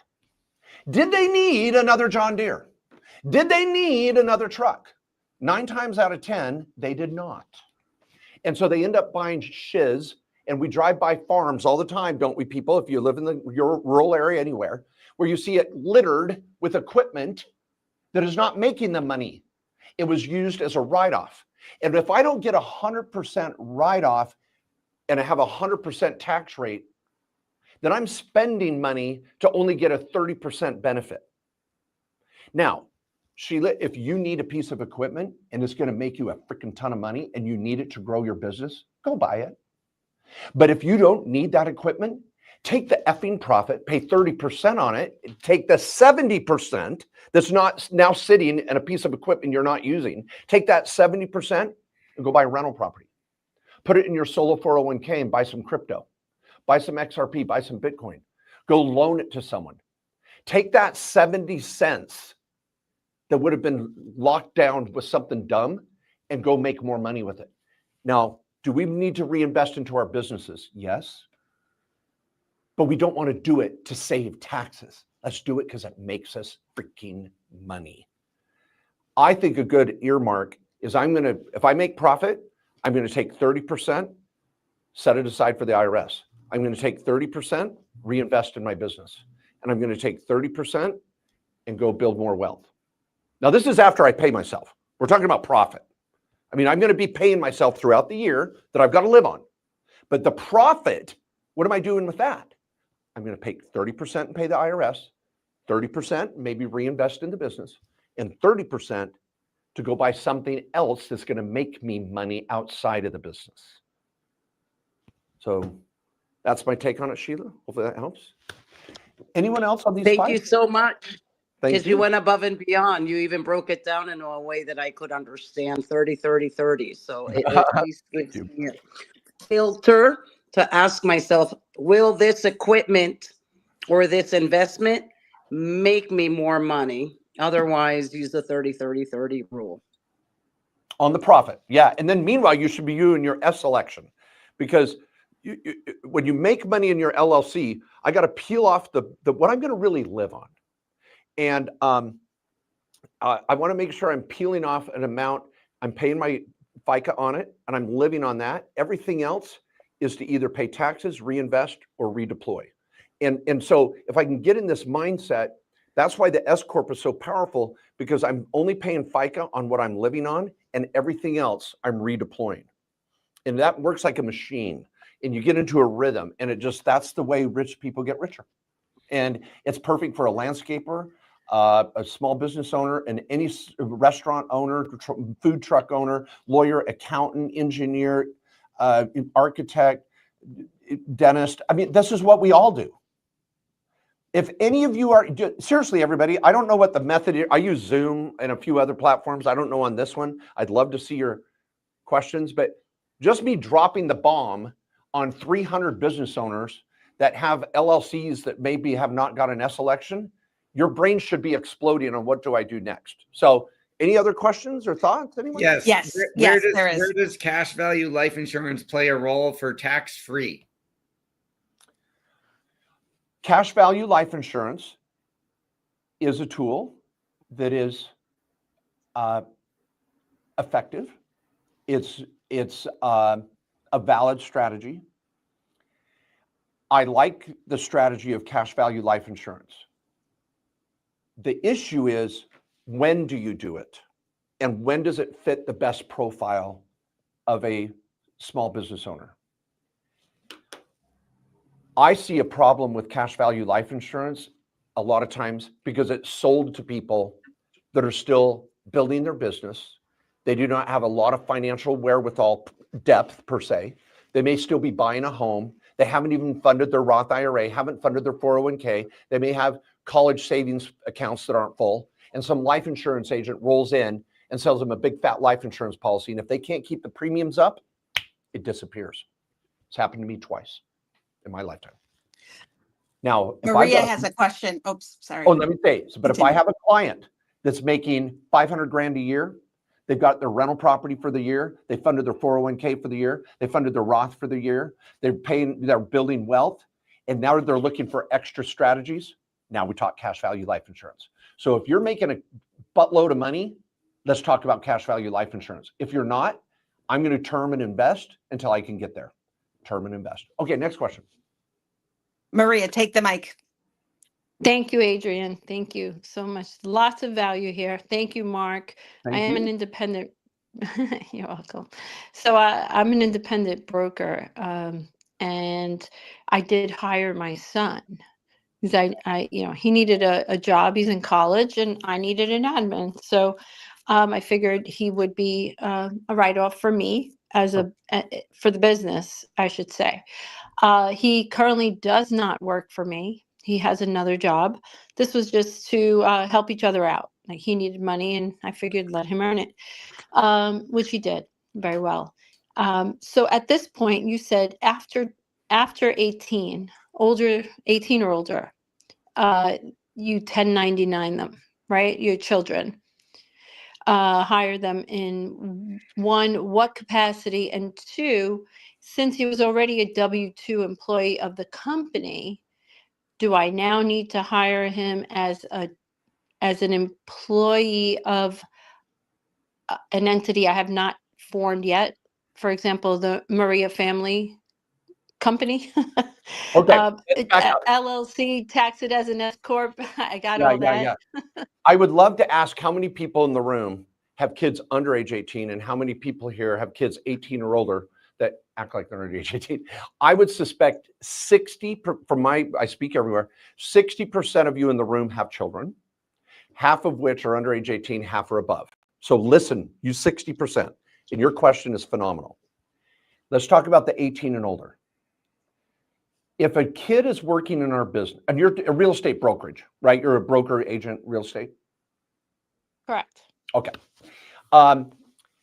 If our kids are helping in the business and they act like an employee, show up like an employee, and they're 8 to 5, 1 to 5, and they work alongside all the other employees, then you are required to give them a W-2 if they look like a duck, quack like a duck, and fly like a duck.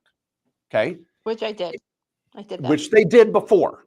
But now, this son of yours is just helping here and there, project-based. He's off doing this. He's off doing that. He's on your board of advisors, board of directors. He's an outside consultant. Comes and goes, right? 1099. Correct. Never set him up on a W-2 again. You don't need to set up some new freaking entity. Just start paying him out of your primary company, which is be your S Corp, and you're going to just 1099 him. He's a subcontractor, just like me. I'd be a subcontractor to you. So you just 1099 him. Now, for any of you out there that have kids under age 18 that you're still obviously supporting, they need to have their own bank account. Wells Fargo has a teen checking account for this very purpose. You do not pay them out of the S Corp. You set up a family management company. You would not do that because your kid's over age 18. You don't need it. You're just going to pay them out of the S Corp. But for those of you that kids under age 18, then you have to set up a management company because an S Corp has to withhold taxes on a kid, not a sole proprietor. So you set up the support company that's a sole proprietorship, pay that pays the kids. Guys, this is not audit risk. This is normal American small business with small families.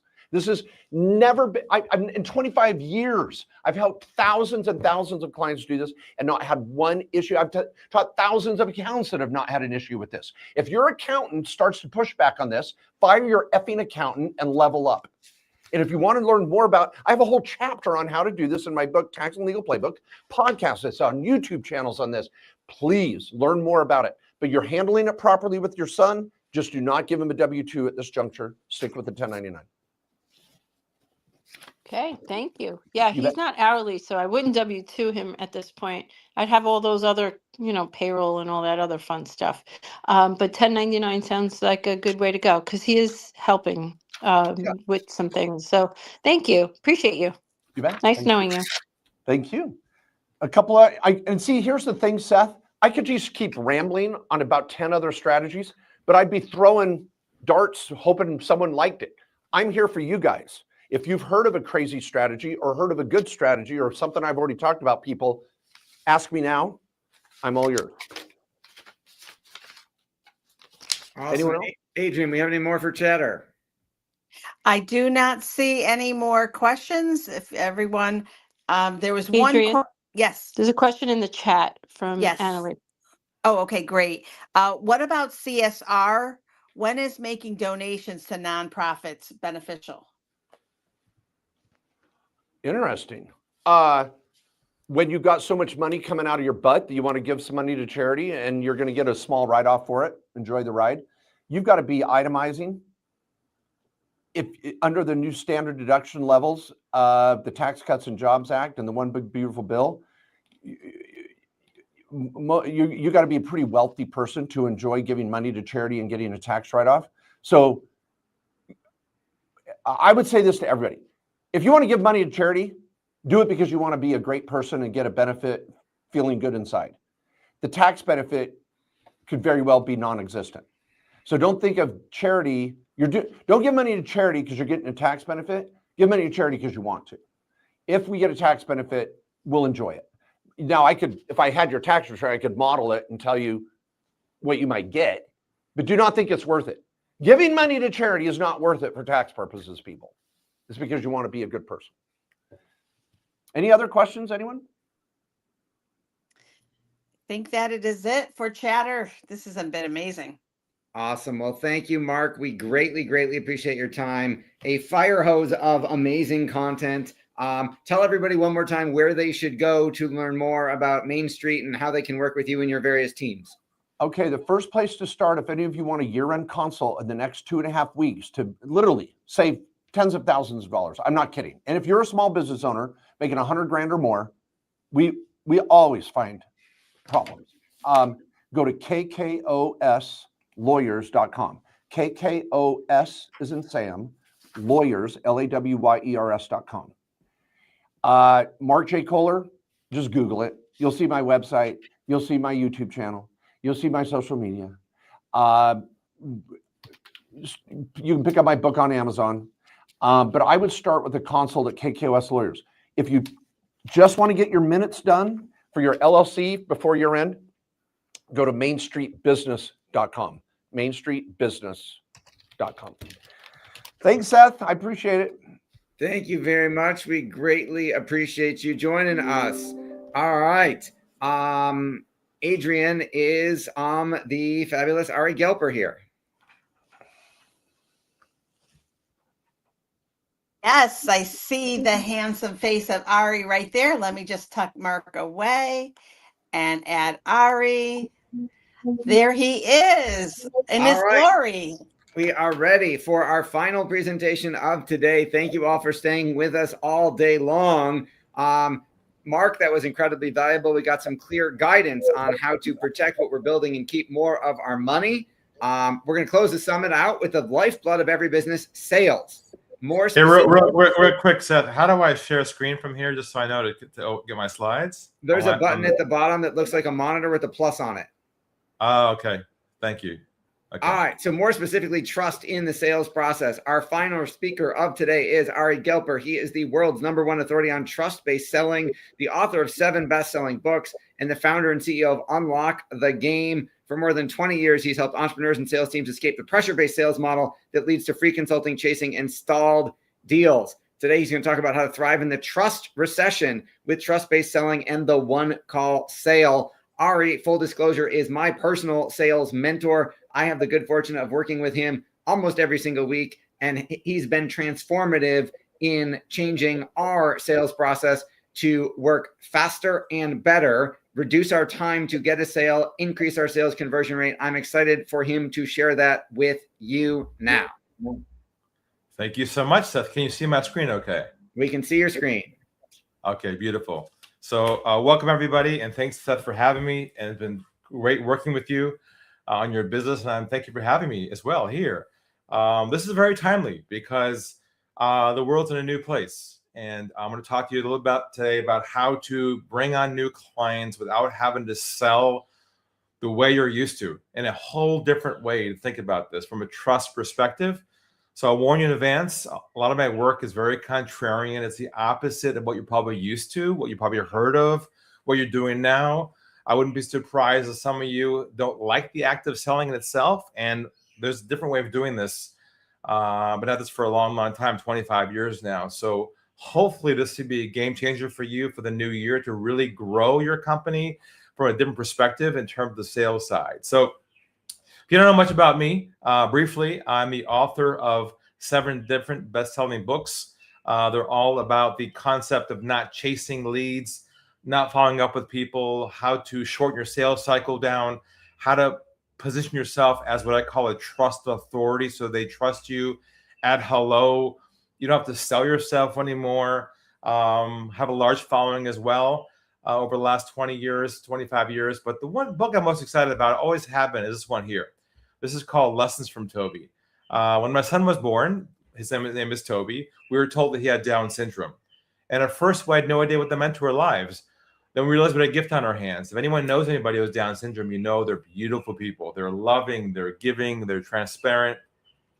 They're just so present, you know? And so I'm learning so much about him being his dad. I wrote a book about him called Lessons from Toby, and the way he is with people. And I said to myself, gosh, if we could all be like this in the sales environment, what a successful life we'd all have. No more tension, no more lost opportunity, people working together, a better world. So a lot of my work is from his view of the world. So giving you a bit of a glimpse of my personal life there, but I think it's important to understand where I'm coming from and what I'll be sharing with you today.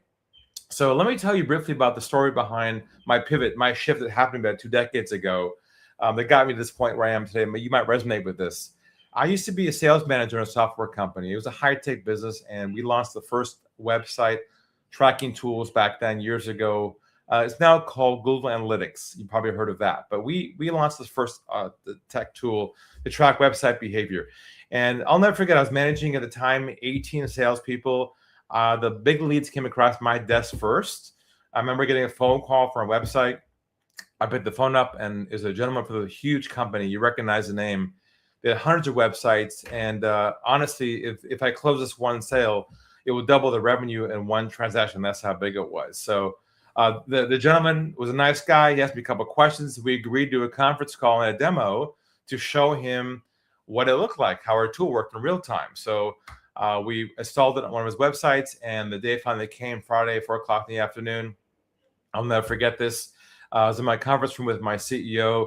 We closed the door behind me, big long conference table. In the middle of the table was the old school speakerphones. Remember the Star Trek looking ones, like 3 legs on it, Starship Enterprise kind of conference lines. So I hit the dial tone, dial the number, and he picks the phone up. And he's like, "Hey, Ari, how's it going?" I said, "Good." He says to me, "Ari, let me share with you, or let us tell you who's with us today on the phone call." I said, "Great." Next thing I hear is, "My name is Mike. I'm CEO." I was like, "Oh, this is good." "My name is Julie. I'm head of global marketing." Perfect. "My name's Chris. I'm head of global IT." Amazing. Everybody on this call was a decision maker. If it's going to happen, it's going to happen today. So I had them all log into a rudimentary webinar style tool we had back then. So I was showing them live how our system worked, how they can log in, see some real-time data of their users going through pages. This is all new back then. And so I'm showing this to them live, and I started hearing this noise on the phone call, like, "Wow, this is great. This is amazing. I can't believe we can see this." They start asking me all kinds of questions. How do we use it? How do we install it? How does the tech work? And of course, I had all the answers. I was competent, and they had the questions. I had the answers. It was like a love fest on the phone. You know what I'm talking about? I'm sure you've been there before. Honestly, there was no resistance. They were loving this product. They could not believe it was even possible to do what they saw on the screen. So an hour goes by. They asked me tons of questions, great chemistry. I'm getting the high five from my boss in the corner there. He's like, Ari, nice job. I'm like, oh my God, if I can make this sale, this is going to be like make my year. So the call comes to a close, and my contact says to me, Ari, we love this. This is great. Look, give us a call a couple of weeks, follow up with us, and we'll move this thing forward. I'm like, oh, thank you, God. Oh, amazing. So I said my goodbyes. I took my hand, reached for the speakerphone in the middle of the table. As I'm reaching for the speakerphone to hit the off button, by complete accident, now I said divine intervention, my thumb hit the mute button instead of the off button. And a click happened, and they thought I hung up the phone. And a voice inside of me said, Ari, go to the dark side. Be a fly in the wall. Go where no one's ever gone before in the world of selling. So I pulled my thumb back for a couple of moments. They started talking amongst themselves, thinking I had left the call. Now, what would you imagine that they would have said after a call like that? That's not a trick question, but I would have think that you would probably say to yourself, well, they probably said good things like, hey, this is incredible. Let's work with this guy. Let's do this right away. How do we deploy this? I was waiting to hear these things. But what I heard instead was this. I'll never forget it. It's why we're all here today. Here's what they said. They said, we're not going to go with him. Keep using him for more information, and make sure we shop someplace else cheaper. Knife in heart twist. I was in a state of shock. I could not believe it. I snapped out of it, hit the off button, looked at the wall, and I said to myself, what did I do wrong? I was friendly. I was relationship oriented. I was competent. I answered their questions.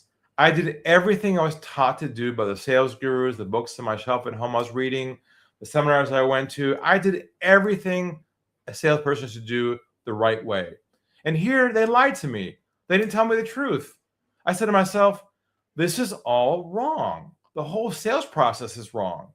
Why were they comfortable not telling me the truth? And I realized was because my goal in the process was to make the sale.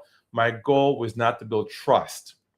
And I realized I got to shift the whole trajectory, the whole framework, the whole mindset, and throw everything out I learned from the past and build my own way of thinking around this, my own mindset shift, where the goal of the process is not the sale.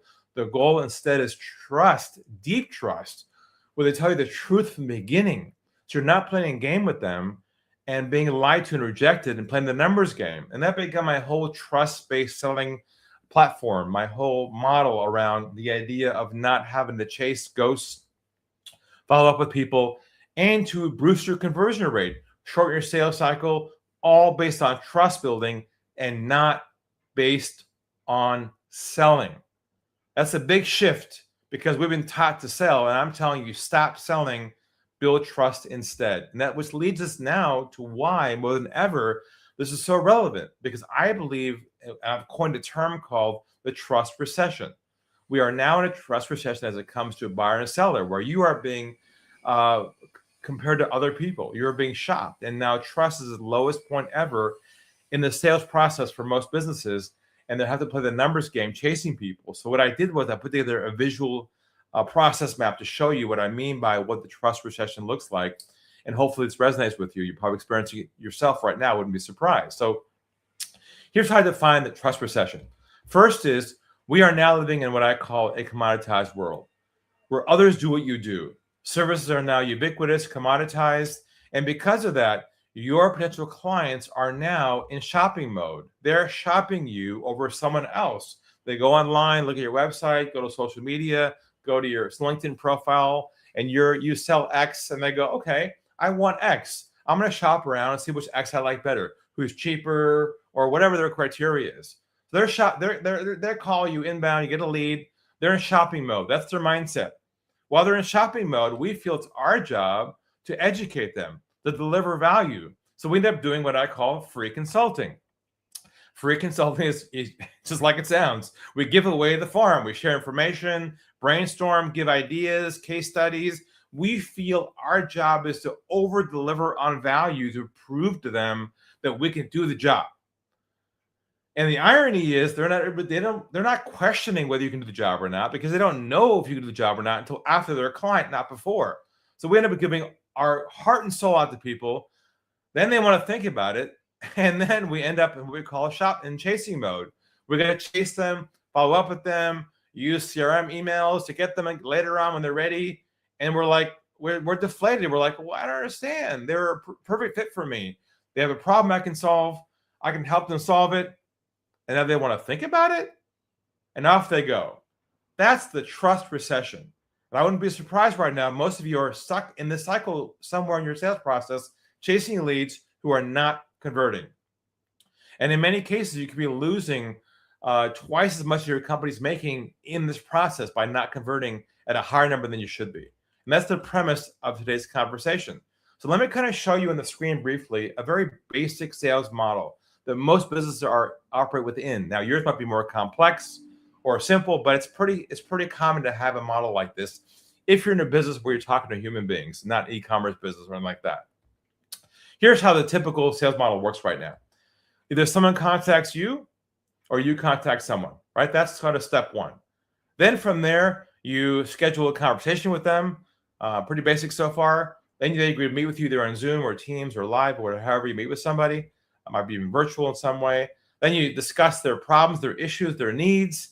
Then there clearly is a space for you to discuss how you can help them, right? All is going well, good chemistry. Then from there, you follow up with them, hopefully to help them make the decision. And hopefully, if all goes well, at the end of your process, what's supposed to happen, hopefully every time. What's supposed to happen is they onboard, they become a new client. Now, if I ask you all to raise your hand and ask you how many people right now on this call or listening to this or watching this call have a bunch of people right now stuck at the 7 o'clock position where you're chasing leads, they're not calling you back, and they want to think about it, how many would that be? I wouldn't be surprised a lot of you on this call are in that spot right now and not hitting the last spot, which is making the sale. Now, the reason why it's happening is because somewhere along your process, there's trust missing between each step of your model. There was not trust built deep enough for them to feel comfortable telling you where they stood with you. They give you a yes or a no. So what needs to happen here is we have to help you build trust overlaid on top of your process. You're not selling anymore, but you're only focused on getting the truth with them. They trust you enough to say a yes or no and work with you. It's not about closing or pressuring them, because keep in mind, they're entering your cycle with you. They're thinking their job is to shop you, but really your job is to help them trust you. And that's the whole shift today. So I'm zooming out for the moment, and I'm going to zoom in a second to help you get closer and closer to how to craft the code on this trust recession. Now, what happens a lot of times, you meet with someone, you say to yourself, man, we had a great meeting, great chemistry, perfect fit for us. They fit my profile, my ICP, however you want to call it. You're super excited, right? You delivered value. You gave them your best you could. You poured your heart out. You gave them a demo, whatever you do. And then you get this opium drug and goes to your body like super excited, like, oh man, yeah, I've had great meetings, and they just drop off, right? Now, why does this happen? Let me walk you through some of the myths to help break some of the constructs in the back of your mind as to why this is happening for you and why you might be doing this on certain behaviors unknowingly, not even knowing it, is causing this to happen. First, I hear a lot about is this. People say to me, Ari, I'm really good at relationship building. And I focused on that right from the beginning of my process. I said to them, your goal is not to build a relationship at first. Your goal is to create trust with them, because you can create trust with someone and not a relationship. They're two separate concepts altogether. And I'll break that down for you in a few minutes, how they're different. Then I hear this a lot. I hear people say to me, oh, Ari, I usually fact-find first. I want to qualify them, ask them questions, and see if they're qualified or not. Well, what you don't want to do is fact-find with them before you build trust with them. You only fact-find with them after you build trust with them, right? Otherwise, you become a human calculator, getting information, processing it, and creating output. That's a whole shift you have to think about as well in your process. Then people say to me, oh, Ari, I got to ask about their goals, what they're trying to achieve, what their objectives are, what their vision is. The irony of this is people cannot, in this day and age, are so fragmented mentally, they can't think past tomorrow. Your goal is not to focus on their future. Your goal is to focus on their current problems now. That's where trust is built, not trying to future sell them. The last one's a big one, and that's the whole idea that they have to like you first. Like, we feel like, oh, they got to like me, we got to get along, we got to have chemistry. That's the whole rapport building from the sales model from the 80s. And I'll tell you right now, here's the irony of this. They don't even have to like you to trust you, which blows a hole in the whole concept of you first trying to build a relationship with them. Look, you do build a relationship with them after they're a client, but not before they're a client, because I'll tell you why in a few minutes what the problem is with that. Now, based upon this premise, we have to now drop a bomb in the whole sales and marketing model that we're used to. After so many years, we have to flip it. So what I want to do is talk to you for a second about the typical mental model that people have in marketing and sales and what they think they should be doing. Now, I'm sure most of you know what a sales funnel looks like, right? A sales funnel looks like this. You're wide at the top, narrow at the bottom, right? What's our goal with a sales funnel? What do we put at the top of the sales funnel? We put as much as we can: leads, contacts, social media opportunities, marketing, podcasts, as much as we can, during as much activity. In the middle of the funnel, we spend all of our time doing what? Qualifying, chasing, following up, more meetings. At the bottom, what do we get? A marble comes out, right? It's what I call a high volume, low margin model, low conversion model. This is the construct that have been embedded in the back of our brains for years, and it no longer fits if you're in a low volume, high margin model. So we built our own visual tool called a sales cylinder to replace a sales funnel. And the way it works is you only put at the top your ideal clients, and in that process, you don't qualify them or chase them. You only build trust with them. If you get this right at the end, you end up with a low volume, high conversion business. So you're not wasting all that money on marketing that doesn't convert. And that's the focus of today, how to really execute this in an elegant way so you're not wasting all your time and energy with a hopium drug and chasing leads that never convert. So to debunk the whole sales funnel, let's go through some quick myths around that. People say to me, Ari, we just need more leads. If we had more leads, we'd do great. I say, no, you don't need more leads. You need a higher conversion rate. See, most businesses don't focus on that. They focus on more activity. And the irony of all this is that the biggest opportunity you have right now is sitting right now inside your CRM and your own funnel that you're not converting. You have a huge hole above your bucket where your leads are going into aren't converting. The second thing I hear a lot about is, well, Ari, we're different. We have a long sales cycle. This is a long time to get a yes. Well, guess what? The reason for long sales cycles are typically because of a lack of trust. They don't trust you enough to say to you, okay, I'm in. Let's do this. That took me about half a second to tell you that. Why does it take months and lunches and meetings and PDFs and proposals to get it to a yes? It's because of a lack of trust typically in your process. Then there's this too. I hear, oh, but I give a lot of value. I over deliver on value. And I help people understand value in itself has been commoditized. If value delivery is seen as selling oftentimes, if you're educating them and what I call doing free consulting, where you end up in a situation where you give them so much value, they take that and they say to you, thank you so much. I'm going to think about it and get back to you. And what do they do with your information? They shop and compare it to somebody else, and you're giving them free consulting of your time and devalue what you're doing. So I want to bust open the whole idea of a sales funnel to help you understand that is dead. And you must shift to a trust-based model that really is more elegant and helps you become the authority in what you do. Now, here's zooming in. I want to help you shift from this self-image, from the act of selling, being a salesperson, delivering value, relationship building, all the things you're used to in your subconscious, to anointing you and shifting to you to becoming this, which is a doctor. Congratulations, you're now officially doctors. You can tell your parents about this. They'll be excited. It's what they always wanted. So what I want to do is help you all become in your mind a doctor, a different way of thinking about this process. So what is the process right now that you have to go through to go see a doctor? What's the first step? Step number 1, schedule an appointment, right? That's step number 1 in the process. Then you go to your calendar and you schedule on your calendar and you schedule an extra half an hour on each side in case of traffic, just in case you don't want to be late. That's your time, right?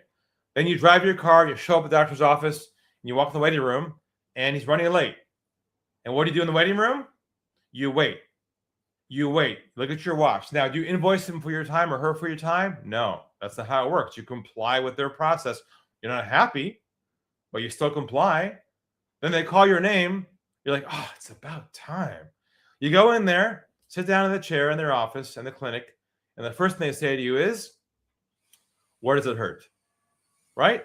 They don't try and become your friend and have lunch with you first and have a cup of coffee and chit chat. They're busy. They have things to do. Other patients waiting for them. So the first thing they say to you is, where does it hurt? You say, my shoulder. They say, let me take a look. Yeah, well, it's a little bit sore in there. What happened? He goes, well, I got injured last week in a football game, whatever. Well, let's take a look and see what's going on. He gets the x-ray, MRI, and puts the light bulb and report, says, here's the problem you've got. You've got a blood clot in your right calf, causing that left shoulder to be inflated and harming you. That's why it's all different colors. You're like, what? Really? I thought it was an injury from the shoulder. No. You're amazed by the clarity you have on what your actual problem is. Then he writes you a plan, a prescription of what to do to work on it. And then you thank him. You walk out his door. You go to the front desk and you do one more thing. What do? You pay. You pay the doctor not for solving your problem, only for clarity on the problem and a plan to fix it. Now, you go to the pharmacist to get the medicine. The pharmacist dispenses the medicine, not the doctor. Now, I've spent some time right now breaking this down for you step by step, because I think a lot of you on this call might be the doctor and the pharmacist all in one.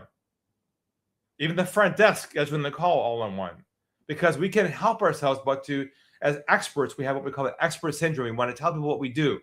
Once we kind of quick diagnose the problem, we say, oh, here's how you solve it. We go into pharmacy mode. So I'm going to help you today separate you being the pharmacist and you be the doctor, because the doctor is where you're building trust with people. And I'm going to help you to stop dispensing the medicine, so to speak, too early in the process, which now puts you in sales mode, because I can see you haven't spent enough time with them to really unpack their situation, do a deep dive inside their world, for them to say to themselves, wow, she or he gets me. She's helped me clarify my own problem. We oftentimes don't go deep enough with people to do that. So let me first take care of one concept, and I'm going to walk you through how to go about being the doctor live in an actual process map, okay? So I want to deal with one concept here, and that's the concept of this big idea, which is relationship building is not the same as trust building. Now, what does that mean? Because it sounds a bit abstract, because usually when you build a relationship with someone, you build trust at the same time. That's what we think we're doing. Let me show it to you in a graph so you can visually see what I'm talking about, okay? So on one axis, we have trust. On the other axis, we have time, okay? So all of us know that to build real, authentic relationships with someone, it takes a lot of what? It takes a lot of time, right?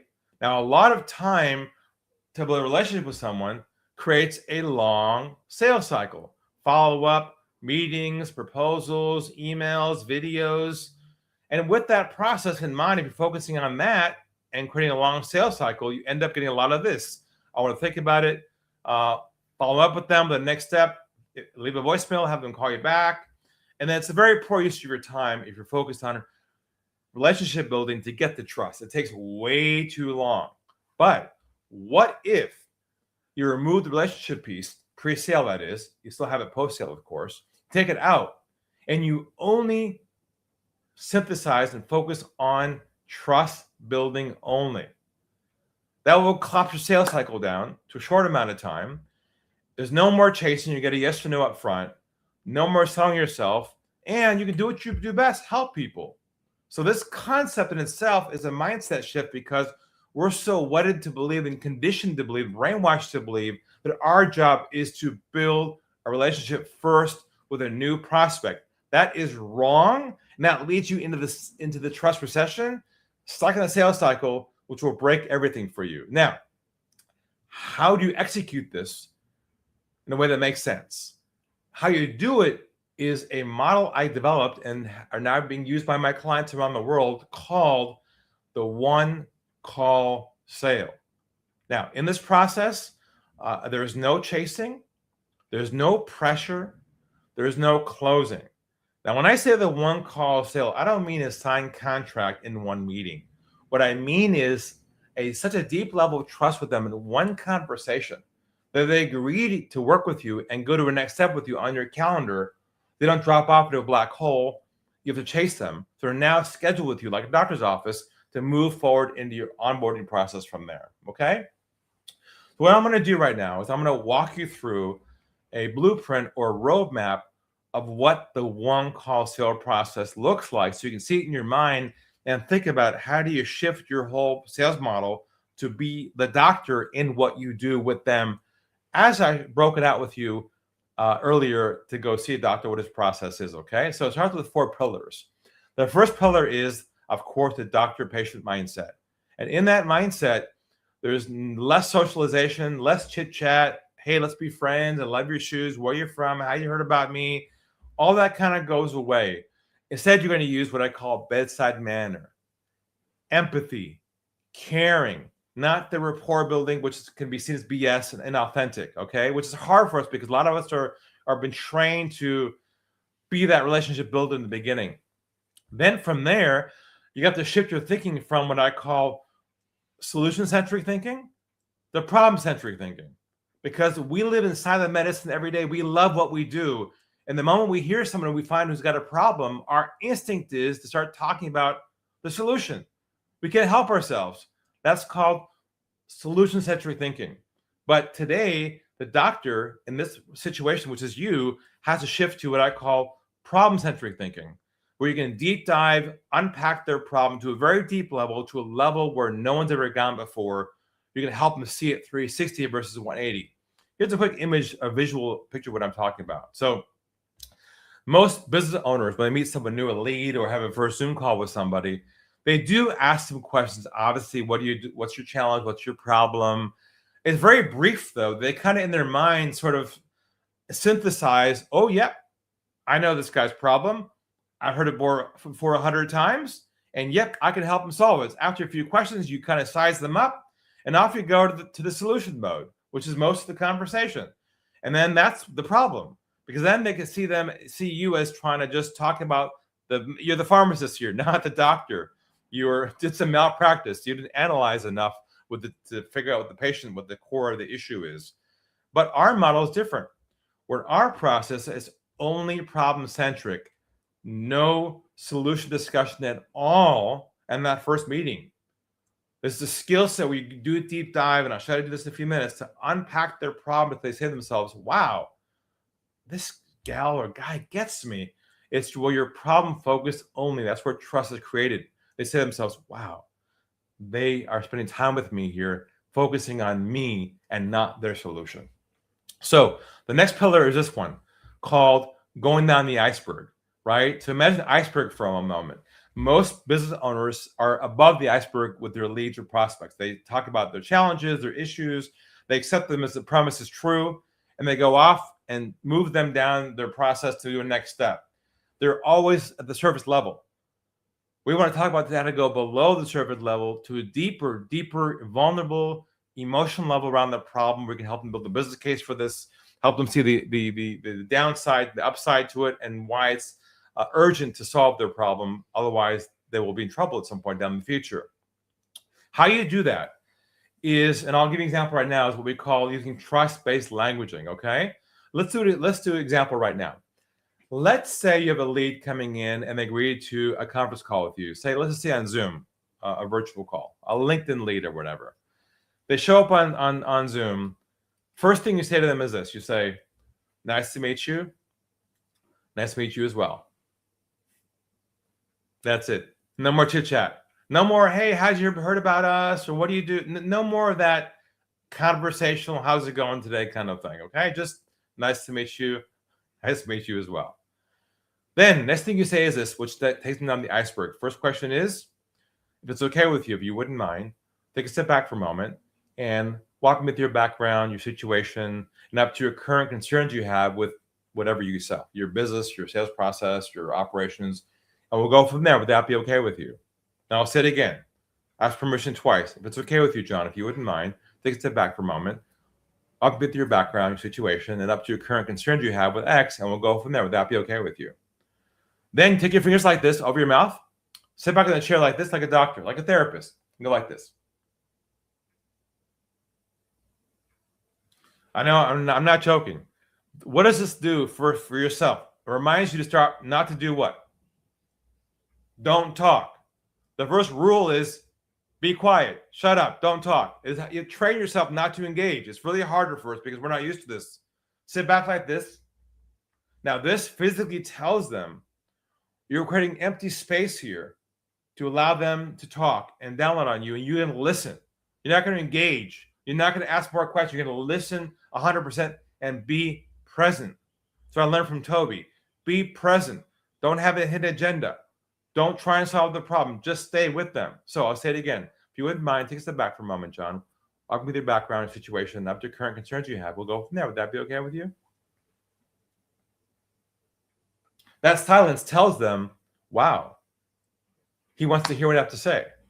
Now they want to tell you they want to tell you their story, but we don't often let them. So now, of course, they'll start talking and talking and talking and talking. And as you're listening to the problem, your instinct will be to do what in the back of your mind? Probably try and solve it, right? Because you've heard his scenario 100 times, not new to you. Now they got to feel from you that their problem is unique. It's the first time you heard it. You got to listen with gripping attention. If your brain's already gone to, oh yeah, I can help this guy with that, they can tell that you're dropping off and not building trust with them. So you listen to them, they're talking, they're done talking. When they're done talking, then you simply do this. You crystallize and summarize the core issue. So what I'm hearing from you, John, is your core problems are X, Y, and Z. Is that right? And he says, exactly. Check box number 1, the back of his mind. You're listening. You're a listener. That's the first step in knowing that you're trustworthy, is you're listening and not talking. Okay, which is so counterintuitive to sales process. We're designed to engage and create momentum and create rapport. Do not do that. Doctors don't do that. You shouldn't either. Have bedside manner and empathy. Okay.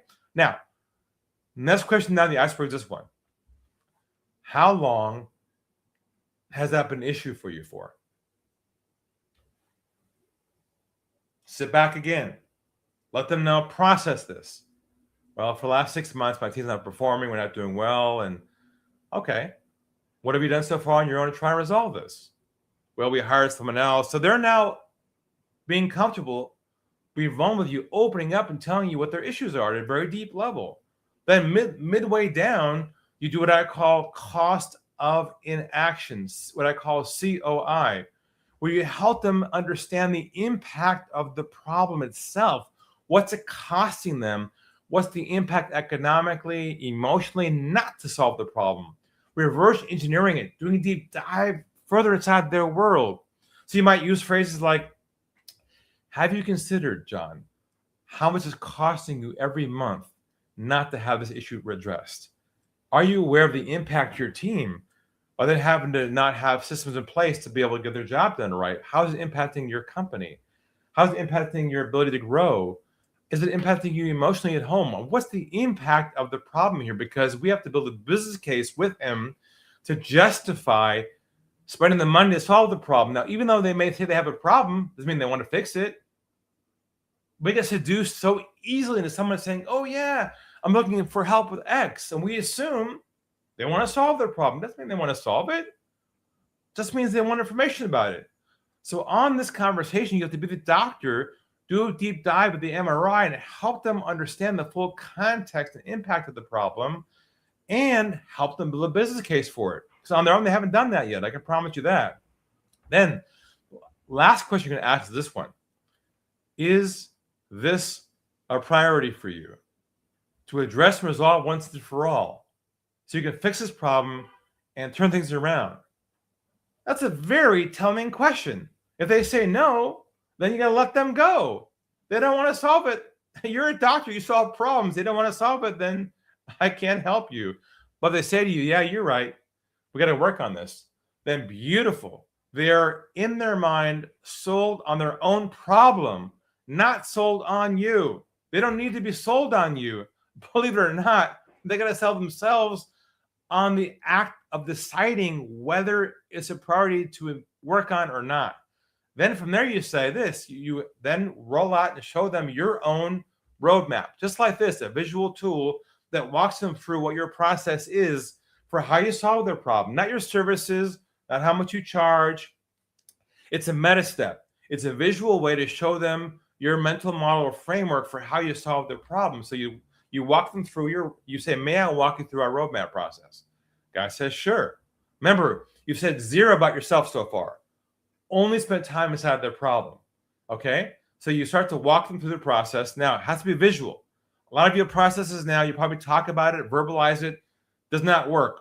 When you describe your processes, it goes inside one ear, out the other ear. When they see it, they believe it. You must show it in a visual way like this. And then they have to buy your process. They have to kind of be on board with you. So when you walk them through it step by step, you say to them this, you say, what are your thoughts on the roadmap process?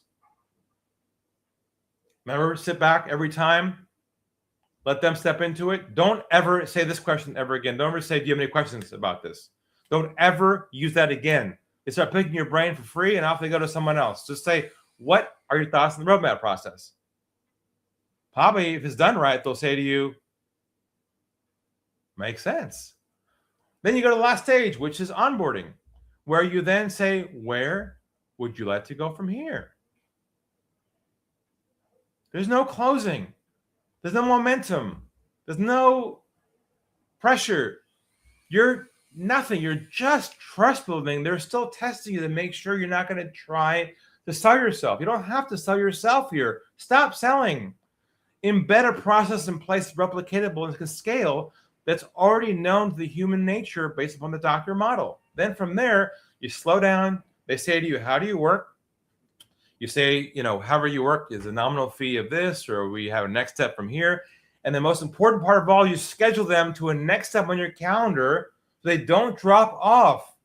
If you lose them there and they want to think about it, you've done something wrong, because the only decision they have to make on this meeting with you is, one, do they want to solve this problem or not? Not if they want to hire you. That's the only decision you have to help them make. If they want to solve it, then they'll schedule with you a next step on your calendar, and you now have built what I call a calendar-based business model, where there is no more chasing.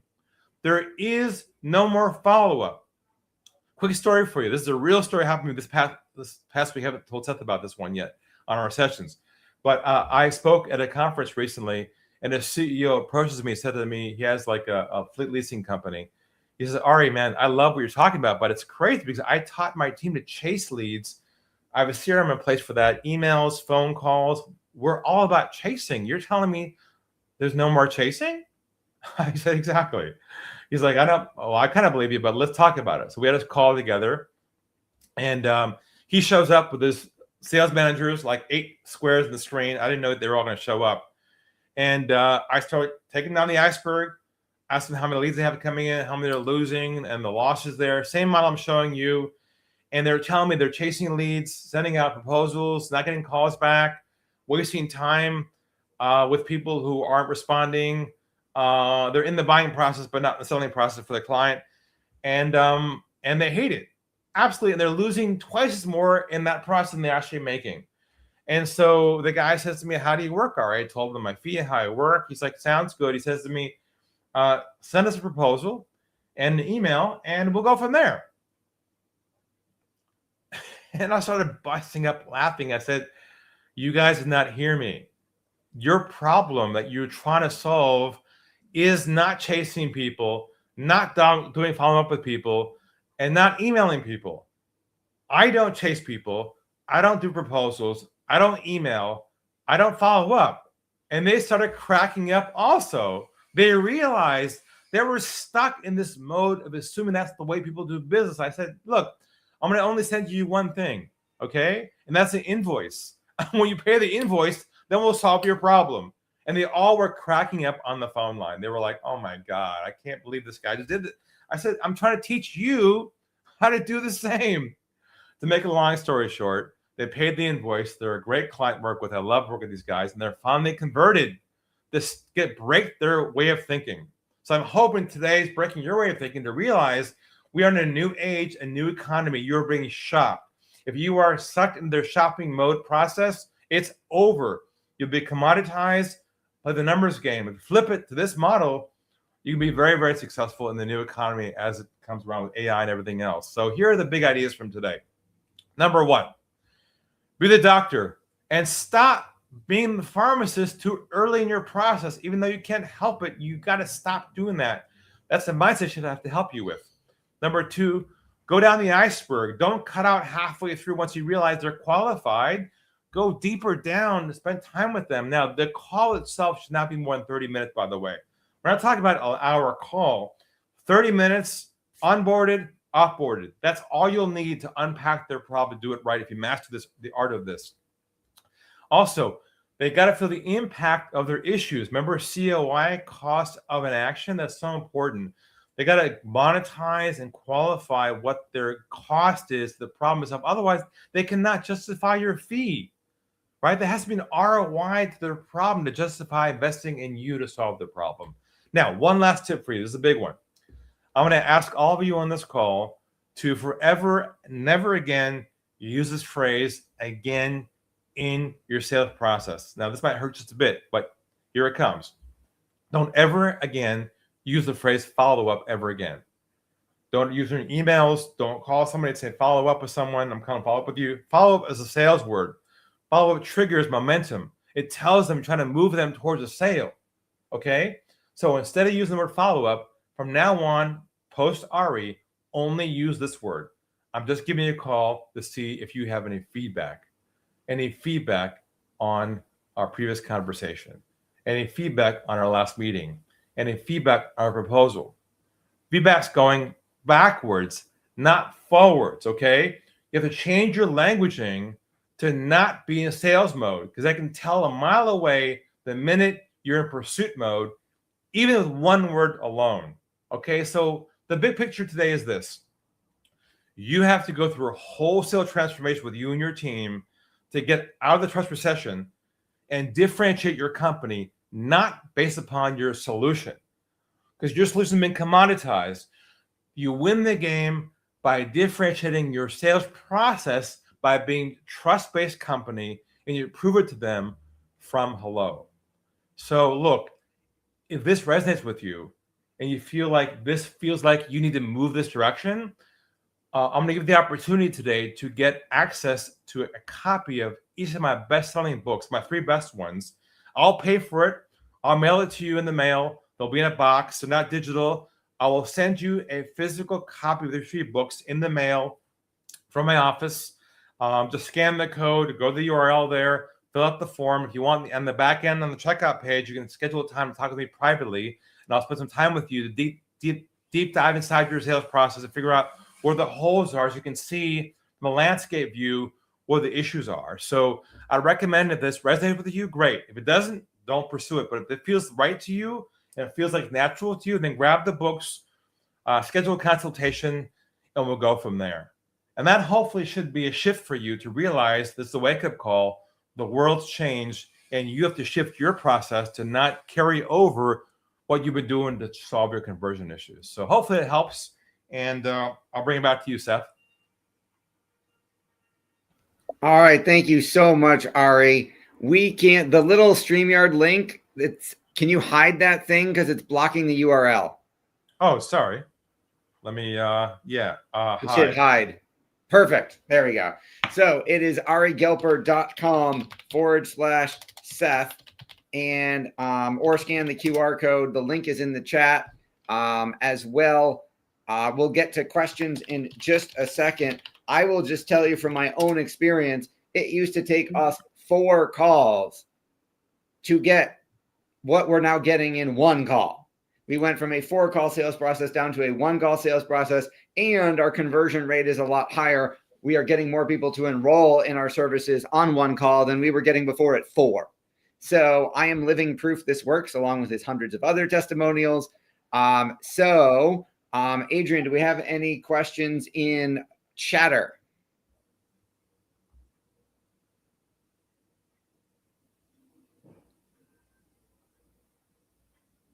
While we wait for that, I see the first question in the chat, which was, I'm a financial advisor. Do I need to get any of this through compliance?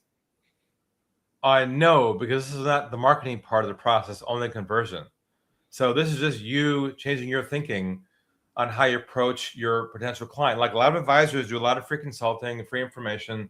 This is not any way deal with compliance. It's compliance free. It's just changing the way you are and what you say, how you handle that meeting. There's nothing you're changing here process wise at all. Yeah, this is not external marketing. This is all just the conversations that you're having with your prospects, which presumably aren't scripted and aren't compliance approved at this point in time. Ari's not telling you how to make any investment recommendations or product recommendations. It's just literally how to get people to identify their problem, own their problem, and commit to solving it in 1 call, which again has been a game changer for us. Yep. Okay. Adrian, there's no L in the URL. It's Ari Gelper, not Ari L Gelper. I think there's a typo. And do we have any questions from Chatter, or I'll keep taking the text? Yeah. Awesome. Nope, we do. Leah, you go first, and then Maria. All right, thanks. I just wanted to say that I love the idea of only solidifying the problem in the first call, because if you solve the problem in the first call, then they might think about it, try to fix it on their own, not show up to the second call. So I think it's genius to do it that way. Thank you. Now the thing is, you're not going to solve it on that call. Okay, that's the distinction. The nuance of this, you're not solving the problem on that call. You're providing them clarity on their own depth and seriousness and gravity of their situation, because they will minimize it, because human nature is not to expose themselves, okay, to the actual ramifications of their issue. Your job as, quote, the therapist here is to help them understand the full picture of the problem and own it. You're the adult, they're the child. You're saying, Johnny, you got to pick up your clothes off your floor, otherwise I'm not going to have dinner tonight, whatever. You're trying to help these people. Believe it or not, they're adults, but they oftentimes cannot commit, and because they're indecisive about their own issues. So essentially all we're doing here is helping them make the decision that, yes, I cannot procrastinate anymore. I got to do something about this. Does that make sense? Absolutely. I love it. Beautiful. Maria? All right, lots of gems today. I'm just sorry I missed an hour or two. I'm sure I missed a lot in that time. Lots of gems. So Ari, correct? Yes. Hi, Ari. I love what you say. I don't like the word follow-up myself, so we're aligned in that factor. So just to give you, my name is Maria, and I'm in real estate sales, residential, commercial, mainly residential. There's a lot of emotion involved with selling a home. Yes. So, and I'm okay with that because I can relate, number one, on many levels. Aside from being a homeowner, I had to sell my family home after the passing of my mom. So there's a lot of different circumstances that come into why people have to or decide to make a sale. It's not always, oh, we outgrew the house, we're happy, go lucky, and blah, blah, blah. So how would you or what would you say to someone like me who is dealing with the emotional side of making the quote sale? So, because for me, it's more than that. For me, it is a lot of love in there. So what would you say to a person like me who does things or selling something more personal and less, like although trying to grow your business and selling a program is definitely personal, but I think more emotional is the word I'm looking for. Well, this lines up so much with what you're doing because this requires you to have empathy, bedside manner, which sounds like you do. I can tell in your voice that you care about people.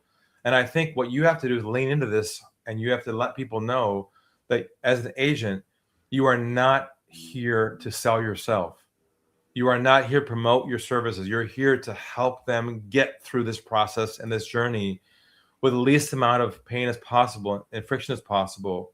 And I think very much roadmap applies to you also to show them what your unique process is. And I think you have room here to kind of let them know that your journey that you take people through is different than other people's journey, agents. You know what I'm saying? Because I think in a way you have a different heart. You're heart-centered, and I think that gives you a lot of leeway to work with this process around that. I would also chime in just as someone who has been through a lot of training one-on-one with Ari, and it's made a profound impact on our business. I would say he's absolutely right. You're not selling a home. You're there to help them identify what they want, what the cost is of not getting it, and do they want to move forward with your unique process as spelled out in the roadmap? Because everybody knows at least 5 realtors, right? We all know somebody in our life who's a realtor. So it's no longer about and if you put 20 realtors in a room, they wouldn't be able to tell you apart. The roadmap differentiates you because even if you did exactly the same process to list or sell a house, you're the only one who's got a visual description roadmap of that process. So even if everyone says they do it exactly the same way, your visual guide for the process will differentiate you all by itself and get more people to engage with you than you've ever had before. You can even add some emotional stuff as part of your roadmap process, I don't know, there's a couple of layers, but Seth is right. Your unique offering is not your services. Others do what you do, but your process and how you go about doing it, that you have room to build a unique process for. Yeah, I mean, think about it. If you think about all of the amazing speakers we've had today, including myself, there have been 4 folks talking about marketing.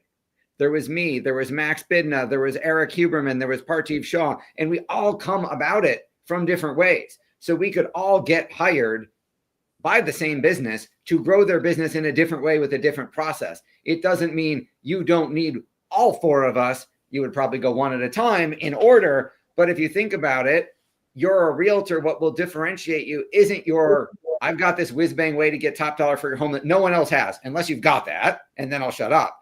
But what differentiates you is you, and you got a way to communicate that, and a visual display like the roadmap that Ari's built for us would be a huge game changer.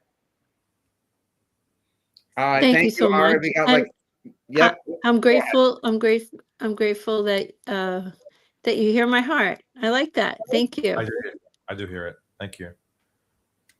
All right. So we greatly appreciate your time. We've only been live for 9 hours today, so nonstop. Thank you all. Thank you, Ari, for being our closeout speaker. If you have been tuned in for at some point today and you said, hey, I have a business, I want to grow it, I don't know where to start, I don't know what I need first, second, third, or fourth, go to bookwithseth.com, schedule a call, and we'll take you through our roadmap process of how we can help you grow your business. If you've got the leads coming in, if you've got traffic and you just need a way to communicate your unique process or your unique personality to close more sales and build more relationships, then absolutely go to arigelper.com/Seth. You can skip me and talk to Ari right away. If that's the thing that you need the most help with is in conversion, getting people to actually enroll in your service or hire you. If you need more people in the front end, if you need more leads in the door, go to bookwithseth.com. We're happy to set up a time to talk about whether it's the AI podcast, whether it was the Facebook ads you heard about, whether it was a newsletter, whether it was any of the things you heard about today. We can help quarterback and say where you are in your business. This is the person that you need right now, and coordinate you getting over to them so that you don't get overwhelmed with 9 different choices and start with what you most need at this point in your business now. So thank you, Adrian, for doing a fabulous job putting this together and being our producer. Thank you to all of my fabulous speakers and friends who presented. Thank you to all of you, to the hundreds and hundreds and hundreds of people who attended live and participated in it, whether you were with us for 1 hour or all 9. Thank you so much. And I can't wait till the book. We're turning this whole thing into a book. So there will be a Business Growth Summit book for you to check out as well. For those of you who couldn't be here all day or who would prefer to read about it, read what we talked about. That's coming soon. There will be many more awesome things coming down the pike. So make sure you whitelist or safe sender or move us to important or star us in whatever email platform you got an email about this so that you continue to get our emails and notifications about our events. And we will see you all on the next Business Growth Summit. Thanks, everybody.